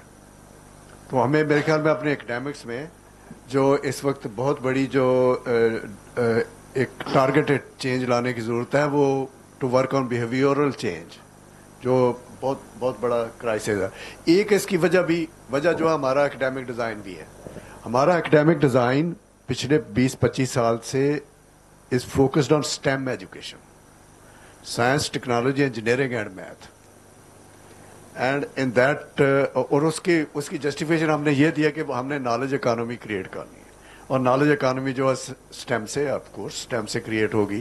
But then we have lost somewhere on the path of ethics, اور ہیومینٹیز ور کمپرومائزڈ. سو یہ جو سوشل ڈس انٹیگریشن ہے اس میں کیسے ہیومینٹیز کو واپس لایا جائے. میری وائس چانسلر سے میٹنگ ہو رہی ہے تو میں ان کو عرض کر رہا ہوں کہ آپ سارے اپنے اپنے ڈومین میں دیکھیں کہ کیسے وہاں کی ہیومینٹیز کی جو کلچرل ٹریڈیشن ہے, جو ہسٹری اپنے اپنے ریجن کی, اس کو کیسے ہم زندہ کر سکیں. میں نے ایگزامپلس بھی 2-3 دی ہیں. ہم نے یہاں پہ وارث شاہ چیئر انٹروڈیوس کی ہے, وہاں بٹشا ہوگی حیدرآباد میں, یا شاہ عبد الطیف بٹائی صاحب کے نام سے بٹائی چیئر ہے. اچھا گجرات میں میاں محمد کی چیئر کیوں نہیں ہونی چاہیے یونیورسٹی آف گجرات میں, یا جنگ میں سلطان باہو کی چیئر کیوں نہ ہو. تو یہ اور ڈیرہ غازی خان میں خواجہ فرید کی چیئر ہونی چاہیے. ہم نے خواجہ فرید کے نام پہ شاید رحیم یار خان میں یونیورسٹی بھی بنا دی ہے. تو یہ یونیورسٹی ہم نے ان کے نام پہ بنا دی ہیں. وہاں پہ کتنا ہم سوشل انٹریکشن کو پروموٹ کر رہے ہیں, وہاں کی سوشیالوجی کو کتنا اٹینڈ کر رہے ہیں, اور یہ بیہیویورل چینج. تو جو آپ کو وہاں پہ ملا ہے, صبح تارڑ صاحب بھی وہ ذکر کر رہے تھے کہ وہاں پہ کوآپریٹیوس جو ہے وہ بہت اسموتھ ہیں. مجھے اس کی وجہ ہے کہ یہ لگتی ہے کہ وہاں پہ سوشیالوجی یا وہ ابھی انٹیکٹ ہے, سوشیالوجی انٹیکٹ ہے. بس آپ کو بعد میں جی. اور اچھا سر, میرا ایک کویشچن ہے. ڈاکٹر انجم منیر. اچھا سر, یہ ابھی کوآپریٹو بینک ڈسکس نہیں ہوا, میں صبح سے سن رہا ہوں. یہ Punjab provincial cooperative bank Faisal آباد میں ہے, لاہور میں اس کی برانچز ہیں, اور یہ شیڈول بینک ہے. یہ کیسے کنیکٹ کرتا ہے سوسائٹیز کے ساتھ اور کیسے لونز دیتا ہے, اس کا مارک اپ ریٹ باقی اور فارمر کی فیسیلیٹیشن کے بارے میں تھوڑا سا جاننا چاہوں گا. میرے خیال میں آپ نے شاید سنا نہیں, یا آپ باہر تھے, قاضی صاحب نے اس کا ذکر کیا ہے, اور انہوں نے آج کے ڈیٹا دیے ہیں کہ انہوں نے کتنے ٹریکٹر لون, سولر لون دیے ہیں, سولر ٹیوب ویل کے لون دیے ہیں. ہاں ہاں جی السلام علیکم سر. سر آپ نے بالکل یہ ایک بات جو پوائنٹ آؤٹ کی ہے کہ ہمارا جو کالونیل سیٹ اپ کا جو آپ کہہ لیں کہ رورل ایریاز کو جس طرح انہوں نے کلاسیفائی کیا تھا وہ اب انویلڈ ہو چکا ہے جو ابھی تک چل رہا ہے. تو ابھی موجودہ دور میں ہمیں تو ضرورت اس بات کی ہے کہ ہم کس طریقے سے رورل ڈیولپمنٹ کو ڈیفائن کرتے ہیں, کیونکہ ایک ورلڈ بینک کی بھی رپورٹ ہے جس میں ڈیفینیٹلی ہمارے بہت سے یہ موبائل پکڑے, تو اس میں یہ ہے کہ سر اس میں ہمیں ری ڈیفائن کرنے کی ضرورت ہے اپنے رورل ایریاز کو, اور اس میں ہمارا جو ایک روربینٹی کا ایک کلچر ڈیولپ ہو گیا پاکستان میں. اب رورل اربن جو 25 ایکڑ کا جو ایک بلاک تھا وہ ایک مکسچر ہو چکا ہے جس میں ایک مارکیٹ کی ایکسیس تھی, تو اس میں ہمیں ایک نیو رورل ڈیولپمنٹ کے ماڈل کی ضرورت ہے. اگر ہمیں ایک وے فارورڈ تلاش کرنا ہے اس تناظر میں, تو آپ کا نہیں خیال کہ جو پوسٹ ڈیولوشن ہماری تمام تر توجہ ہو گئی ہے سوشل سیفٹی نیٹس پہ ہوگی, انسٹیڈ آف دیٹ کہ اگر ہم دوبارہ رورل ڈیولپمنٹ کے پروگرامس کی طرف جائیں جو کہ نیو 21 سینچری کا ایک پاکستان کا ایک اپنا رورل ڈیولپمنٹ کا پروگرام اگر حکومت اس پہ کام کر سکے, اس میں جاوید قریشی صاحب نے جو ایک ماڈل پریزنٹ کیا ہے وہ بھی ایک بڑا ایک اچھا انیشیٹو ہو سکتا ہے ٹوورڈ دیٹ. تو اس میں ایک ڈیلیبریشن ہو سکتی ہے, جیسا سیکرٹری صاحب کہہ رہے ہیں کہ ہم کوئی اسٹرانگ چیز لے کے اٹھیں, تو کیوں نہ ہم اس پہ ایک براڈر اسپیکٹرم میں ڈفرنٹ اسٹیک ہولڈرس کو ایڈ کرتے ہوئے پاکستان کا یا پنجاب کا ایک نیو روربینٹی بیس, کیونکہ یہ مودی صاحب نے لانچ کیا ہے روربینٹی, اس کو روربین مشن کہتے ہیں جو پروگرام ہے رورل ڈیولپمنٹ کا, یہ میں نے اسٹڈی کیا تھا. تو یہ انڈیا میں مودی صاحب تیسری دفعہ آ رہے ہیں, تو انہیں کچھ تو کیا ہے کہ وہ تیسری دفعہ آ رہے ہیں, تو یہ اسٹڈی کرنے کی ضرورت ہے کہ وہ پروگرام کتنا سکسیسفل تھا. تو ان میں روربن کلسٹرز بنائے تھے انڈیا میں, تو میرے خیال میں سر اس پہ بھی ایک اگر ڈیلیبریشن ہو اکیڈیمیا میں بھی, پریکٹیشنرز میں, پالیسی میکرز میں, تو ایک وے فارورڈ نکل سکتا ہے. Thank you. یہ روربینٹی پہ ہم یہاں اس ہاؤس میں پہلے ایک ایونٹ کر بھی چکے ہیں, اور اس کے اوپر مزید ڈسکشن ہونی چاہیے. نو بریگنگ, بٹ آپ ICDD کے ویب سائٹ پہ جائیں تو وہاں پہ میرا پیپر ہے, اس کا وہ ہے transition of rural urban transition میں, تو وہ روربینٹی ہے. تو وہ رورل اسٹرکچر جو ہے سوشل ایز ویل ایز اس کا جو انفراسٹرکچر ہے وہ والا نہیں رہا. مثلاً when I grew up in a village, تو انٹائر ولیج جو ہے 3 یا 4 اوپن ویل تھے جس کا پانی پیتا تھا. وی ہیڈ نو کبھی سنا بھی نہیں تھا نا ڈی ورمنگ بھی ہوتی ہوگی, ہمیں کیا پتا ڈی ورمنگ کا, تو پانی تو کنویں کا پیتے تھے. اچھا اس کے بعد ہینڈ پمپ آ گیا تو اس کا پانی بڑا میٹھا تھا. اب وہ کسی دیہات میں مجھے دکھائیں پنجاب میں جہاں پہ پانی پینے والا رہ گیا. تو یہ انفراسٹرکچر کے ایشوز بھی ہیں. اور دوسرا یہ جو ٹرانزیشن ہو رہی ہے یا ٹرانسفارمیشن ہو رہی ہے, اس کا ایک ایلیمنٹ ہے جو سوشالوجی ہے وہ بھی, جس کے اوپر ہم بہت ڈرتے ہیں. اس کے لیے ہمیں چاہیے کہ وہ یہاں بھی بات ہوئی تھی کہ بہت ساری یہ سوسائٹی یا ریلیجسلی ڈومینیٹڈ ہیں یا لیڈ کیپچر ہے. تو وہ ریلیجس ڈومینیشن جو ہے اس میں اگر کہیں پاپولیشن پلاننگ کی ذکر ہونا شروع ہو جائے تو یہ بہت سارے مسئلے جو اللہ کرے اگر پاپولیشن گروتھ کنٹرول ہو جائے. Hi, I'm Ramna Said. I'm a journalist. So I have a question from Dr. Ijaz Ahmed and Ms. Sahar Fatima. So my question from Sir Ijaz is that, you particularly work in University of Australia. So my question is related to gender equality when we talk in the terms of, how we can inculcate this thing in Pakistan, and what is your experience there, and what do you think what is one key takeaway from your experience that we can adapt in Pakistan and which can bring a substantial change? And to Ms. Sahar, it's wonderful to see a woman in a panel, and if I see back in the room. I don't see a lot of women. And considering that we live in Pakistan where gender parity is just above than Afghanistan, so it's good that we have at least a 1 woman and 5 or 6 men. So how is your experience in the cooperatives department? I mean, how challenging it is for a woman to not just, sustain or carry herself in a department that is not just primarily male dominated only, but also we are listening to the structural problems the cooperative department is facing currently. So I think that's very interesting question. And 30 years ago when I went there, I mean, some issues were there when we talk about the gender imbalance, and there wasn't that great representation. In fact, when I got married, my wife was the first in that center when we talk about it. She was doing MPhil degree in geostatistics. So she was the only woman in that whole, because other people were mining engineers and geologists and all those. But things have changed significantly in the last 30 years. Now there is like, I also, until recently, I was one of the executives in the Department of Agriculture, Fisheries, Forestry, Australian government. And when we were developing, I mentioned earlier, the indigenous people, that framework, and I was trying to work out how many actually we have these executives and senior executives, the male and female.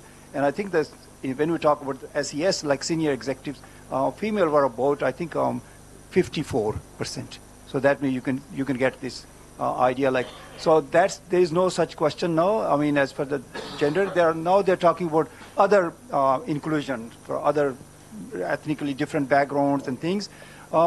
This again, it's in some departments, in some areas, there might be an issue, but in other areas, it's because there is a recognition that both men as well as women, they have the talent, and they should be contributing. And I had honor and privilege working with, in fact, one of my the bosses until recently was a female. So and I've seen them the hard work they do. And again, I mean, in my own home, actually, the person who's, again, I mean, I can see how much the effort they make, and the women participation is critical. And I think that's where the university can play a role. And I can see this when I was here, like I left this university in 1993. In that class, there were only, I think there were 72 students. There were 2 females and 70 males. And now I met Dr. Saab, I think. Yes, and this was like, I think 10 years ago, you were visiting Australia, and you mentioned that how much the change has, and now I can see this huge change. This takes time. Working, just quickly, I can say that the ACR organization I was working, there was very much focus that we need to have the gender balance. But what actually happened, we had a project, on water institutions in New Delhi, and the requirement was that this was the 2 provinces in Pakistan, the 2 states in India. It was critical that they should have brought those, and when we had this meeting, the Australian head of mission, who originally was from India, Mrs. Singh, she made these remarks because they could not bring those females there, and she made remarks that she said, I can see great gender balance here. So that was quite challenging, like for me as a program manager sitting there, and I had a good discussion with the project leader. In fact, we gave yesterday a presentation, Professor Lynn Craze and others, and then what actually happened, the next meeting we had in Colombo, and I think Dr. Attamari was among with us, and he was there as well. There were probably half a dozen females were there. It's just using that gender lens, and eventually people were there. So I don't agree just a woman for the sake of women, but it needs to give that equal representation. Thank you so much, Ramna, for asking this question.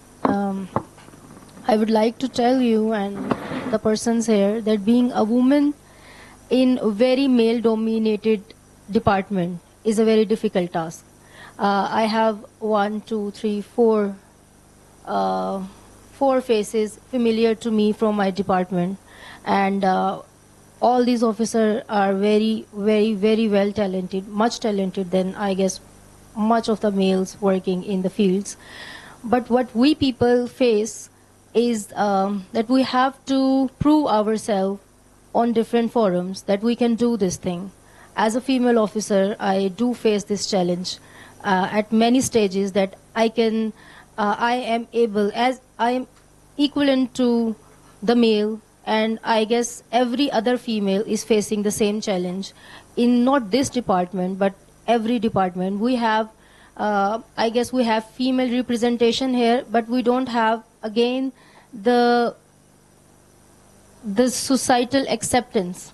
Again, there are the society. There is society. As we deal with the farmers, we are talking about the farmers. So I don't think that in the remote villages, the farmers they could see us as the leaders. Still, they couldn't see us as the leaders or taking decisions for them as compared to the males. They think that the decision the male are taking, that is the male, they people do not have to prove themselves, but as officers we still have to prove ourselves that we can do the same good work as the men can do. Thank you so much for asking this question. And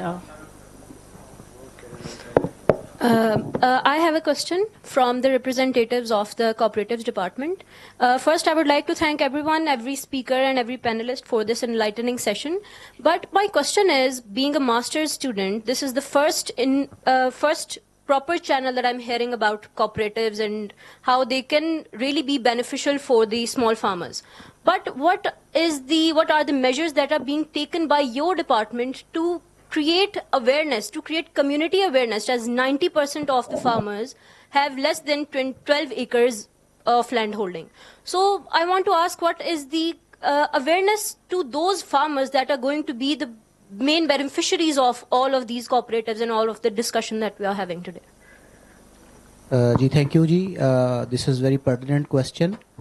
As I already discussed, that we have a very strong, well-knitted and on-ground network of our official functionaries.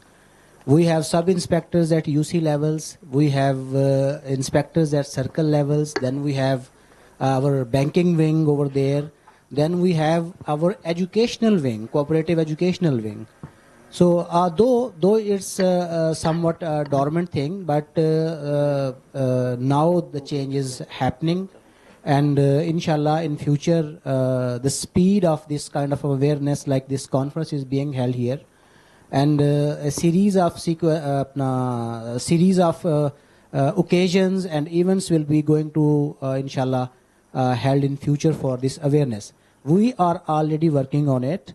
We are the one of the oldest department of subcontinent, and we have resources, we have our manpower, and this scientific means of communication with academia and the farmer is going to happen for the very first time, and you can judge the seriousness of the department from this event. Thank you. Thank you very much, Irfan. So with this, we are close to the closing of the session. In the last, I may ask Dr. Ikrar Khan for any closing thoughts on this. I think very important discussion, and I'm sure it's being recorded, and we'll continue with this same spirit to raise the issues and find out solutions as we move in the days ahead of us. ये gender वाली जो बात की है, ये देखें, we have had a woman prime minister, and we now have a woman chief minister, which has really shown leadership, and most you can say dynamic chief minister that we have seen in our times. This issue of gender is going to become irrelevant because there are more women reaching the workspace than men in the in every sphere of public service, in academia. We need more women in business probably. अब तो मेरे ख्याल में वो police में भी आपकी service में औरतें ज़्यादा आ रही मर्दों से.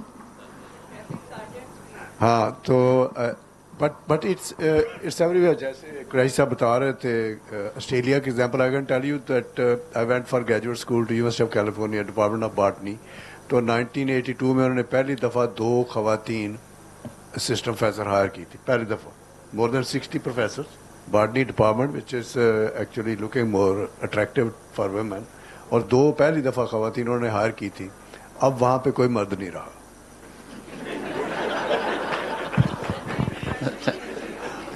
Okay, so imbalance. Imbalance is taking place here also. Now we have more girls enrolled than boys. और लेकिन हम challenges हैं. For example, the building we are sitting here, this was acknowledgement is due. This was funded and built by US Embassy.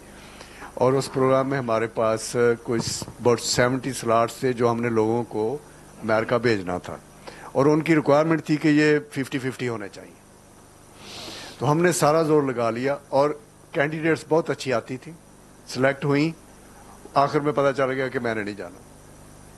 किसी को parents ने इजाज़त नहीं दी, किसी को सास ने इजाज़त नहीं दी, किसी को हस्बैंड ने इजाज़त नहीं दी और majority of them actually refuse to proceed. तो ये भी चेंज आ रही है, but we are moving in the right direction. Sir, thank you very much. Thanks to all panelists for wonderful presentation, discussion. I have one final announcement that we are leaving for lunch. All participants are requested to go through the door. There is lunch outside, and all the panelists and speakers will go upstairs in conference room 1 for lunch. Time is 30 minutes, so we will be back at 2:50.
at the UF.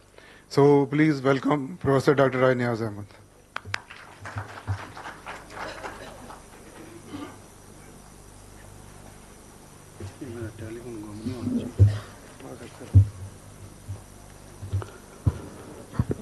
Bismillah ar-Rahman ar-Rahim. First of all, I am very thankful to Professor Iqrar Ahmed Khan, whom I met about 20 days back in the Vice Chancellor's office. Qureshi Saab and Dr. Saab was discussing this seminar. As usual, I put my input, and he directed me to come for this presentation. I'm here. I'm also thankful to Dr. Rafi and other team members. They really followed like anything. I was getting every next day a call that what is the status of your presentation. So finally I had to do it. Now I'm really happy to see Secretary Cooperatives, his team and his members. I'm not a man of cooperative society or cooperatives. I'm an agriculture engineer. Luckily, I got chance going to Japan for my postdoc studies. I graduated from Iowa State University, did my PhD from Iowa State, and onward I went to Japan for JSPS, Japanese Society for Promotion of Science. I am waterman. So my first thing was, our objective this postdoc was to compare these two countries for agriculture and especially for water resources. So let me take you first. Next slide, please. Let you all take to the Japan. Then it will be easy for me to present my next slides. First is stay at Kyoto Hotel. This was my first stay. I landed to Kansai Airport, went to Kyoto. When I was there, naturally, everyone who is staying in hotel, he tried to pass through all the papers available here and there. First note I passed through was, please be careful using water. If you use water above the permission, you have to pay for that. So just look that I'm in Kyoto, Japan. Japan is island. And island mean Pacific Ocean. And there is, I have to be careful using water. First message to me. Second, I had to leave early in the morning. My professor was there, and I was taking pic in the balcony, and his question was, what is new for you, gentlemen? I said, Professor, Sensei, just look at distance. There are same small house. You can see the till at the end and small houses are there. He said, why you are mentioning this? I said, if you talk about Pakistan and take the same picture, it will start from 2 Canal to 4 Canal, Bangalore, and end at the mud house. So this was another story. Visit to senior Japanese professor. This was my routine work. I had a chance to visit the senior professor of Osaka University. 2 hours meeting concluded to this, that what he remembered about his childhood or when he was young, there was smoke, burning tanks, and hunger, no food. And there was condition not to use the tank scrap for anything else except the tools, agriculture tools. So we converted our burning tanks into agriculture tools. And this what you see around is all we did it. Our Japanese did it. And the last question was very difficult for me. He said, I have been in Pakistan 2-3 times. You are engineer. Are you using sickle? I said, what do you mean? He said, are you using, your farmer using sickle? Daranti. I said, yes. This was question to me. I especially asked my dean, agriculture engineers, he's sitting here, myself has been dean too. Here is a weak point. Collaboration of universities to the industry and industry to the farmers. So if we three are on same platform, yes, there should be improvement on the farm by the engineers. Last question is a bit difficult. I will answer at the end, not right now. Next slide, please. So now you are with me. That was a bit more critical question. So let me take you to what are the organizations, associations, cooperatives. For me, because I am a student of this cooperatives and associations, they play, organization and associations, they play a big role in supporting agriculture communities. It is all over the world, not for Pakistan. There are village level farmers groups help to improve farming practices and productivity. If I just share with you, for Pakistan, water user association is very common in Pakistan. Every person who is working with water knows the water user associations. And there's a new term, relatively 10 years old, this Khal Panchayat Association. I will be talking in the last slide as well, Khal Panchayat Association. Land Improvement District two-day topic for Japan. And my one senior, Bajwa was sharing Samalundang, that's a new village movement. I will just, for new village movement, I will say that when General Park started this, he was martial administrator in South Korea, and here in Pakistan there was General Ayub Khan. They both were good friends as well. They both got steel mills. Our steel mill is located in Karachi. And there in the South Korea steel mill is one of the biggest in the world right now. And you know the status of our steel mill. They started this new village movement when the Korean has income level of $70.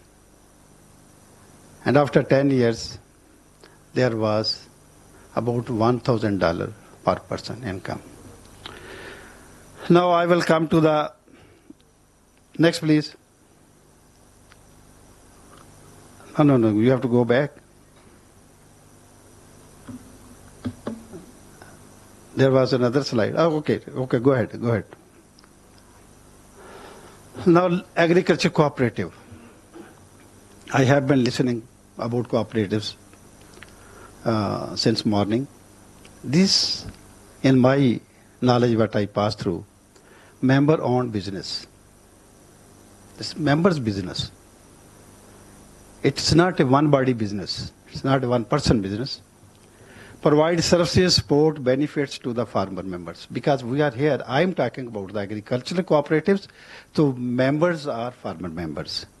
And types, you know, have been discussing since morning, marketing, supply, services, whatnot. Next, please. Next slide, please. Next slide, please. Here is case study of Japan. Japan economy. Japan is major economic power. Nowadays stand at probably fourth one in the world. Largest purchasing exporting power, and as well one of the largest importer. Share of agriculture economy was Japan. When I passed through this share 1.6, I was just calculating. It's very small as compared to 22 at Pakistan. Japan economy is $5 trillion I just calculated 1.5 ratio. It was $75. Then I looked, yeah, $75 billion is not a big thing. Then I compared their agriculture with our agricultural land. Our agricultural land is 5 times bigger than Japan.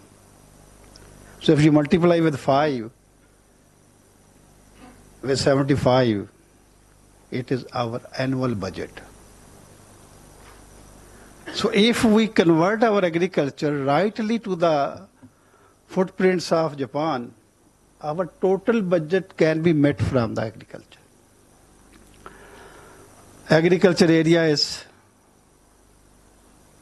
it's 5 million hectares and our is 22. So that's the ratio. Now you can see, I will in the next slide probably let me discuss next slide please. Here is the agriculture in Japan. You see our agriculture all around. How beautiful it is.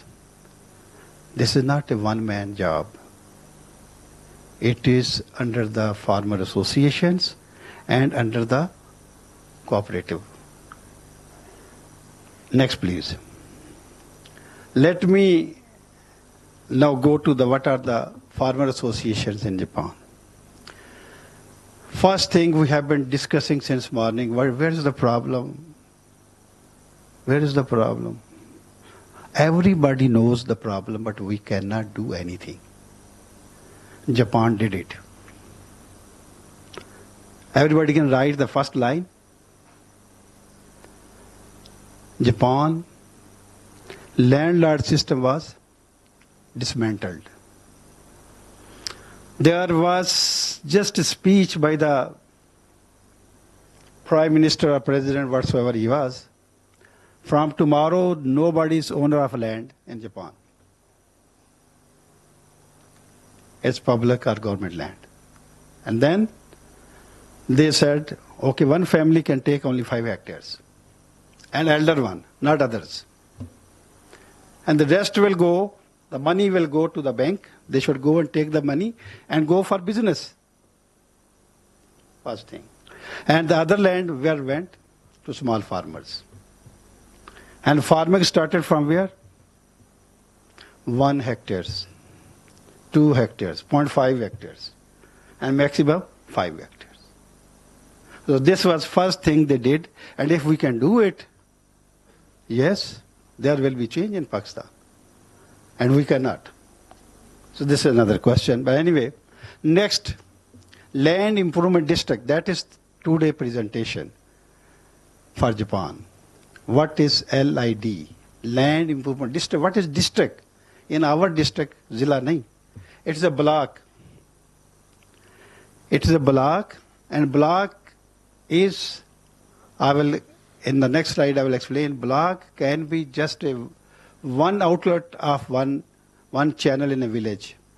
It can be one village. It can be 2 villages. It can be 1 union council. This is the block. All district land holders are forced to be member of LID. This will not happen that I will say I am Chaudhary of Gaon, so I cannot be member. I don't want to. Everybody has to be member. Firstly, LID. How they start LID? Just one water course command area people gather together and decide, okay, we want to register LID with the cooperative. One village, people sit together, they say, okay, let's go to the sets of sitting here, let's go to their office and register ourselves as LID. Okay, LID is registered. Now every farmer has to be member. He has to pay for that as membership. Kitna, how much? Just 3% of the farm. Not a big amount. It's a very small amount. I will just talk in the next slides. The scope of work will be just coming in the next slide. Next slide, please.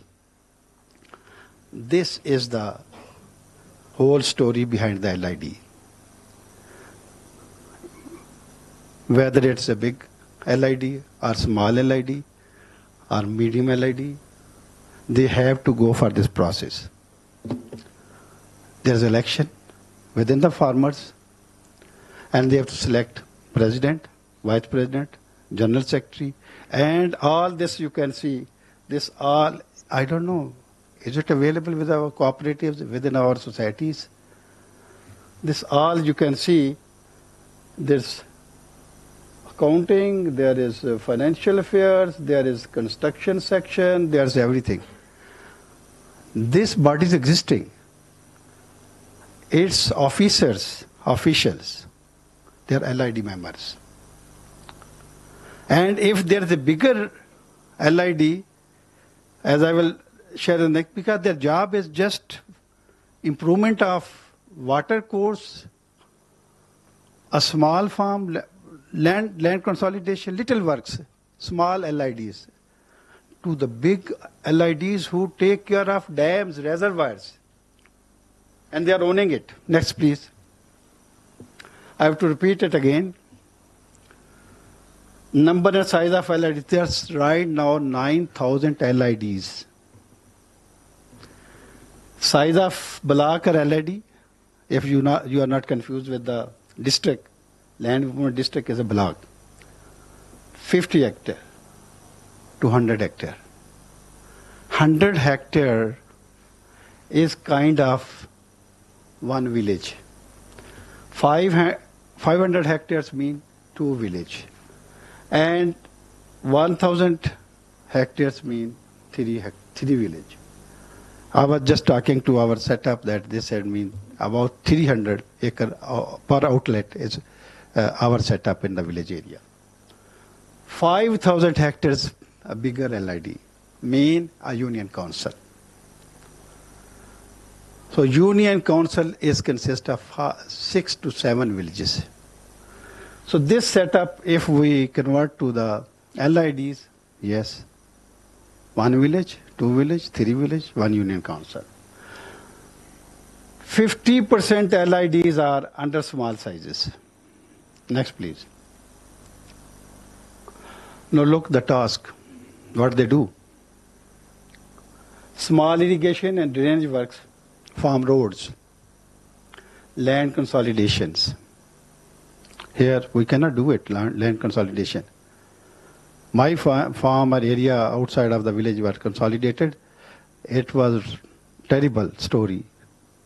It was divided to different villages, 5 acres, rather than consolidation process, under the consolidation process.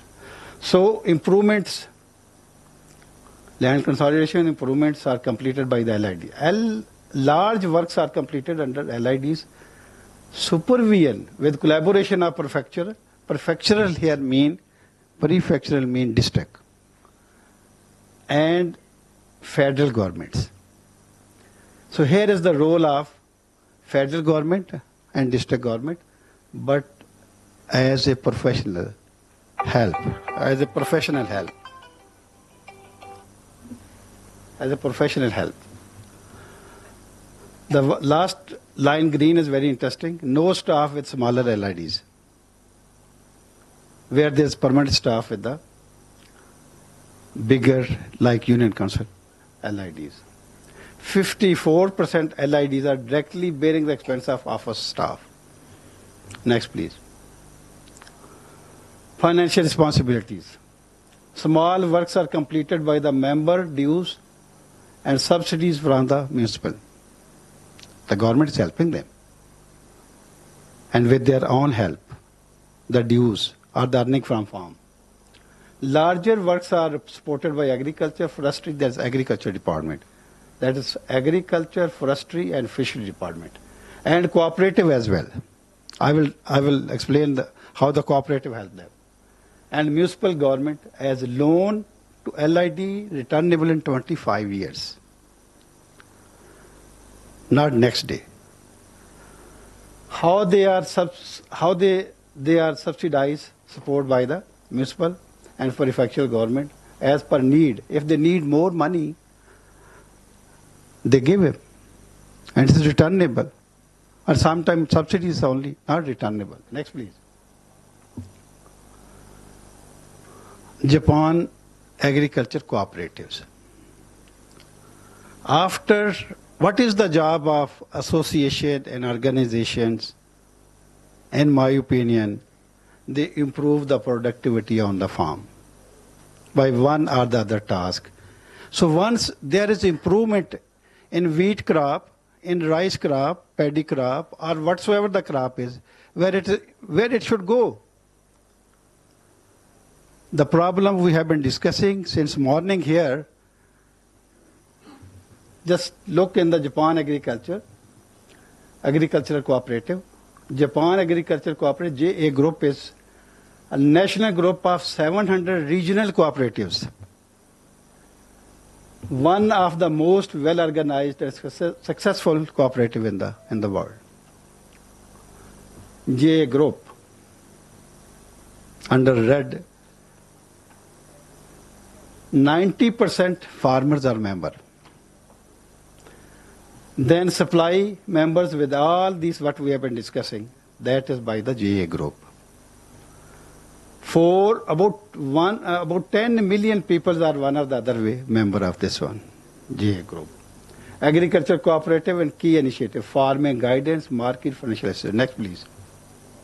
Here you can see overall pic of the cooperative in Japan. All these activities of the cooperatives, credit business, mutual insurance, other business, sales, product, processing, whatnot, sale, business, every project related to agriculture is with the cooperatives. And as I said earlier, this is not one-man show. 90% farmers are running this show. And they are sharing profit right from farm to the farm to fork. So sharing every penny of profit by this cooperative. Next please. Next. Here is machinery available with the cooperatives. And I will show you that I had a chance to go to market cooperating with the farmers, Japanese farmers.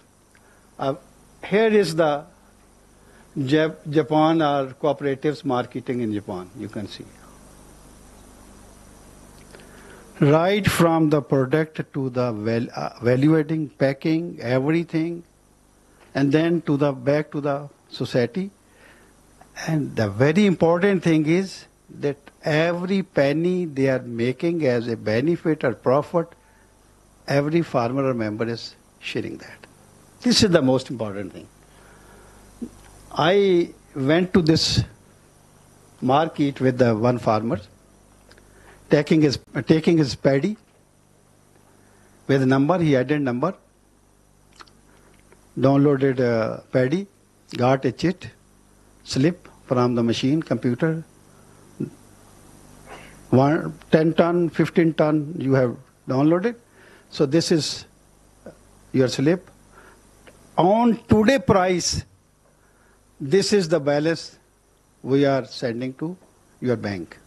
And after that, if there will be an increase in the rate, that will be added to your bank account.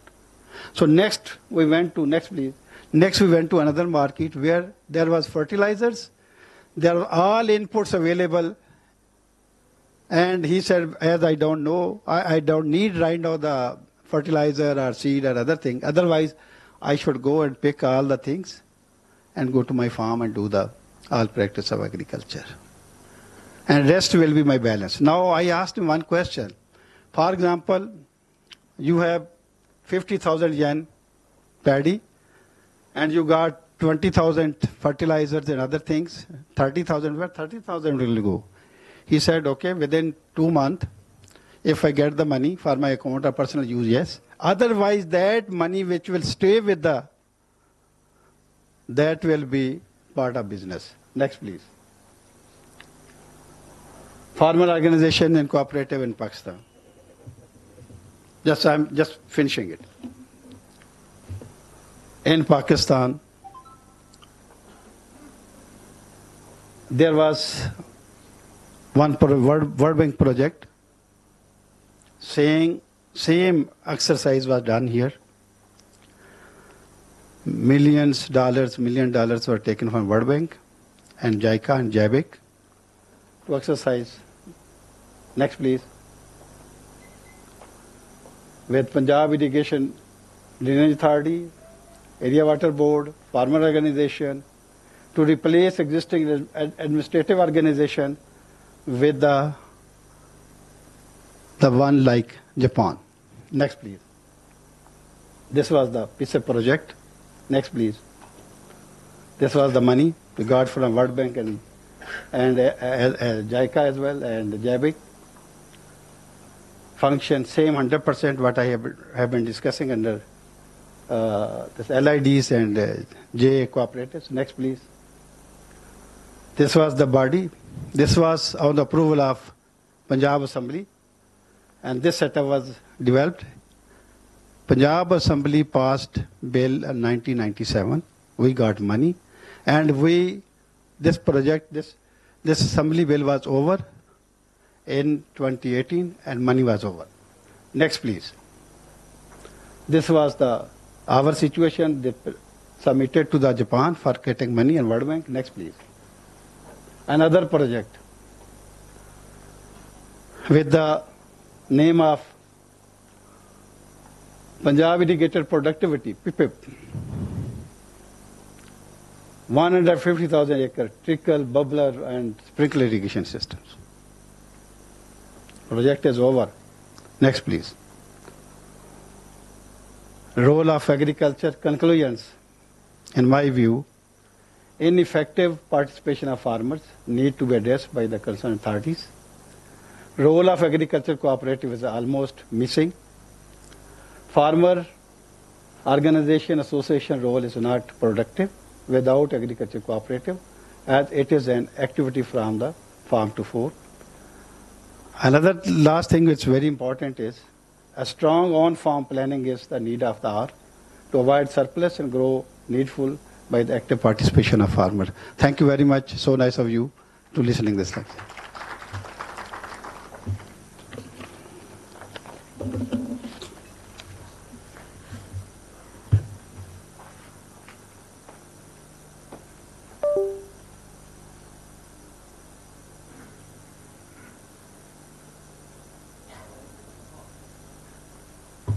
Thank you very much, Professor Dr. Rai Niaz Ahmed, for your very interesting case study on Japan and some Pakistan-related projects.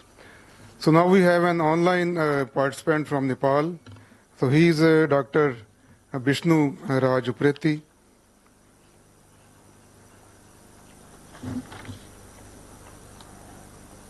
So Dr. Bishnu Raj Upreti is the Executive Director of Nepal Center for Contemporary Research, which is a research policy think tank, as he has also served as the Executive Chairman of the Policy Research Institute since 2020.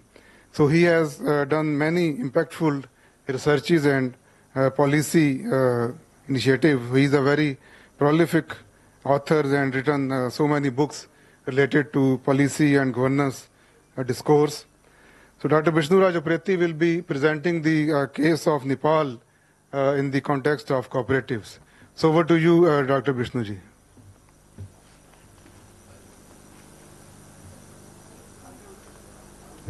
Please unmute.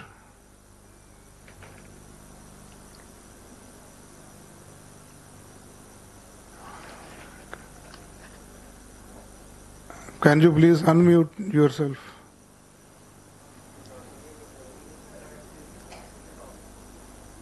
यहाँ से नहीं आप कर सकते. So you have the right of unmute. Please unmute yourself.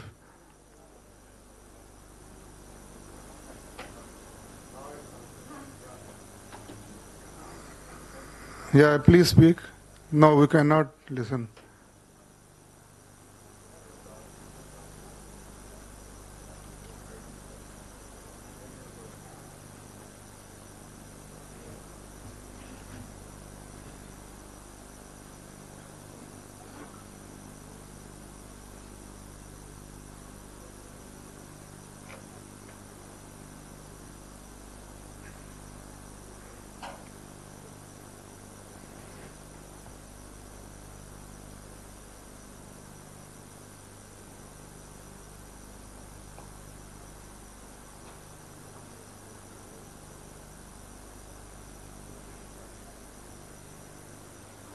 मैं अब तो unmute है। हाँ नहीं, वो तो अनम्यूट है। और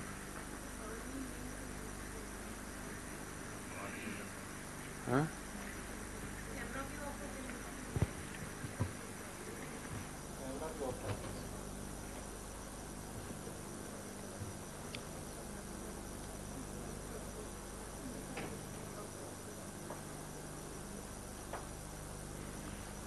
अभी ऑनलाइन है वो इधर।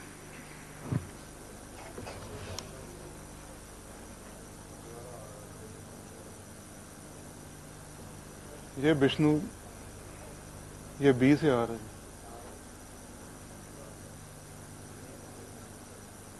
On mute. Okay. Can you hear me now? Yes, we can hear you. Okay. So just I am trying from my handset. Sorry for that. So thank you, Baba. Thank you. Me. To hello. Can you hear? Yes, yes, we can hear you. Okay. Let's start then. The chair of the panel, Vice Chancellor of the Yeah, can you, University, Professor. Vishnu ji, can you share your slides? No, I can't because I was just trying to do with the my phone, and from phone I am not able to do so. Just I have to speak now. Okay, please speak. यार remove कर दिया। Yeah, because. Yeah, please speak, Vishnu. So, warm greeting from Kathmandu. First of all, I thank Vice Chancellor Professor Ali and Professor Bawar Shahbaz for inviting me to share the state of cooperatives in Nepal. Basically, I will be just sharing what is happening in the cooperative sector as a whole in Nepal and what are the opportunities and challenges. I have not any specific case of individual cooperative, just I am broadly giving some progress and challenges. In that sense, I will be just covering the state of cooperatives in Nepal, opportunities for cooperatives and challenges faced by the cooperatives at present, and way forward and conclusion. So within that 15-20 minutes, I will be limiting to my presentation to that. So the current state of cooperatives in Nepal, the new constitution, once we have the federal setup, and the new constitution provided a special guarantee under the Article 50.3 to recognize cooperative as one of the pillar of the national economy, together with the public sector and private sector. So we have the tripod type of the three-pillar economic system defined by the constitution, and that is cooperative, public sector and private sector. So that means it has a very strong, solid background, and at present now more than 34,000 registered cooperative exist in Nepal, with the about 6.5 million members in these 34,000 cooperatives, and now it has been significantly expanded after the political change of the 1993. So it was a type of the movement. It was a grassroots movement to expand the cooperatives all over the country, not only in the urban area, but also going to the rural area. And most of the cooperatives are involved in agriculture production sector, dairy, manufacturing, finance, services, communication, energy, education, for example, consumer, etc. That means almost all public areas, Nepal's cooperative are engaged, and they are substantially contributing to the poverty reduction, financial inclusion, or empowerment of the poor and marginalized people of the rural areas. So these are the positive aspects documented from the different papers, research, findings, and there is a strong supportive initiative fostering local business and creating jobs. So many of the local cooperatives are really contributing at the local level and providing financial resources for the local people, and also most importantly they are really exercising the people's power, the local leadership. Many of the cooperatives are led by the poor marginal people as well. So that was quite a big achievement. In terms of challenges, even though there was excellent performance on small cooperatives or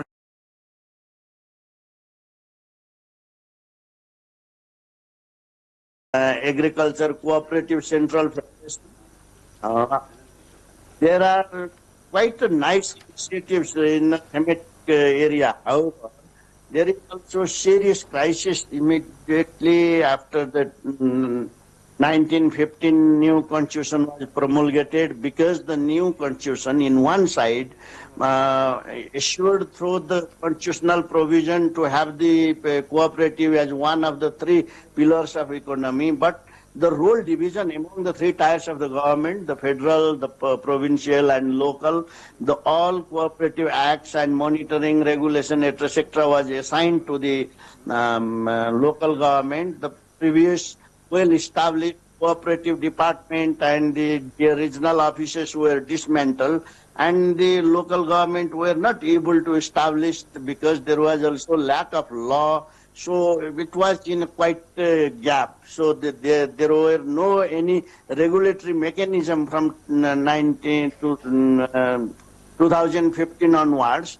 And then all of a sudden there came the saving and credit cooperatives, which are collecting billions of rupees from the Nepali people, and they were misusing that savings to their personal usage. That means the elite, very clearly elite, have captured this entire saving credit process and then monopolized the amount of money, big amount of money they have collected.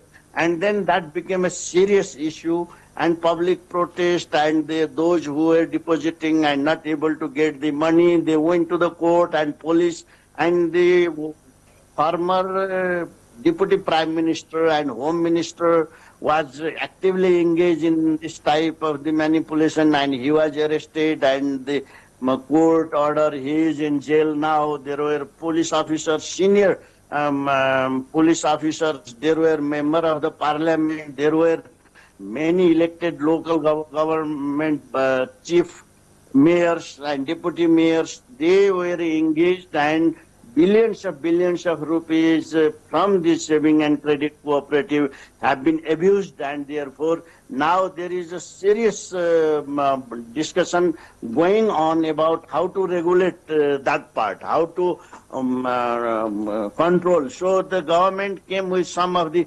provision. They have brought some policy to establish the regulatory authority. They provided the special responsibility to the central bank to monitor this cooperative process. They have established the central organization to guide, and also they have submitted the bill to the parliament. So all these structural things are ongoing because of this type of the, corruption. I had a slide, but I was not able to present, so I could show them how a strong movement against this corruption and malpractices within the system was going on. So that was more or less the current state.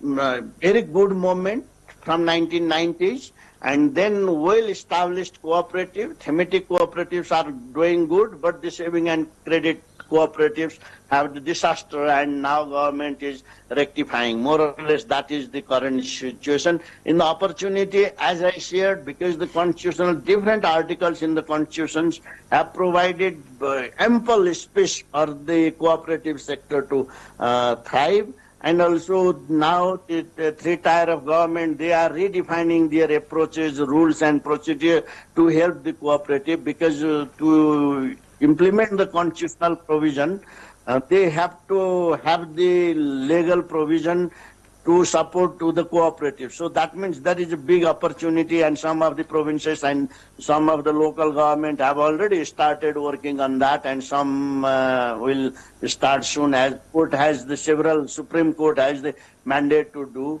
And also now there is a massive awareness about the cooperative because of the arrest of the parliamentary member, the deputy prime minister, the police deputy chief, and etc. So the whole country has a debate, national big debate about to what extent the cooperatives can be useful, how we have to regulate, what is the, all that public awareness issues are coming very strongly. So that is also an opportunity for Nepal government and the people to refine and to effectively implement the cooperatives.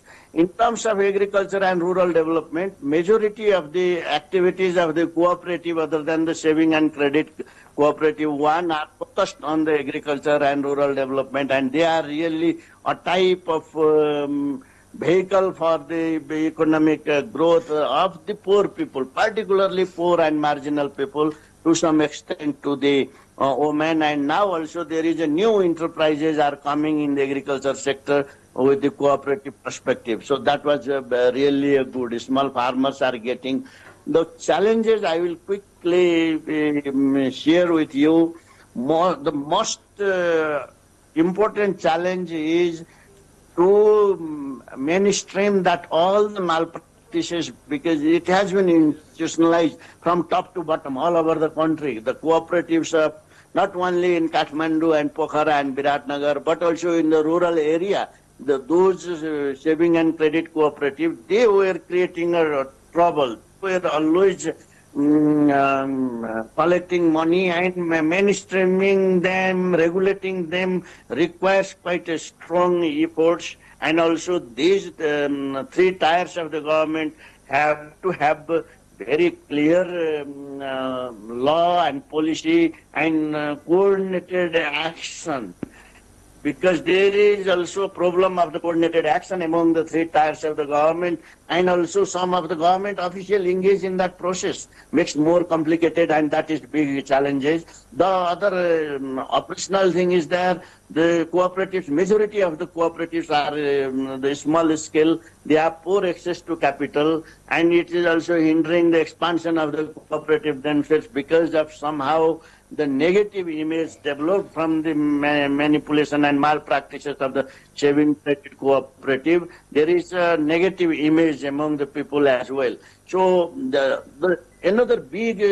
problem, as I shared, is the weak governance structure, which the law has to address, and now they are working on that. But the poor professional management of the cooperative, and also inefficiency and mismanagement of the resources, time and loan, all that is becoming a major concern. One of the fundamental reasons why the cooperatives are contested in Nepal, because they were not really accepting or practicing the fundamental basic concepts of the cooperatives. For example, people's organization, they have to be voluntarily work on by them, and purchasing the share or making payment and admission fee and making decision by themselves, investing the resources they have within their members, helping for others and making the sharing responsibility. All these basic essence were not practiced in many of the saving and credit cooperatives. Consequently, there was a serious problem. So complex regulatory and bureaucratic procedure are adding another layer. As I don't know what is the situation in Pakistan, but in Nepal, the bureaucratic response is a very slow, very negative, and not supportive at all. And almost inaction is their common characteristics, and that characteristic is also severely hindering to the cooperatives. And also somehow in the rural area, the division of political division, peoples are divided into different political lines, and protesting against and in support of the political parties is also creating problems. These are some of the challenges we have to address, and this new law, new institutional arrangement has been working to address them, and we have to see how it will be really able to work. My conclusion, there are a few conclusions.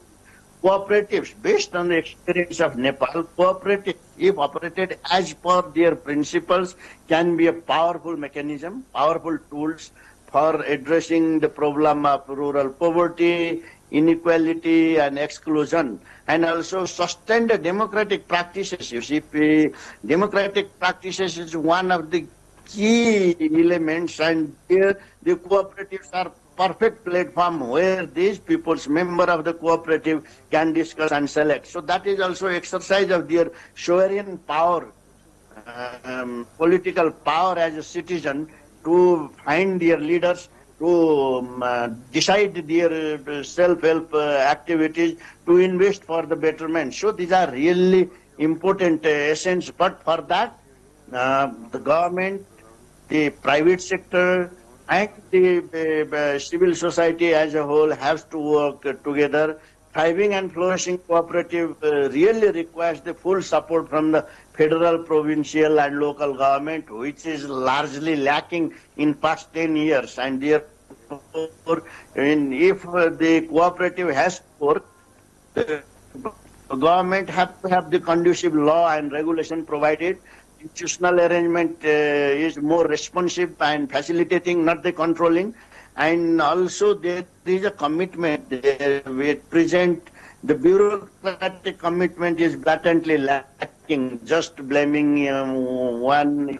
So if these are happening, there is a great chance of success of cooperative in Nepal. But if there is no proper institutional arrangement in place, law and regulation, conducive type of law and regulation in place, and the supportive environment, the cooperative has a big, great challenge to thrive in Nepal. Thank you.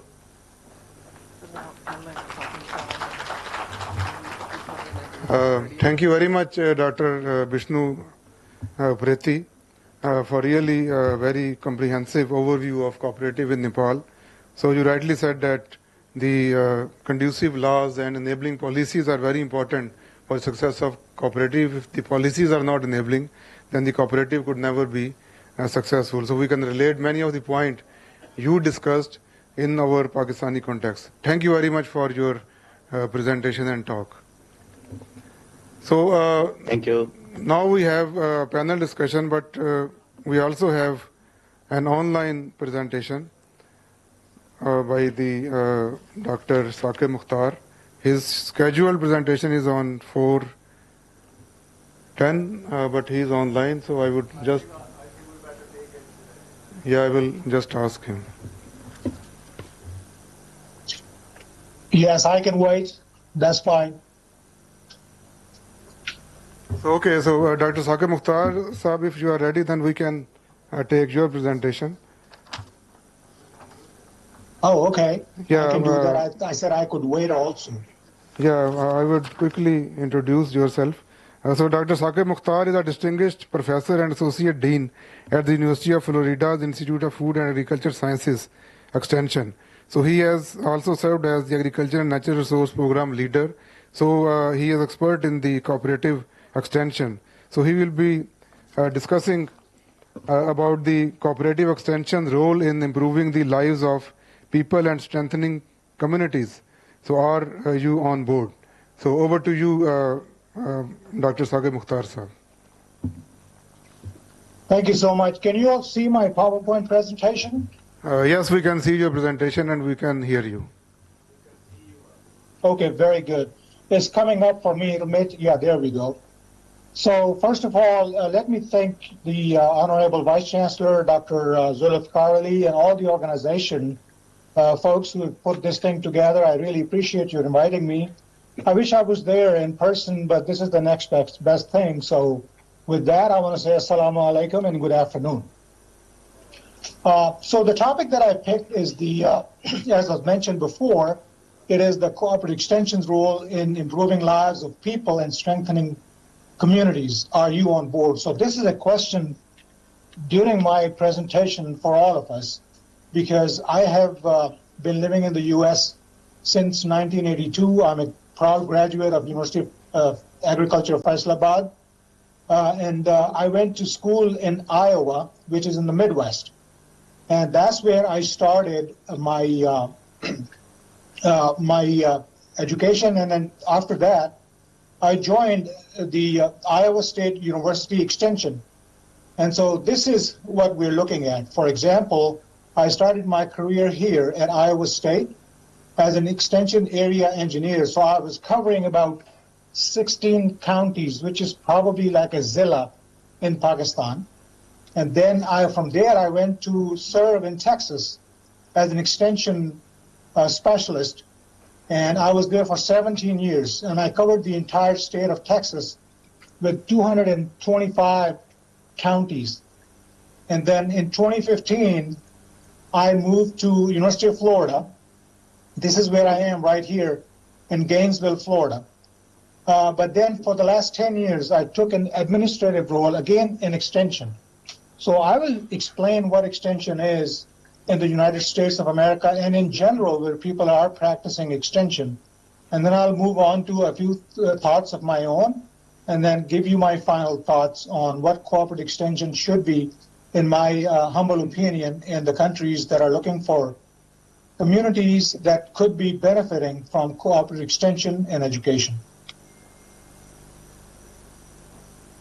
Okay, so let's look at what is cooperative extension. It is indeed a collaboration among the local, state, and federal governments. Extension is about building relationships. So what you do is you have to build relationships with your clientele, with your stakeholders. And that's how you start assessing what are the needs of your people that you could be educating them about or informing about research-based, unbiased information so they can improve their lives.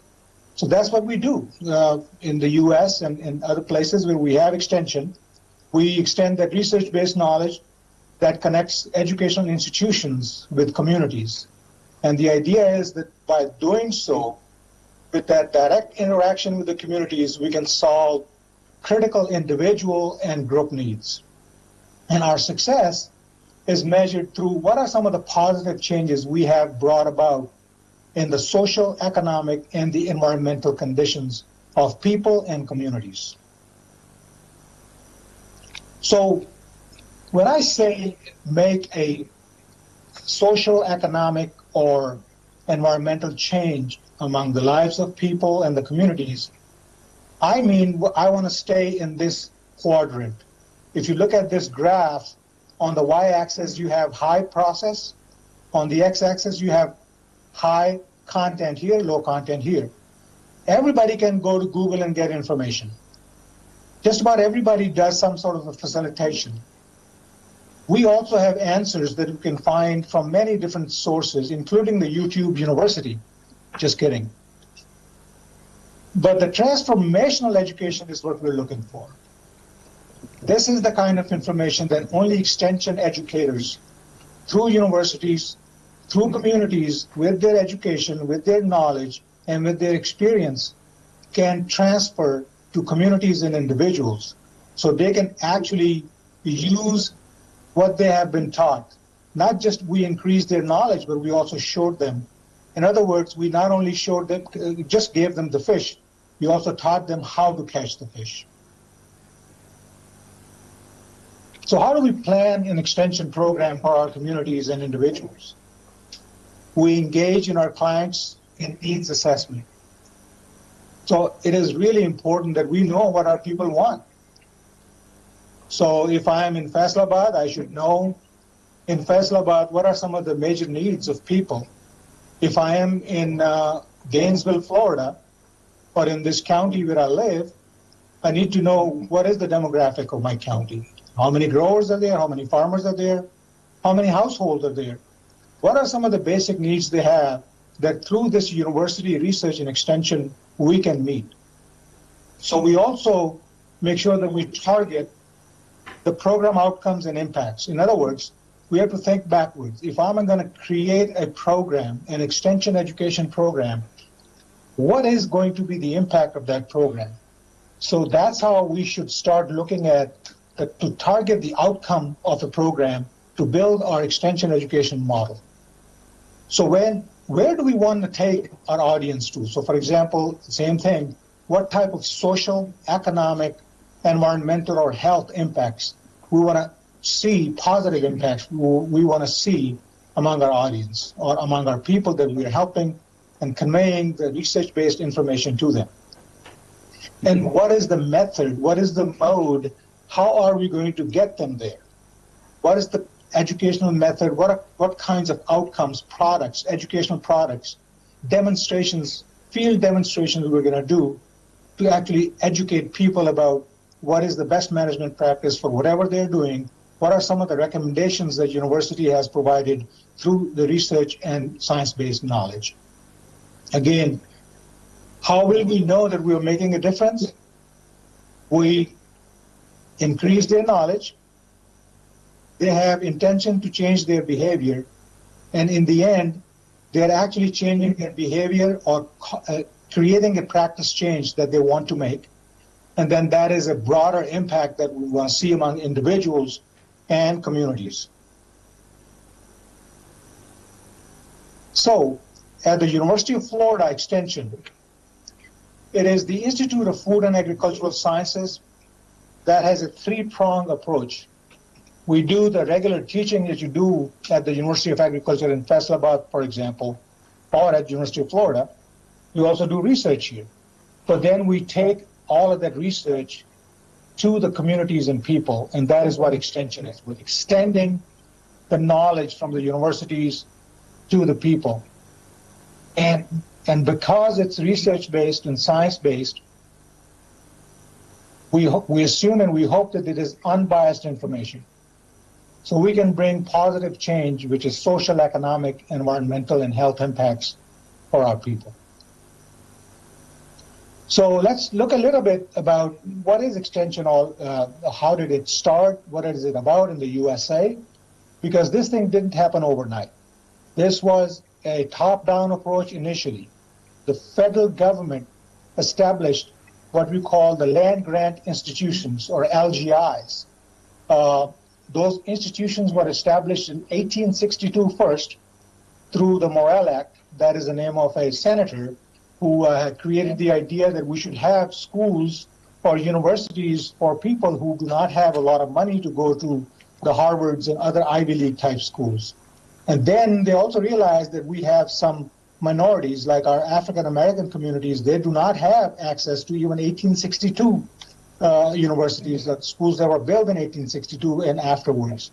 So he again passed another law, which is 1890, and that was that created other institutions and universities for where there are predominantly African American or Black communities are.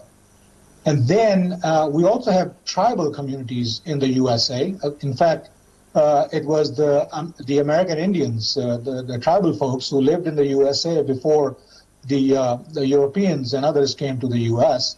So it was realized that those folks also have been living in reservations for a long time and they don't have access to education. So in 1994, another act was passed, and that also created some tribal colleges.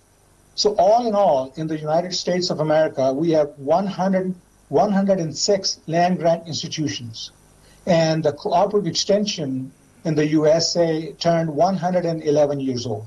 So this is not something that happened yesterday. But at the same time, starting with the top-down approach, it is now bottom-up approach.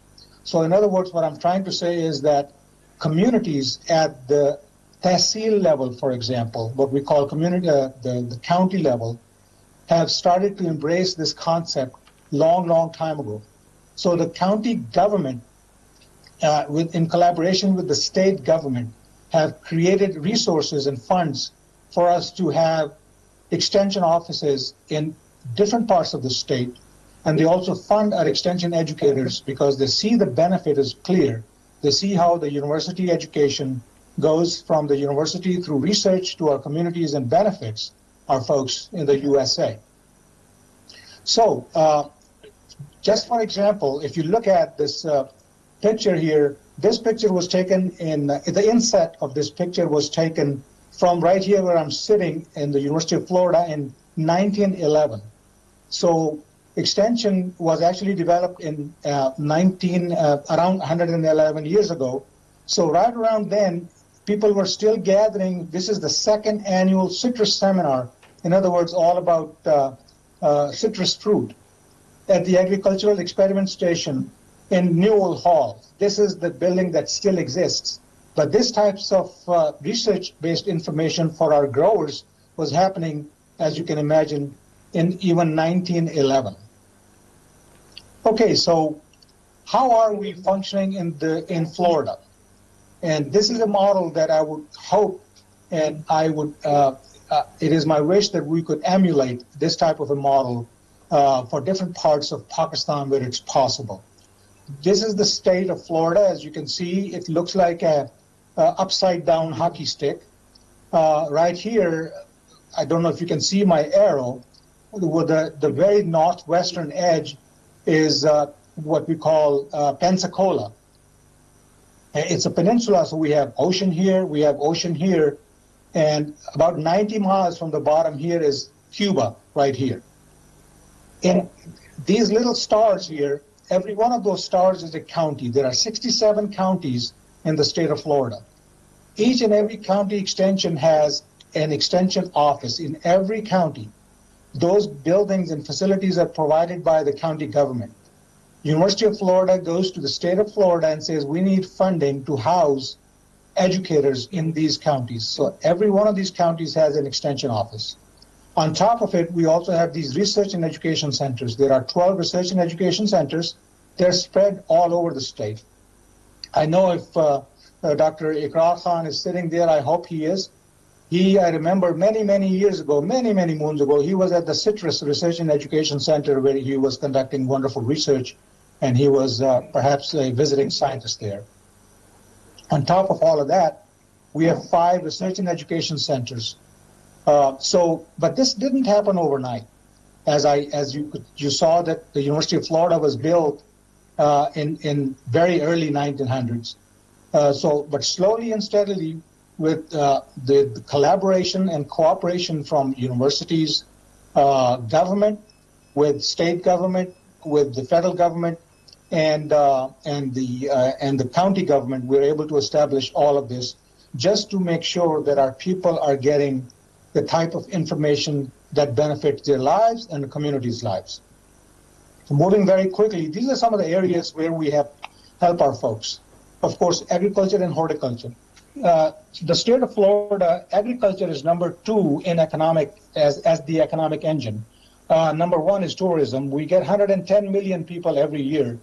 But being number 2 in state of Florida, ag and horticulture is about an economy of $260 billion. So it's imperative that we do our best to help our growers. May they be in agronomic crops like corn and soybean, may they be in vegetables and herbs, and also small and large livestock and ruminants. We also help people in aquaculture and horticulture. Horticulture is a huge business in the state of Florida, and so we export all kinds of flowers and nursery to more than 45 countries and throughout the United States. This is one of the shots of how we do our field days and demonstrations. This is a tomato field. It is right at one of the research and education centers. And this gentleman here, I don't know if you can see him, he is an associate professor who is an extension specialist also. And all of these folks are generally growers, and they are given hands-on information on the best management practices to grow eventually healthy and high-yielding tomatoes. This is just one of the very small examples of how we manage all of this. Then we also go into our families. Our families, day-to-day life for them can be complicated and challenging, no matter where they are. They could be in Pakistan, Europe, or USA. Life is complicated, and they also have, they involve relationships, work, health, and nutrition. Family finances is a big issue everywhere we go. And so all of this information is vital to our communities and our individuals. That's why we provide them with resources on how to cook healthy meals. This is one of the lowest hanging fruit, I believe, in Pakistan. If we can have better nutrition information for most of our families, we will be able to have many, many, many healthy people. And we do this in such a wonderful way in the state of Florida. We have all kinds of resources that are available to our people. And we also work with grocery stores, for example, places where people can go and buy groceries, not just the big stores, but also very small farmer stands and things like that, where we educate the farmers, we educate the consumers. What are some of the best things for them, for their children, and at a budget, not just that you have to spend a lot of money to eat healthy, but also doing it at a budget, with small amount of money that they only can afford. We also help them with home ownership. That's another area where more and more families, even in the USA, are not able to afford homes. And buying a new home or even an older home is quite a process in the USA. So many younger folks, they do not understand the process. The university has the capability through our extension to educate our people about home ownership. Money matters. How do you save? If you're able to, how do you save for emergencies, or even for if you want to do some recreation, what are some of the best ways to save money, also for the rainy day when you need that money? Another area where over time Pakistan could benefit from is the education of our youth. We have a great program under extension. It's called the 4-H, and that is a youth development program through the Institute of Food and Agricultural Sciences Extension. There are close to 230,000 youth members of ages between 5 and 18, and they learn about many things, including animal science type events where they actually show animals during fairs at the county level.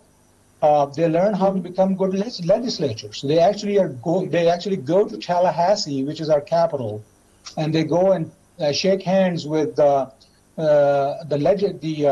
lawmakers. Like you have the provincial assembly there, you have the assembly members. They go there and they talk about legislative issues with them. Very, very impressive program. The other one is where we teach them how to do archery and other shooting sports. And we also teach our youth about how to conserve natural resources. So, for example, water quantity, water quality, water conservation is a big issue all over the world. Even though Florida is a tropical area and we've got a lot of rain, but there are times when we have a lot of drought. Parts of Florida may have a lot of drought. So water conservation is a big deal, and we have to educate about water conservation through some of these programs that we do. Another area which is very, very important for us and is important for the rest of the world is how do we protect our natural resources. And that is, let me go back. That is where we look at volunteers. We have been able to recruit a lot of volunteers that are called Florida Master Naturalist Program volunteers. These are the people who have retired and they care for their natural environment. So they're the ones who are they get educated from us and they become training. We are the trainers who train these trainees, and then they do the work for us as volunteers. So they work with invasive species. It's a big deal in Florida. As I said, we have 110, 120 million people coming from all over the world, and they bring all kinds of stuff in their suitcases, in their baggage. And that is what an invasive species is. Any plant, animal, or insect that does not belong to Florida will be an invasive species, and they can completely devastate our agriculture if we don't control it. So we talk to people about all of that, educate them about how to manage invasive species. And the last thing that we do is, this is another great program that we have in Florida. Again, consider this, that these are some of the programs that are more for affluent type nations. These are the people who have retired and have the resources, and they want to learn more and they want to give back to the community. So this is what a Master Gardener volunteer program is. These are the people who volunteer tremendous amount of their hours to teach people about how to grow their own food in their own backyard, how to take care, how to scout for insects, pests, and other things like that. So we train these volunteers, and in turn, they're the ones who then come in and help people of Florida, communities and individuals. So the last thing that I want to show you is that this is where I want to talk about the key points that I have for all of us to consider. As I said, Institute of Food and Agricultural Sciences Extension, which is IFAS Extension, it is the catalyst that collaborates between University of Florida and Florida's communities. And what do? We are the partners with local government, with schools, with nonprofits and other organizations to pool resources and expertise. We conduct programs in agriculture, rural natural resources, youth development, and family resources. We bring research directly into the communities to improve decision-making and problem-solving. We offer resources, technical support, and expert advice to individuals, farmers, and businesses. We also tailor programs to solve the basic local issues that people may have in one community that other community may not have the same issue. And indeed, we help communities build knowledge and skills that is relevant to their goals and challenges. So all of this helps address issues such as food security. Food security is a global issue, it's not just U.S. issue. Environmental conservation. As we know, environmental conservation is also a major global issue, and the community health. So these are the kinds of things that we do in collaboration with many partners and stakeholders, so that we know that no single entity could take and do this alone. They're not able to tackle it. So this is the model that we use in the U.S., and it's been going on for 111 years. In Florida, we are very fortunate that we have tremendous amount of support from our Florida government and from the county governments. They provide us about 40% of our resources are coming from the county, basically at the grassroots levels. 45 or 50% of our support comes from the state government, and only 6% of our support comes from the federal government. There are close to 600 extension agents and extension specialists. The difference between a specialist and an agent is that an agent is usually housed in a county, and they don't have to have a professorial rank. All of our state specialists, they have a professorial rank, and they have to have tenure, and they do research, and they also extend that research knowledge to agents that get trained by them. Also, they do direct extension for our stakeholders. And with that, I truly want to thank you all for your time. Thank you again for inviting me. If you have any specific questions for me, I'll be more than happy to answer those. Thank you. Thank you very much, Dr. Saqib Mukhtar Sahab, for a very comprehensive and elaborative talk explaining the cooperative extension system and some takeaways for Pakistan. Thank you very much, sir. Appreciate it very much. Thank you. Thank you, sir. So now we'll be having our final event of the today. We'll be having a panel discussion, which the title of discussion is Effective Financing Model for Advancing Cooperative Management. And for this, our first panelist is Mr. Tahir Yaqub Bhatti. So Tahir Yaqub Bhatti is a seasoned banking executive with extensive experience in financial management, strategic leadership, and institutional transformation. So he is currently serving as President or CEO of Zarai Taraqqiyati Bank Limited. He had also served as the President of the Punjab Provincial Cooperative Bank. So I would request Tahir Yaqub Bhatti sahab to please come and take the central seat. Our second panelist is Mr. Salim Tahir. So Mr. Salim Tahir is currently serving as President, CEO of the Punjab Provincial Cooperative Bank Limited, and he has spearheaded institutional modernization and digital banking initiatives. So he has extensive experience in governance, credit management, and operational restructuring, driving impactful transformation within the banking sector. So Mr. Salim Tahir sir.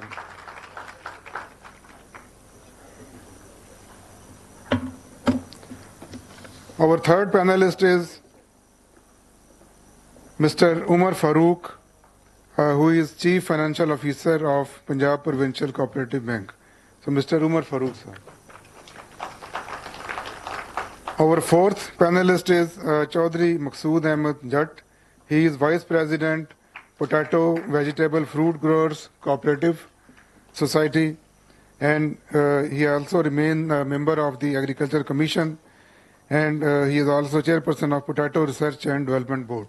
So, Maqsood sir, please take your seat. And last but not the least, our esteemed panelist is Professor Dr. Muhammad Ashfaq. So he served as Director, Institute of Agriculture and Resource Economics at University of Agriculture, Faisalabad, and currently he is serving as Dean, Faculty of Management Studies at the University of Faisalabad. Professor Dr. Ashfaq, sir.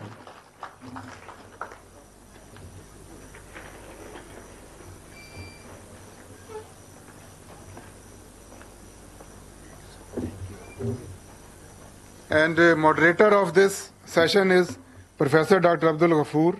He is Director, Institute of Business and Management Sciences. So Dr. Abdul Ghafoor Saab, if you can please take your...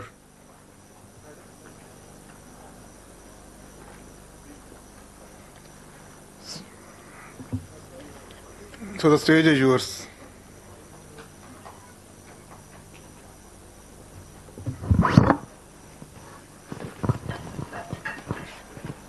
Thank you.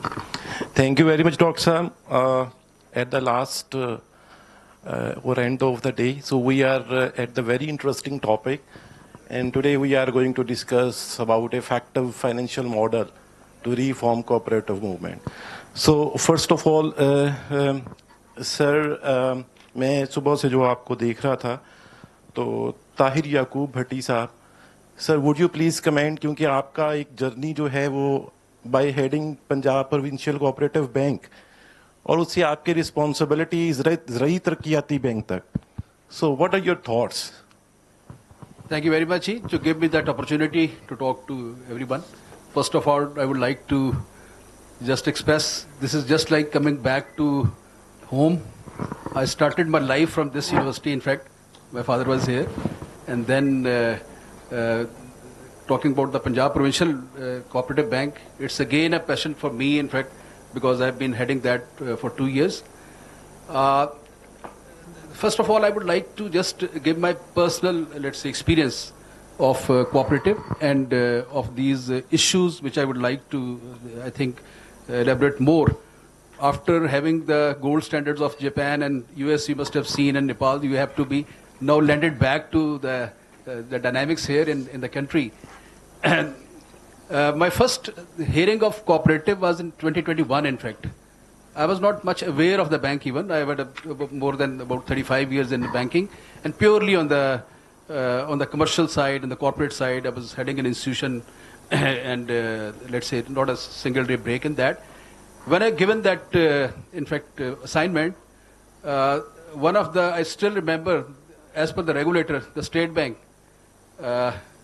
they in fact commented that it's a mission impossible because they have to clear the fit and proper for the CEO. So I, in fact, asked them if you are clearing my fit and proper, so I think I can give it a best shot. When I landed in PPCBL, so it was a much bigger, in fact, shocking and surprise in a way. That was not an operative bank. The State Bank had put embargo on that bank, and because of certain reasons, I would not go to the details. But it was actually under embargo. They could not open a new account. They could not issue a new loan. Actually, it was going towards the end of the, I must say, of that, or to some kind of a merger even. And at that time, PPCBL didn't have the financial resources to even pay the salaries and the pension and things like that. But when I went to the detail about the cooperative movement, I studied that before joining there. So I was very clear about it, that there's a lot of strength in that. There's a huge strength in that. And now when I look back, after about 2 years in the ZTBL now, the agriculture dynamics, if you talk about the financing side, as per the data available, no doubt data is not very current. I must have the disclaimer on that. there are more than 7 million small farmers in the country, which constitute about 89 to 90% of the total agriculture area in the country. Out of those, almost 1.2 million farmers, they are, let's say, they are having some opportunities or the resources from institutionalized sources. They are getting the loans or whatever. It includes all the commercial bank, ZTBL, PPCBL, and microfinance bank and NBFIs and whatever you may say. Out of those, 600,000 are being catered by the ZTBL, by the way. Although I must say that these are all less than 12.5 acres of landowners. The issue was that the rest of the maybe 6 million or so household, the farmer household, they didn't have any opportunity for any financing for that matter. The main, let's say, the problem of the agriculture is the low productivity. We all know it, and excess. The farmer didn't have the proper access to the lenders, and the uninstitutional lenders, or the, you may say, the RTs or all that, the rates are so high, exorbitantly high, they cannot come out of that clutches. And as of talking about the small farmer, I would say that financially they are starved. They didn't have the proper seed because of they cannot afford it. They don't have the, let's say, the advisory is not there because their education level is, not up to the mark. So all these things, let me confess, I am the biggest supporter of the revival of the cooperative movement in the country, in fact. And I've been given that assignment as a task force member by the PBA, Pakistan Banking Association. So I've been in touch with all the provincial governments, because after the 18th Amendment, cooperative is the provincial subject. So that is one of the reasons, and including the GB and the AJK as well. So there is a lot of headway as well, I must say. And the biggest, I would say, the easiest, I would say, the easiest the achievement could be in Punjab only, because there is only one bank. I was just wondering, in India there are 639 cooperatives banks at the moment. Out of those, 32 are the public sector banks, and we have the only one left, which is operative at the moment. Since there was a cooperative bank in KP, there was in touch with all the governments. Although they have put up the summary for the revival of the cooperative, but it will take more time. So we are in the best, I must say, at the Punjab, and that's the reason. In fact, I have a lot of passion for that. That's the reason I've been given the opportunity to come online. But I said I will, in person, I like to come over here and to share my thoughts. If you compare that, let's say, with the PPCBL, with the ZTBL, there are only two specialized institutions in the country. I have the exposure on both. The main, let's say, the history of the PPCBL is 100 years old. There's learning curve from 1924 to 2025 now. So the point is that no other institution can, beat that learning curve. They can easily, can definitely revamp. I've tried my best, and to some extent I'm very happy to see that the bank from losses, first year we made almost 1 billion profit after tax, 1.5 year almost. So that is the biggest turnaround, and there is a huge opportunity as well. But government need to support that, the provincial government, I must say. And same is the case, but I'm in fact going another step forward. My thesis is now that if the cooperative is functional in all the provinces, all the banks should have the SLA with the respective departments to provide the loan to the small. The issue, yesterday I was having a meeting with the finance minister and all the Minister of Food Security, and we are discussing how to give the uncollateralized loan to the farmer. There is no quick solution. Cooperative is the only solution it can do. There are members who don't, the landless farmer can get a loan, being the overall society member. So that is, I think, the easiest solution, although it's easier said than done, but to revise and revamp the bank first, and the department, obviously. Without the department, because I think somebody was telling me on the lighter side, in Indian Punjab or in the India, the most powerful secretary is secretary cooperative, because he has a huge, in fact, area to cover that, and he is participating a lot many things. Here the things are different. There are weaknesses on both the sides, with the bank and the department as well, and with the policy makers in the state bank, you may say. But there is all ingredients are there. You just have to refresh those and to make headway. I don't see any biggest roadblock is not there. There are hurdles, obviously. You have to cover it up. I'm pursuing with the Secretary, Dr. Qazi Saab, for the revamping of the, let's say, the registration of the new societies, cooperative societies. I was in touch with the Secretary Cooperative Sindh as well, and the KP and the Bluistan. They're also putting up the summaries, but it will take more time. In Punjab, we can definitely make the difference, and we should, I think, can easily get the fruits of that. Yes, I'm really inspired by your motivation to develop cooperatives. So we all know there is a lot of potential in Pakistan's agriculture, and we also know that the strongest business model is cooperative. Sir, I think you are in the most challenging position. So being head of Punjab Provincial Cooperative Bank, तो आप क्या बताएंगे हमें कि कौन से ऐसे steps जो एक इफेक्टिव फाइनेंशियल मॉडल की तरफ हमें लेके जा रहे हैं और ये कोऑपरेटिव मूवमेंट को बूस्ट करेंगे? तो सर सलीम साहब प्लीज. जी, थैंक यू वेरी मच. अस्सलाम वालेकुम and good evening. Let me introduce my institution, that is Punjab Provincial Cooperative Bank. This bank was established in 1924, and in 1955 Schedule Bank was declared by the State Bank of Pakistan. Right now PPCBL, the only cooperative bank which has been declared as and working as a scheduled bank since 1955. Presently it has 151 branches, and we are working at divisional, district, tehsil and sub-tehsil levels. Present portfolio, loan portfolio is 14.2 billion. If I elaborate it, presently 9,314 tractors loans we have given with the amount of 6 billion. Solar loan 315 with the amount of 596 million. Likewise, Zari tools 309 borrowers with amount of 548 million. Likewise, livestock with 14,974 borrowers are associated with us with portfolio of 5 billion. Or a product loan 19,000 with amount of 5 billion. So total portfolio we have built is 14.2 billion. During this year, current year, we have grown from 11 billion to 3 billion की हमारी growth है.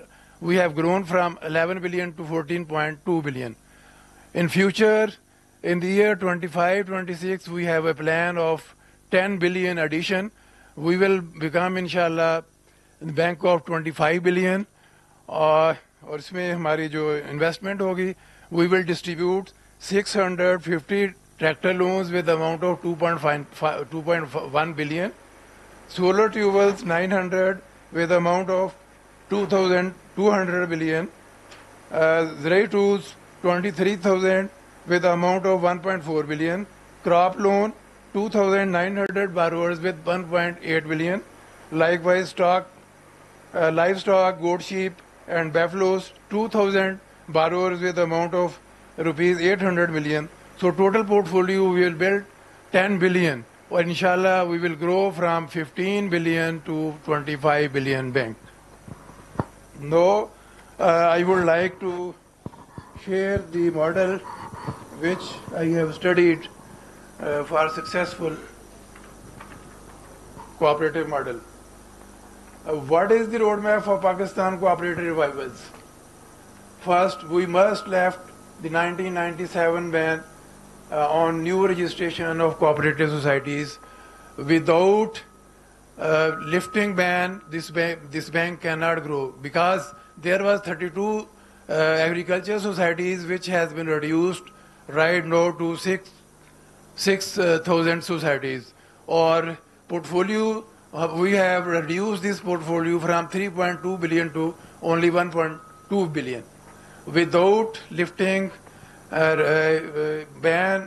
this bank cannot grow, or cooperative societies cannot grow further. Secondly,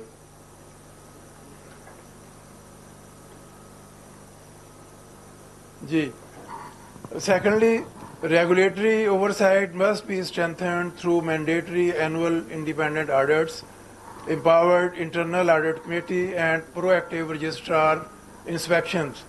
Third, digital transformation must be accelerated by mandating adoption for all significant cooperatives and promoting mobile banking solution in rural areas.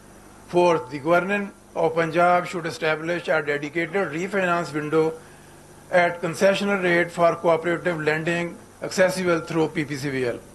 Fifth, a pilot and scale approach will allow us to test innovations in selected districts, refinance model methodology, and then expand province-wide. Sixth, strategic ecosystem partnership with private warehouse operators, commodity exchanges, fintech firms, academic institutions, and development agencies will integrate cooperatives into broad value clients and enable EWR-based lending against electronic warehouse receipts by organizing smallholders, warehouse produce, and providing insured post-harvest financing at competitive rates. Cooperative can protect farmers from distressed sale and unlock new revenue streams. This is the model. I have been worked on it, and I can share it with the departments and I will request to join hands to make it succeed. Thank you very much. Okay, thank you, Saleem Saab. And I think this is really need of the time to promote cooperatives, to lift the ban. Umar Farooq, certainly competition is good in the market. And Adam Smith said that this is the self-regulating mechanism. So what would you say about the competition between the informal financial sector and the formal cooperative financial sector? So how can we promote it in the presence of informal sector? Right, thank you so much. So just like President Saab said, that we are on a growth trajectory, which means that we would have to increase our financing not just to individuals but also to cooperative societies, because that was the very essence of this bank, the very fundamentals on which this bank was formed. Now, whether it's individuals that we're talking about or cooperative societies, the informal lending sector has creeped into the financial segment and has taken a huge chunk of that financing portion, which should ideally have gone to your formal financial institutions. Now, just like one of the speakers earlier said, that the Aarti is at this point the largest lender to your agriculture sector. This is where value chain financing can really help us eliminate that Aarti and try and bring the undocumented, informal bank, segment to the documented side. Now, how does value financing work? Value chain financing. So, suppose you pick a process from starting from procurement of, let's say, an item. Let's take the example of livestock.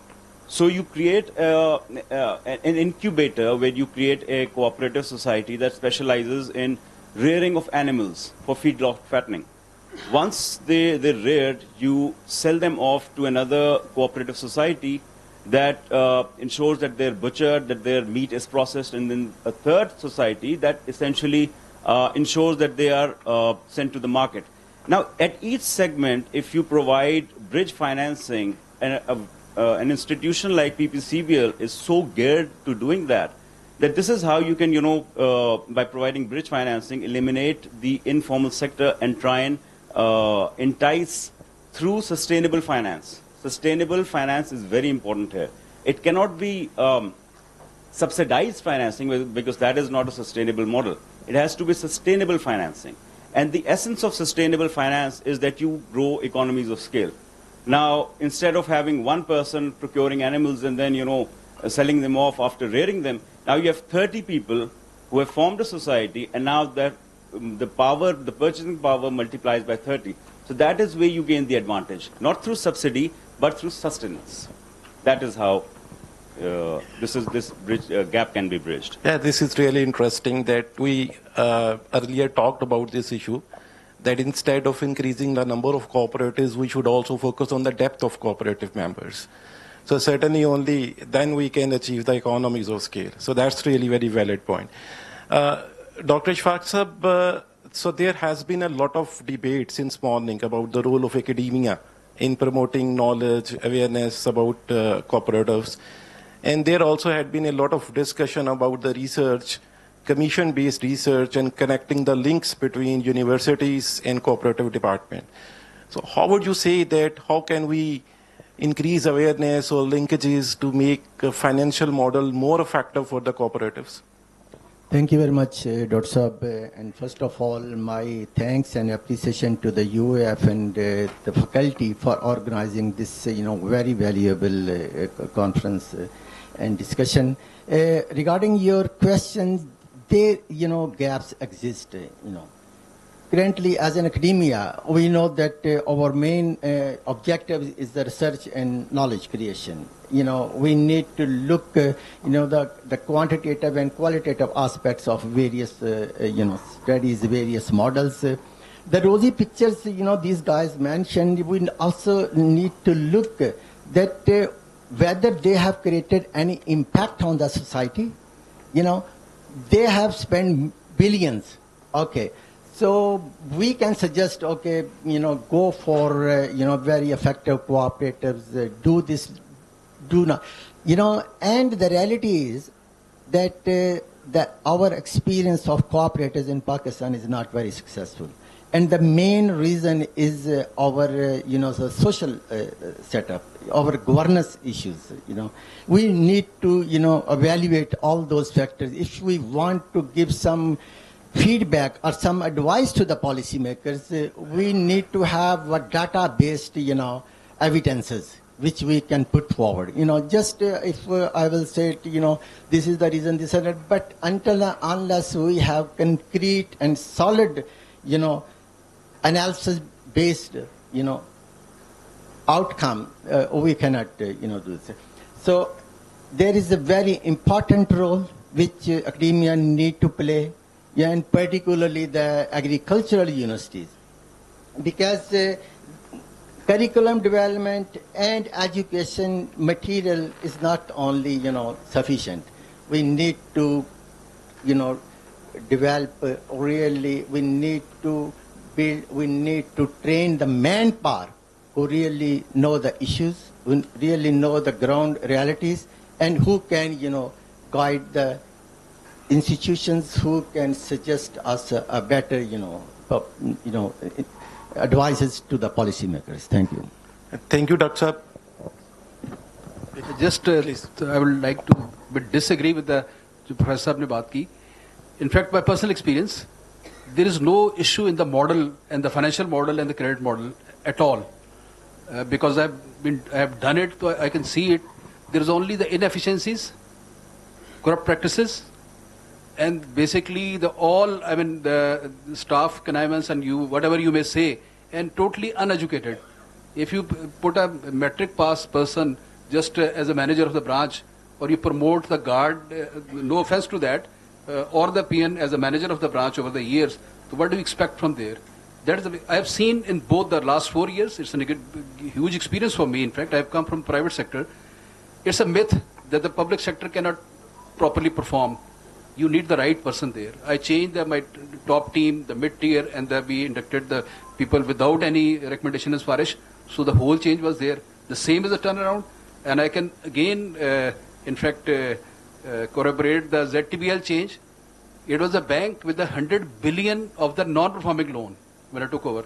Principal plus markup, 100 billion. 10 billion is the requirement to just to place a bank, the equity requirement. So 10 banks equity was in the default. Today, in 2 years, there's a total turnaround. It's very easy to give loan in the agriculture side, but it's very difficult to recover. Not difficult, you need to have a proper planning for it. You have to stop the practices and all that. So as far as the cooperative model is concerned, yes, you always need to refine that with the passage of time according to your own requirement. But the point is, if you have the right people at the right job, I don't see any problem that it can't flourish. And there is, by the way, Somebody asked me yesterday why these should be the let's say, cooperatives should be revived. I'd say there is no other choice. Absolutely no other choice. The land is being fragmented every year. It's going, let's say, from, I have the study with me, in 1971, the average farm size was about 13 acres. It has shrunk to about almost 6 or 5. It will going further down. So how they are going to fetch the financing unless they have been a part of some community or cooperative, or there is no other option. Otherwise, the Aarti, I just give you the personal experience. The person who works for me at my home, a young guy, every year for the last 3 years, he was after me that you have to, more than salary, you have to give me 50,000 per year, 25,000 for the each. I thought he has some issues, a problem. Then he came to me and divulged that he had borrowed 100,000 rupees from the Aarti. He has to pay 50,000 each year back to him. So this is the kind of exploitation or the things which we definitely can cover that up with this effective model. Certainly, public sector can perform and it is performing. Surely, sir, so कोई काम करना चाहता है तो there is lot of margin. वो होता है काम, सिर्फ कमिटमेंट की रिक्वायरमेंट है, और मैनेजमेंट मॉडल्स का मतलब ही यही है, there is always margin for improvement. हम सीखते हैं और सीखना चाहिए. हम लकी हैं कि आज इस बैठक के सबसे इम्पोर्टेंट स्टेक होल्डर्स, जो जिक्र भी हुआ था कि farmers. So we have with us Chaudhry Maqsood sahab. He has always been a very active voice of farmers. ये कोई पॉलिसी डायलॉग हो, कहीं फार्मर्स की वॉइस को रेज करना हो, एग्री मार्केटिंग का लाभ बनाने की बात हो, तो ये हमेशा अपनी इनपुट दे रहे होते हैं. तो चौधरी मकसूद साहब प्लीज. अस्सलाम वालेकुम जी. सर, मैं सबसे पहले शुक्रिया अदा करता हूँ chairman higher education commission doctor Iqrar साहब का, वाइस चांसलर साहब का, हमारे secretary cooperative Qazi Javed Ahmed Qazi, doctor Javed Ahmed Qazi साहब का, और रजिस्ट्रार साहब का डॉक्टर सुहेल शहजाद, कि इन्होंने और बाकी काबरीन जिन्होंने हमें मौका दिया कि आज इस अच्छी मीटिंग में, अच्छी कॉन्फ्रेंस में हम अपनी बात कर सकें.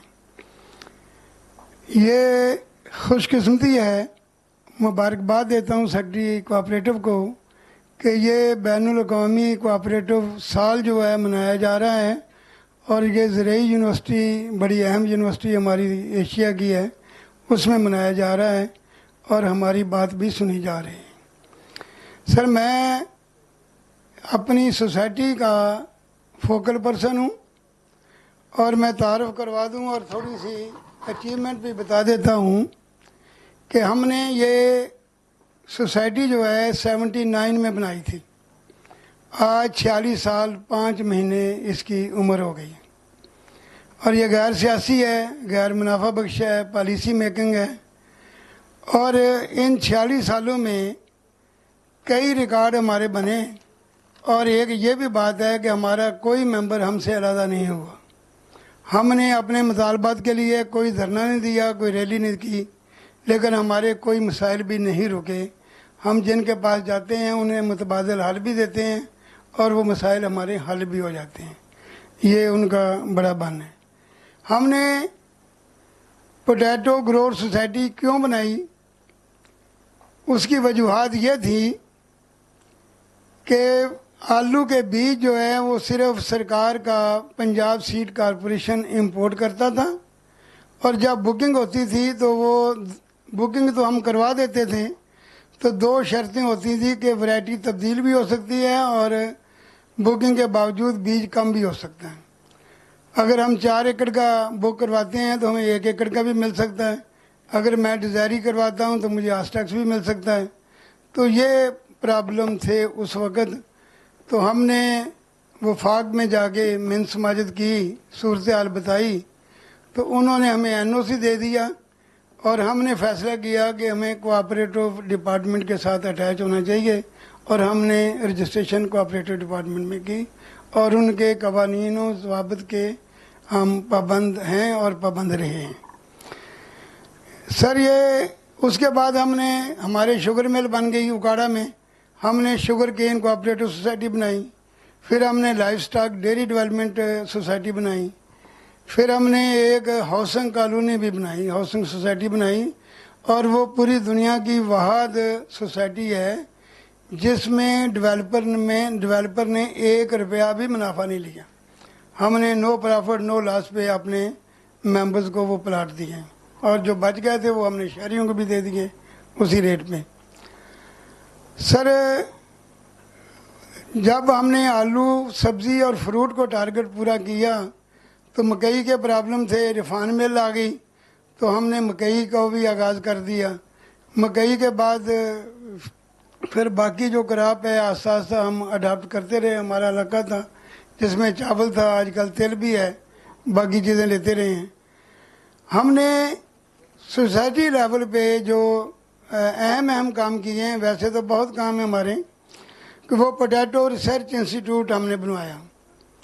रिसर्च आलू की कोई नहीं थी, वो research institute potato growth society का क्रेडिट है।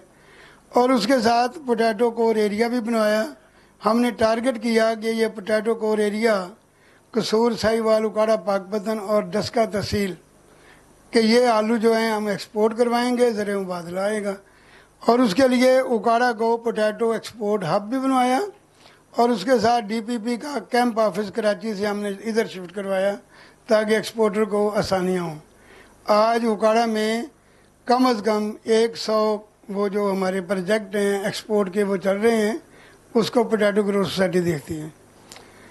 सर, ये उसके बाद मुझे ये फ़ख्र है, एजाज़ है मेरे लिए कि मैं बहुत कमीशन का और कमेटियों का मेंबर रहा हूँ और हूँ, जिधर डॉक्टर इकरार साहब भी मेंबर थे और हैं। मेरे लिए ये क्रेडिट है। और ये भी मैं आज बताऊं कि जो पिछली एग्रीकल्चर पॉलिसी बनी थी तो डॉक्टर एजाज साहब ने बनाई थी, मैं भी वहाँ मेंबर था, ये इनका ख़ास क्रेडिट था। सर, उसके बाद हमने पोटैटो को एक्सपोर्ट बढ़ाने के लिए मिनिस्ट्री कामर्स से मुज़ाकरत किए, वर्किंग ग्रुप फॉर पोटैटो बनाई, एडवाइस टू मिनिस्ट्री कामर्स, और उसके बाद साथ साथ पोटैटो एक्सपोर्ट काउंसिल बनवाई ताकि आलू को हम एक्सपोर्ट करवाएं। और फिर मकई का एक बहरान आया तो मकई को भी हमने ट्रेड डेवलपमेंट अथॉरिटी के इश्तराक से 2 साल पहले हमने शुरू करवाई, और 37 मुल्कों में मकई जा रही है। सर, आज मकई का मसला ये है कि खेतों में फंगस आती है और स्टोरों में बीटल आती है, जिसकी वजह से मकई की एक्सपोर्ट बहुत मुतासर हो रही है। अभी मुझे प्रोफेसर असगर साहब पूछ रहे थे तो मैंने बताया था कि मैं अभी बात भी करूँगा कि उसके लिए भी बाद में भी बात कर लेंगे बैंक वालों से भी। फिर हमने सर जो समीटा ने 10 साल पॉलिसी बनाई, उसमें हार्टिकल्चर और पोटैटो को शामिल करवाया 10 साल पॉलिसी में। Pakistan horticulture export development company का दफ्तर सिर्फ इस्लामाबाद में था या कराची में था, हमने लाहौर में शिफ्ट करवाया ताकि एक्सपोर्ट ज़्यादा बने। फिर चूँकि पाबंदी लग गई थी कोऑपरेटिव की, फिर हमने एक कलसूम वेलफेयर सोसाइटी बनाई सर, और उसके एक हमने अस्पताल बनवाया और एक हमने स्कूल बनवाया, और उसके सारे अखराजात मुत्तहिदा अरब अमारात ने राव सिकंदर इकबाल के ज़रिए पे किए, उन्होंने बिल्डिंग बना के दी। कलसूम हमने बाद में अस्पताल को दे दिया, लेबर डिपार्टमेंट को, और जब उकाड़ा यूनिवर्सिटी आई तो यूनिवर्सिटी की बिल्डिंग का प्रॉब्लम था, वो हमने उनको डोनेट कर दी। सर, फूड चेन को हमने पाबंद करवाया, ये मैकडोनल्ड KFC वगैरह को प्राइम मिनिस्टर के ज़रिए कि वो पाकिस्तान से फ्रोज़न आलू लें, अमेरिका से इंपोर्ट करते थे, वो ज़र मुबादला भी बना और हमारे ये बना। और सर, सबसे आखिरी अचीवमेंट हमारी ये है कि पाकिस्तान टॉप 10 में शामिल है। पाकिस्तान वर्ल्ड पोटैटो क्लब का मेंबर बन चुका है 6-7 महीने पहले से, और यूरोप में जो खबरें लगी थी मीडिया में, वो वर्ल्ड पोटैटो क्लब के साथ साथ पोटैटो ग्रोथ कोऑपरेटिव सोसाइटी उकाड़ा का भी जिक्र था। सर, ये चूँकि हमारी थोड़ी सी अचीवमेंट थी, ज़रूरी मैं समझता था। ये कोऑपरेटिव चूँकि बाहमी मिलकर लोग चलाते हैं اور کوآپریٹو موومنٹ کی روح جو ہے وہ کاشتکار اکٹھے ہو کر تنظیم بناتے ہیں تو اس کی حکومتی ادارے ہمیشہ سرپرستی کرتے ہیں. اور پاکستان میں 2 ہی ادارے ہیں, کوآپریٹو ڈپارٹمنٹ اور کوآپریٹو بینک. میرا مالیاتی اداروں, زرعی ترقیاتی بینک اور کوآپریٹو بینک سے یہ سوال ضرور ہے کہ 97 کے بعد میں یقین سے کہہ سکتا ہوں کہ دونوں بینکوں نے کسی کوآپریٹو سوسائٹی کو لون نہیں دیا ہوگا, انفرادی دیا ہوگا. میں یہ بھی بات کر دوں کہ پوٹیٹو گروور سوسائٹی نے آج تک کسی گورنمنٹ سے نہ کوئی گرانٹ لی ہے, نہ کسی این جی او سے گرانٹ لی ہے, نہ کسی کوآپریٹو بینک سے لون لیا ہے, نہ کسی اور بینک سے لون لیا ہے. اپنے حساب سے چل رہے ہیں اور چلتے آ رہے ہیں. 46 سال 5 مہینے ہماری جو ہے, اور ہم اے ٹو سی دیکھتے ہیں آلو کو, آلو کی امپورٹ سے لے کر ایکسپورٹ کی آخری کنسائنمنٹ تک ہم دیکھتے ہیں.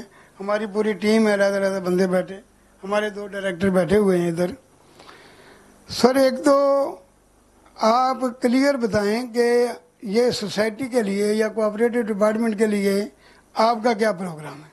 ہماری تجویز یہ ہے کہ جو آپ کا کائبر اسٹیٹ بینک جو بھی لون وہ رکھتا ہے مارک اپ, اس سے 2% ہم سے زیادہ لے لیں سوسائٹی سے, سوسائٹی کو کوآپریٹو ڈپارٹمنٹ سے, یا ہماری سوسائٹی سے جو جس کا میں ذکر کر رہا ہوں کہ سبسڈی تو نہیں ہم مانتے, نہ ہم سبسڈی کا مطالبہ کرتے رہے ہیں کبھی بھی.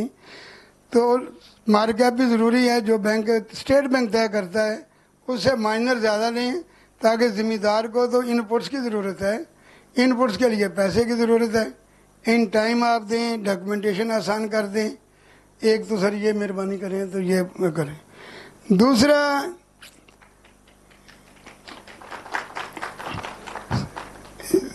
سر یہ ہماری وزیر اعظم نے کسان کارڈ اور کئی لون, یوتھ لون جو ہے وہ ڈکلیئر کر رکھے ہیں اور دے بھی رہے ہیں. میری پنجاب گورنمنٹ سے یہ اس ہاؤس کے ذریعے گزارش ہے کہ وہ لون کوآپریٹو ڈپارٹمنٹ کو کنورٹ کریں, بینک لون دے اور جو سود ہے وہ پنجاب حکومت دے, تاکہ کوآپریٹو ڈپارٹمنٹ کوآپریٹو سوسائٹیوں کو اچھے طریقے سے ایکٹیو کرے. اور ہم اپنی سوسائٹی, آپ لون کی واپسی کی بات کرتے ہیں, میں پورے حال میں یہ بات کرتا ہوں کہ ہماری آپ سوسائٹی کو لون دیں, سوسائٹی کی ضمانت پر دیں یا انفرادی طور پر دیں, ہم ایک ایک پیسے کے ذمہ دار ہیں. سر یہ ہم ایک اور بھی کام کر رہے ہیں, دیپالپور میں ایگری پارک بنا رہے ہیں, جس میں بہت سارے ان پٹس اور بہت ساری سہولیات جو ہے وہ برائے نام قیمت پہ ہوں گی. وہ ہمارے پوٹیٹو گروور سوسائٹی کے اکابرین بنا رہے ہیں, بلکہ آدھے سے زیادہ بن چکا ہے. وہ عملی طور پر میں سیکرٹری صاحب سے بھی گزارش کروں گا, رجسٹرار صاحب سے بھی, کہ آپ کسی وقت ٹائم دیں, ہمارا دفتر بھی دیکھیں, ہماری کارکردگی بھی دیکھیں, اور وہ پارک بھی دیکھیں کہ وہ, اور خاص کر وہ پروجیکٹ دیکھیں سر جو سوسائٹی نے کوشش کر کے بنائے ہیں. ایکسپورٹ ہو رہی ہیں, مکئی بھی, آلو بھی, اور اس کے زر مبادلہ ملک کو آ رہا ہے, کاشتکاروں کو اچھے پیسے آ رہے ہیں, اور لیبر کتنی کام کر رہی ہے. ایک ایک پروجیکٹ کے پہ 200 خواتین کو ہم نے ٹرین کیا ہوا, اپنے طور پر ٹرین کیا ہوا ہے, اور وہ ایکسپرٹ ہیں پوٹیٹو ایکسپورٹ کے لیے کہ وہ اچھی پیکنگ کر سکیں. سر یہ جو آخری گزارش ہمیشہ ڈاکٹر اقرار صاحب مہربانی فرماتے رہیں, ہم بہت اویئرنیس پروگرام دیتے ہیں, ہم بہت وہاں کرتے ہیں, اکاڑا میں کیپیسٹی بلڈنگ ورکشاپ زرعی یونیورسٹی سے مل کے کرتے ہیں. ڈاکٹر اقرار صاحب نے مہربانی کی تھی, بہت پہلے آغاز کروایا تھا, تو ہمیں یہ سپورٹ بھی کرتے آئے ہیں, ہمیں ایکسپرٹ بھی دیتے آئے ہیں.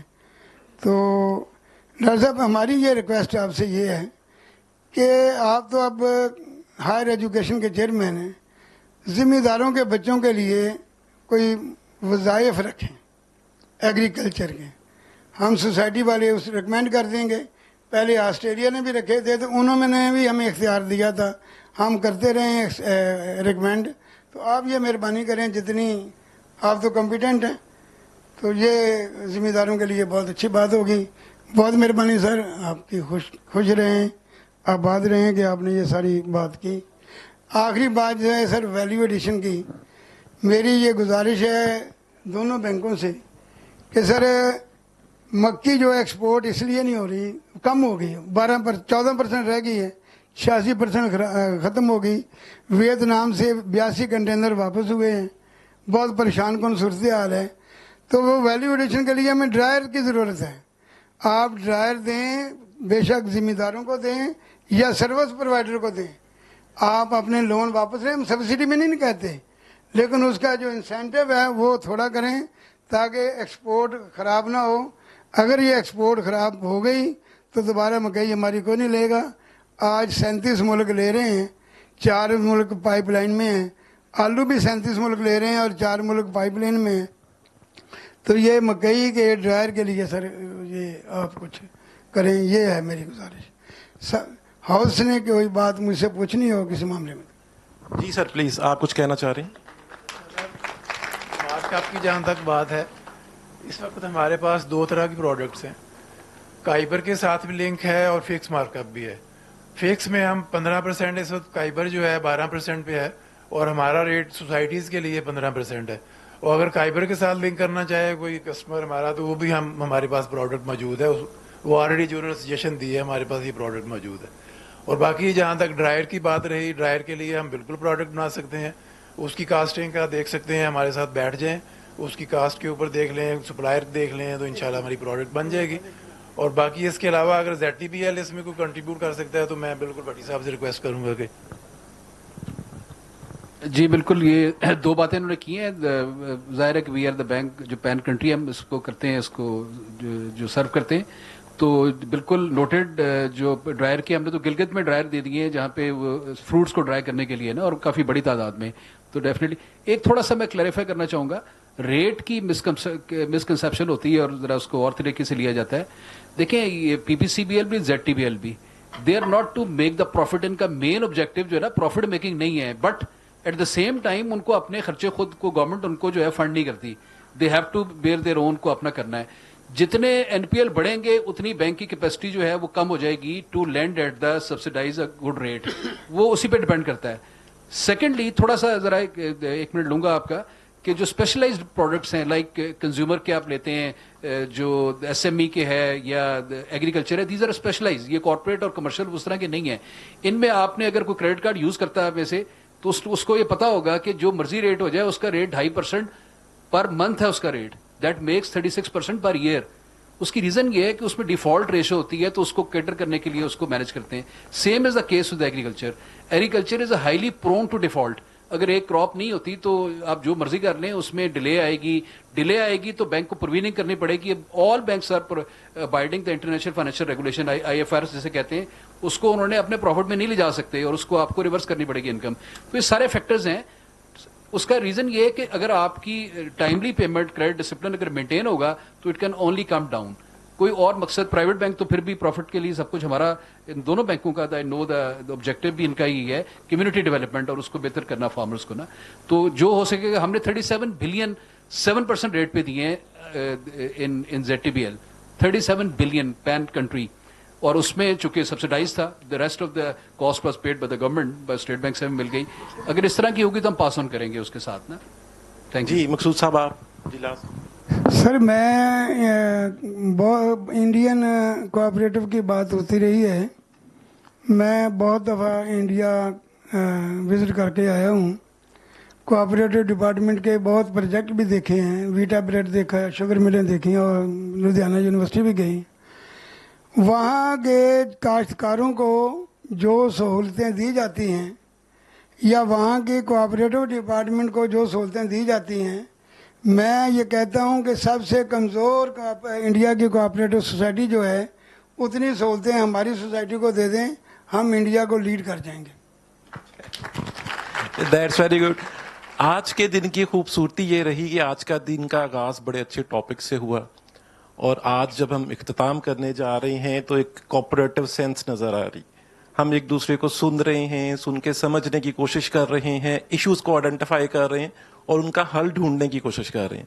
मेरा ख्याल है कि इस पॉजिटिव नोट पे आज की इस प्रोडक्टिव बैठक का हम इख्तिताम करेंगे, लेकिन उससे पहले मैं चाहूँगा ऑडियंस में से अगर कोई क्वेश्चन पूछना चाहे, हमारे पास टाइम ज़्यादा नहीं है, हम सिर्फ 2 से 3 क्वेश्चन लेंगे, और मेरी रिक्वेस्ट ये होगी कि 20 पैसिफिक खुद को इंट्रोड्यूस करवाएं और जिससे क्वेश्चन पूछ रहे हैं उसको हाईलाइट कर दें. जी, डॉक्टर आतिफ साहब प्लीज.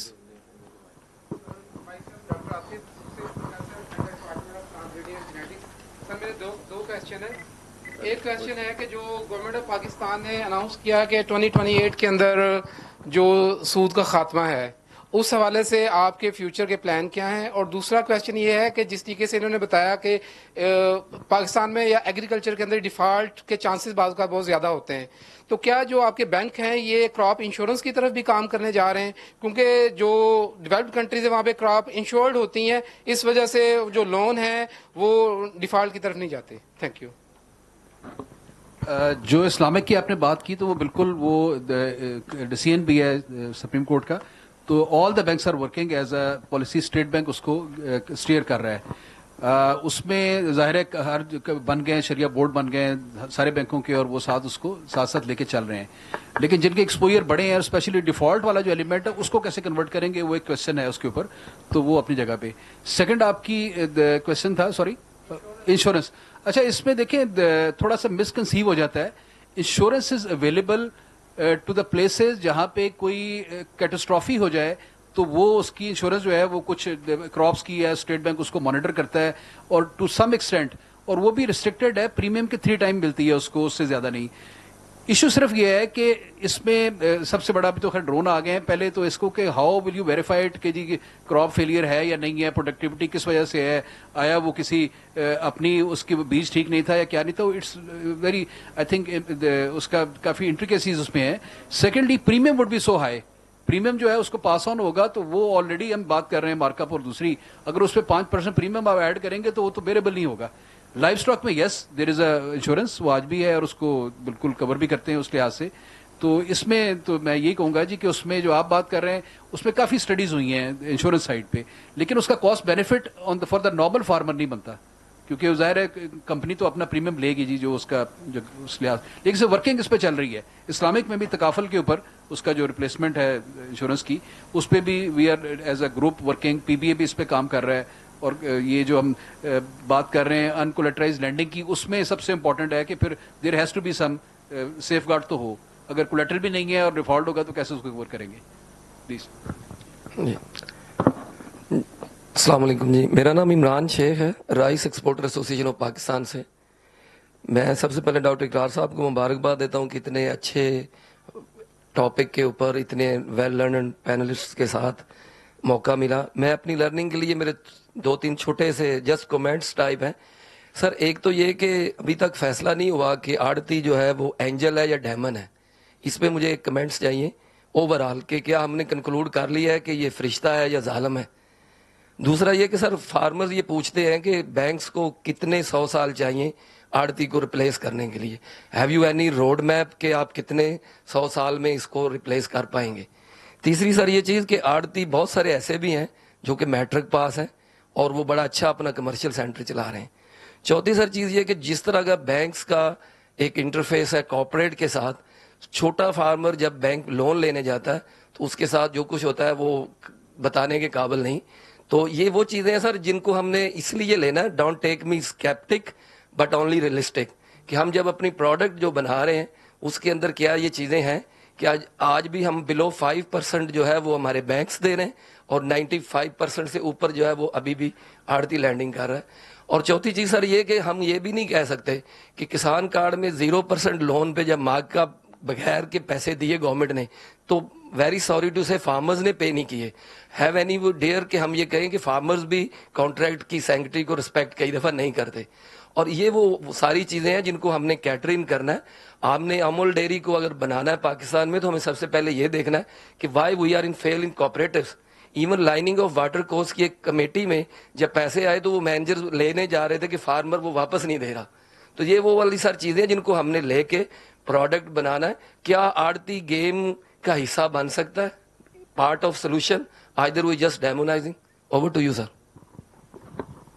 जी, मुझे جو آپ نے بات کی آڑتی کی، ہر لیول پہ اس پہ بڑی ڈسکشن ہے. جو ہم پروڈکٹ کی بات کر رہے ہیں اور جو even S I F C کے کافی پروجیکٹس ہیں اور جو کولیٹرل لیس جو ہیں اس میں بھی یہی ہے کہ آڑتی کو ریپلیس کرنا ہے.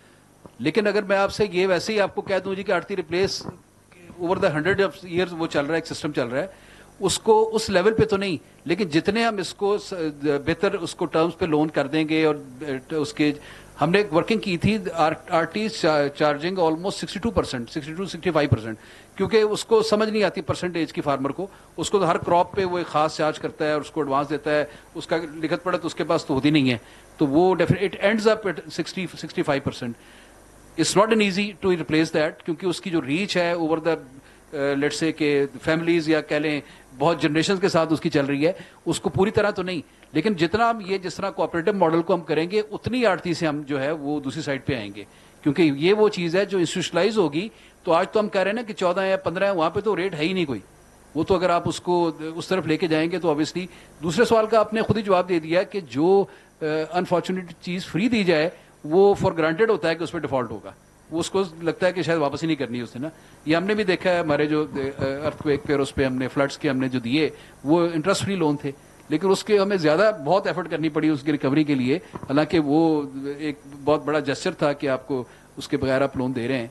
تو یہ آپ آڑتی والی بات تو it's an ongoing debate, یہ چلتی رہے گی، لیکن اس کے لیے آپ کو ریسورسز چاہیے جو کہ آج وہ وہاں پہ آپ کے نہیں ہے. آڑتی تو آپ کا پارٹنر ہے اس کے اندر، بزنس کے اندر. بینک بھی پارٹنر ہوتا ہے لیکن وہ بالکل ہے، اس کو تو اگر کسی کا بچے کی بیماری ہے تو اس کے لیے پیسے اس نے دے دینے ہیں اور کوئی لکھت پڑھت نہیں ہے کوئی اس کی نہیں، اس چیز کو میچ کرنا وہ اتنا ایزی نہیں ہوگا اس لحاظ سے اگر کہیں، لیکن gradually it can build up. جی سلیم صاحب آپ پلیز. ڈاکومنٹیشن کی آپ نے بات کی تو ایگریکلچر کی ڈاکومنٹیشن کوئی اتنی سوفسٹیکیٹڈ نہیں ہے، بڑی سمپلیفائڈ ڈاکومنٹس ہیں، اس میں کوئی ایسا ایشو تو نہیں ہے. اگر آپ مجھے ہائی لائٹ کریں تو میں اس کا آپ کو سلوشن بتا سکتا ہوں.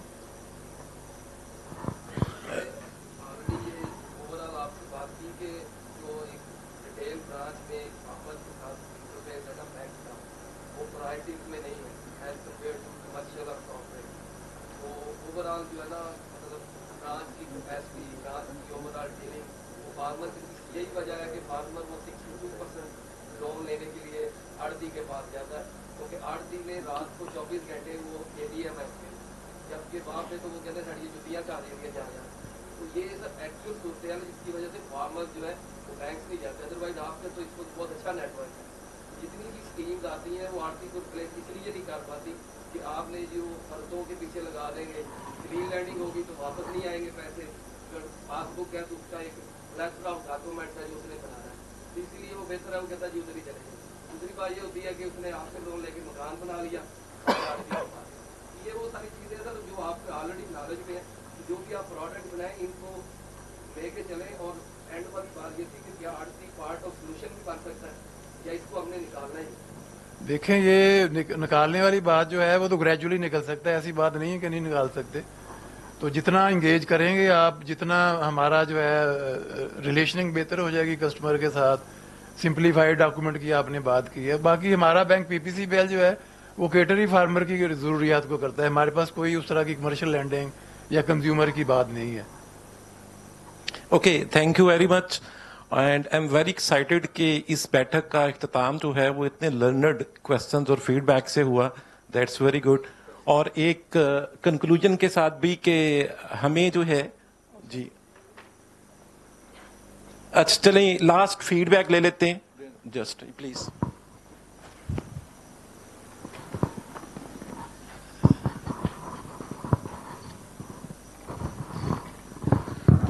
سر مائی نیم از اسلم. السلام علیکم. میں ایکس بینکر ہوں، مینیجر سے لے کر میں ریجنل ہیڈ تک سروس کی ہے. تو میرا خیال سارے ٹاپک بہت اچھے مینشن ہوئے ہیں. میرا ایک کویشچن اینڈ پہ ہے، وہ سپورٹنگ فارمر ہے. جیسے اگر ہم نے سارے سسٹم دیا اینڈ پہ سپورٹ بھی ہم فارمر کی کر رہے ہیں. میں بلکہ ڈیورنگ پچھلی دفعہ جب سروس میں تھا اسٹیٹ بینک میں بھی میں نے یہ ڈسکس کیا تھا. ابھی بات ہو رہی تھی آڑتی کی. فارمر آڑتی سے بھی لون لیتا ہے، بینک سے بھی لیتا ہے، पेस्टिसाइड से भी लेता है, पेट्रोल पंप से भी लेता है, वो यूटिलाइज करता क्रॉप पे पर्सनल यूज़ के लिए। इसका मतलब ये है उसके पास लोन की कैपेसिटी कम है।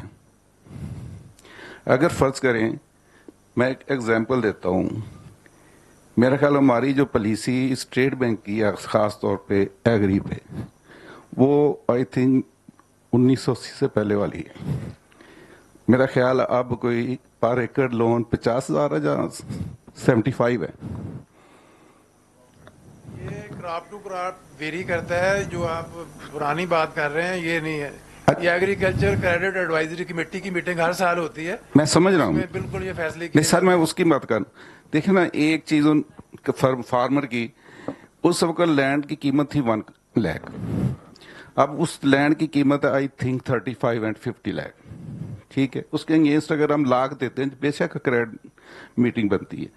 मैं चाह रहा हूँ अगर हम अगर मॉर्गेज करते हैं या दूसरी चीज़ें होती हैं, जहाँ कोऑपरेटिव वो पॉलिसी कोई ऐसी मैनेज कर ले, अगर किसका 10 एकड़ रकबा है ना, उसको इतनी अमाउंट दी जाए, वो ना आड़ती का मुताज हो ना किसी पेट्रोल पंप का हो, एक ही काम करे, आपकी भी रिटर्न वापस आएगी, वो भी इजी रहेगा। अदरवाइज वो स्टक होता है।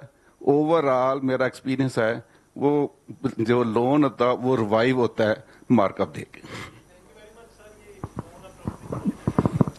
इसके ऊपर जरा गौर कर। Utilization of loan is very important.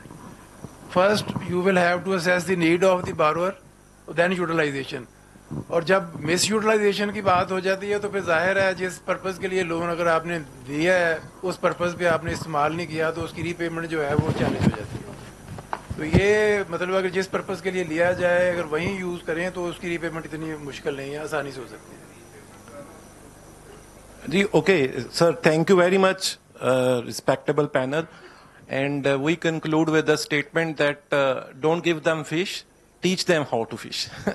तो बाबर शहबाज सर जी आप तशरीफ रखें यहीं पे भी जी।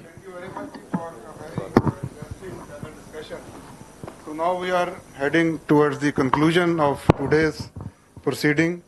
So in the end, I would like to request Professor Dr. Iqrar Ahmed Khan for his concluding remarks, Chairman Pakistan Punjab Higher Education Commission.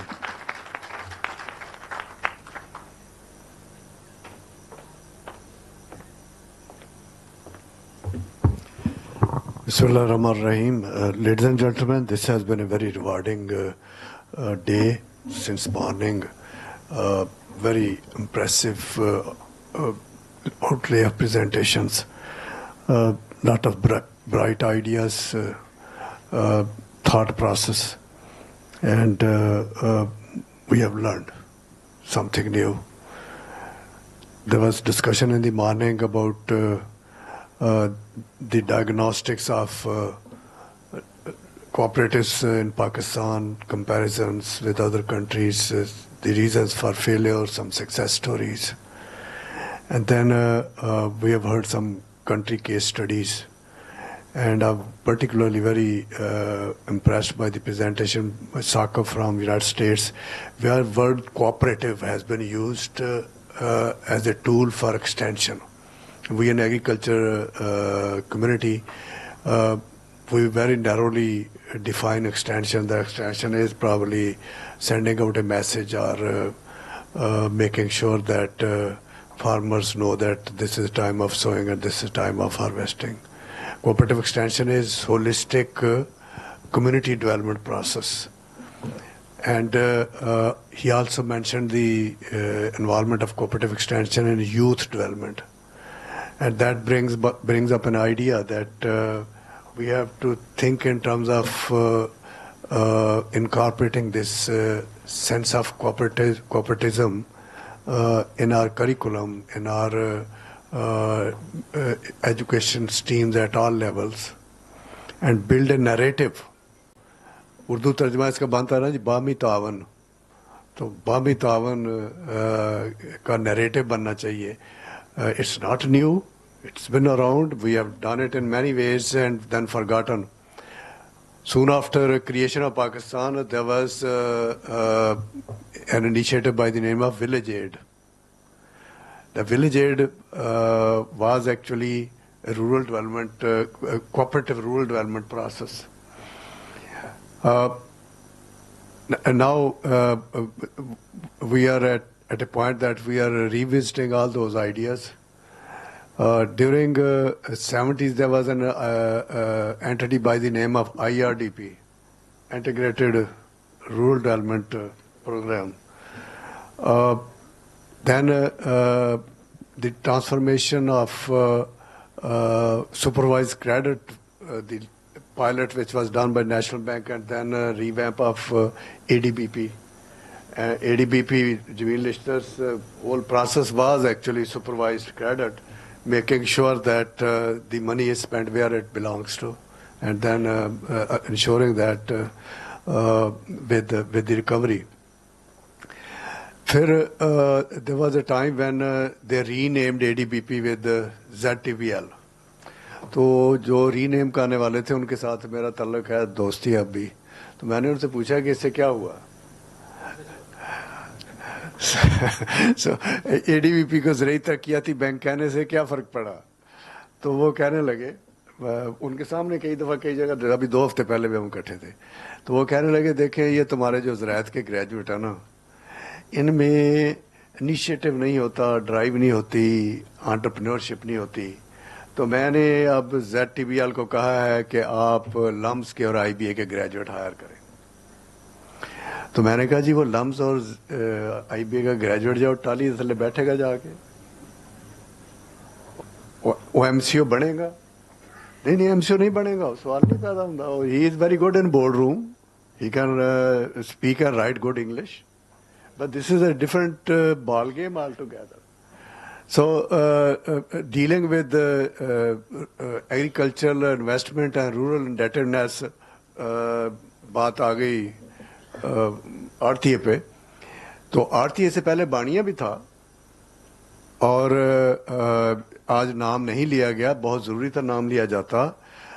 I'm sure many of you must have heard a famous name, Chotu Ram.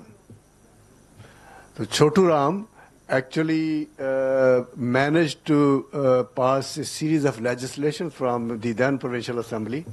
Uski wo basic underlying idea was to get rid of debts, get rid of rural indebtedness. And during Chotu Ram's time, the cooperatives were given a new lease of life. They were put in a very high spirits.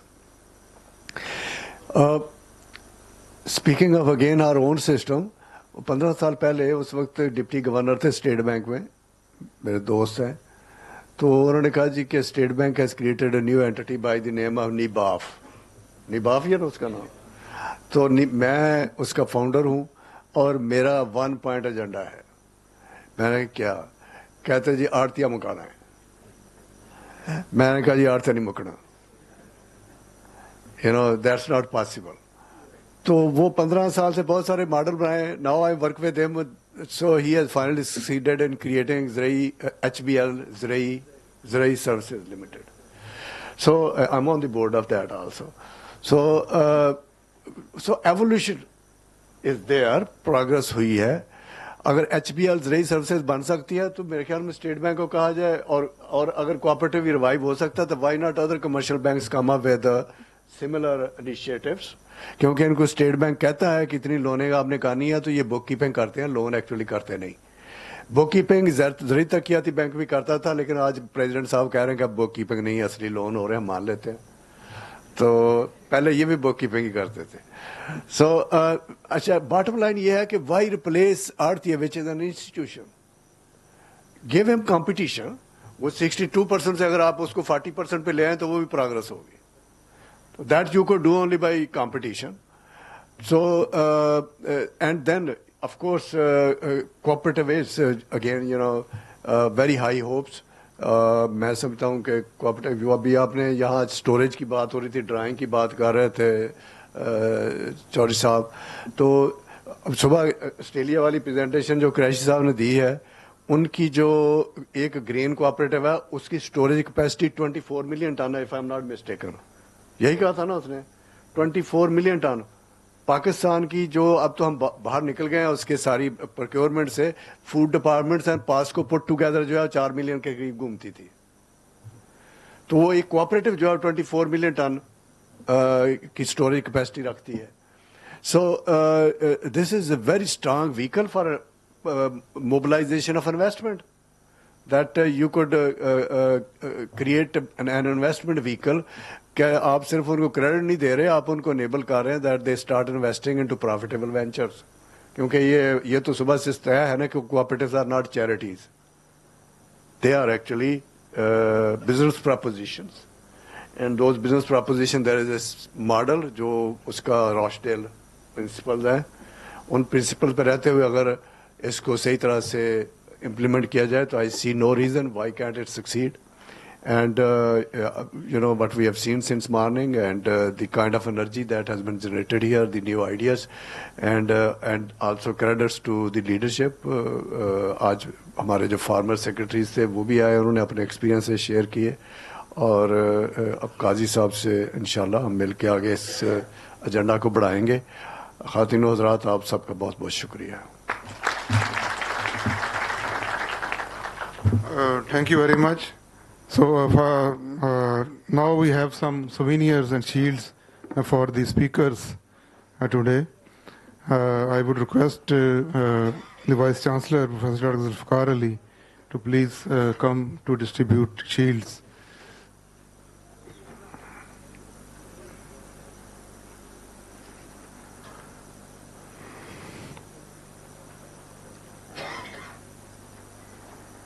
So I will also request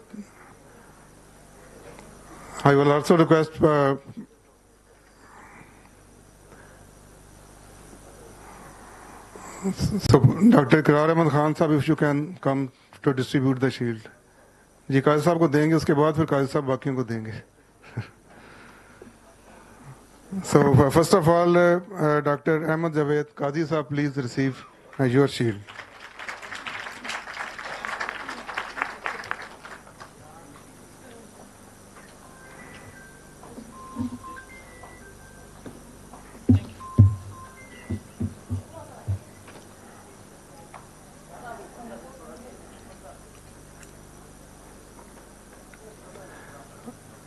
So please, Qazi Sahib, if you can come to further shield distribution. So Dr. Muhammad Ijaz Qureshi Sahib, please receive your shield from the chief guests.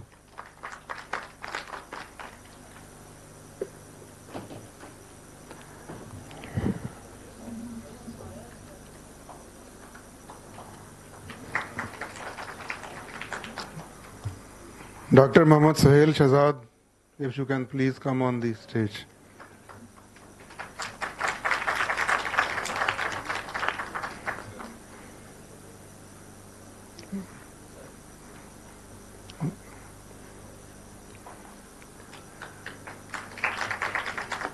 Dr. Kiran Khurshid, चली गई हैं यहाँ? Mr. Tahir Yaqub Bhatti Sahib, if you can please come down to receive your shield.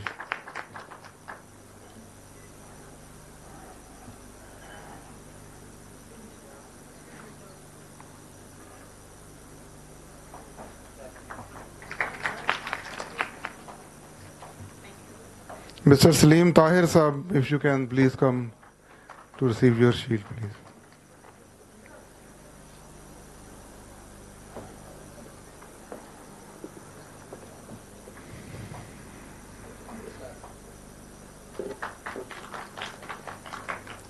So Professor Dr. Muhammad Ashfaq Sahib.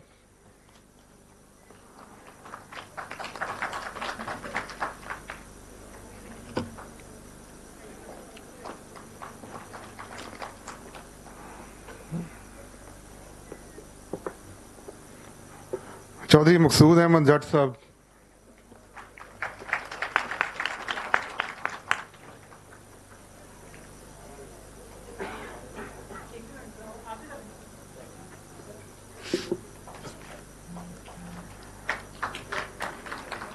Professor doctor Rai Niyaz Ahmad,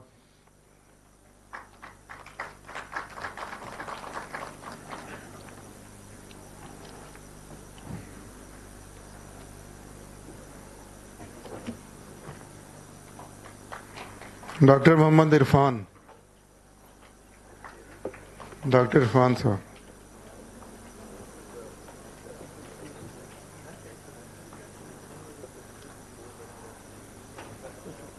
Professor Dr. Asghar Ali.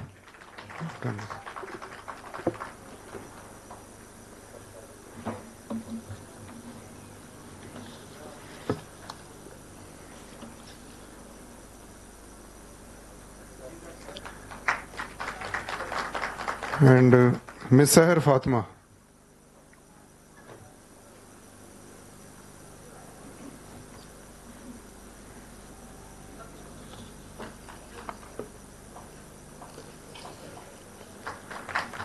Ji, thank you very much, बहुत शुक्रिया जी for your presence.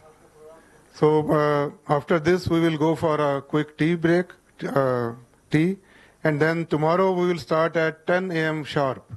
So please come at around 9:30 for registration, and then we will start at 10 a.m. tomorrow.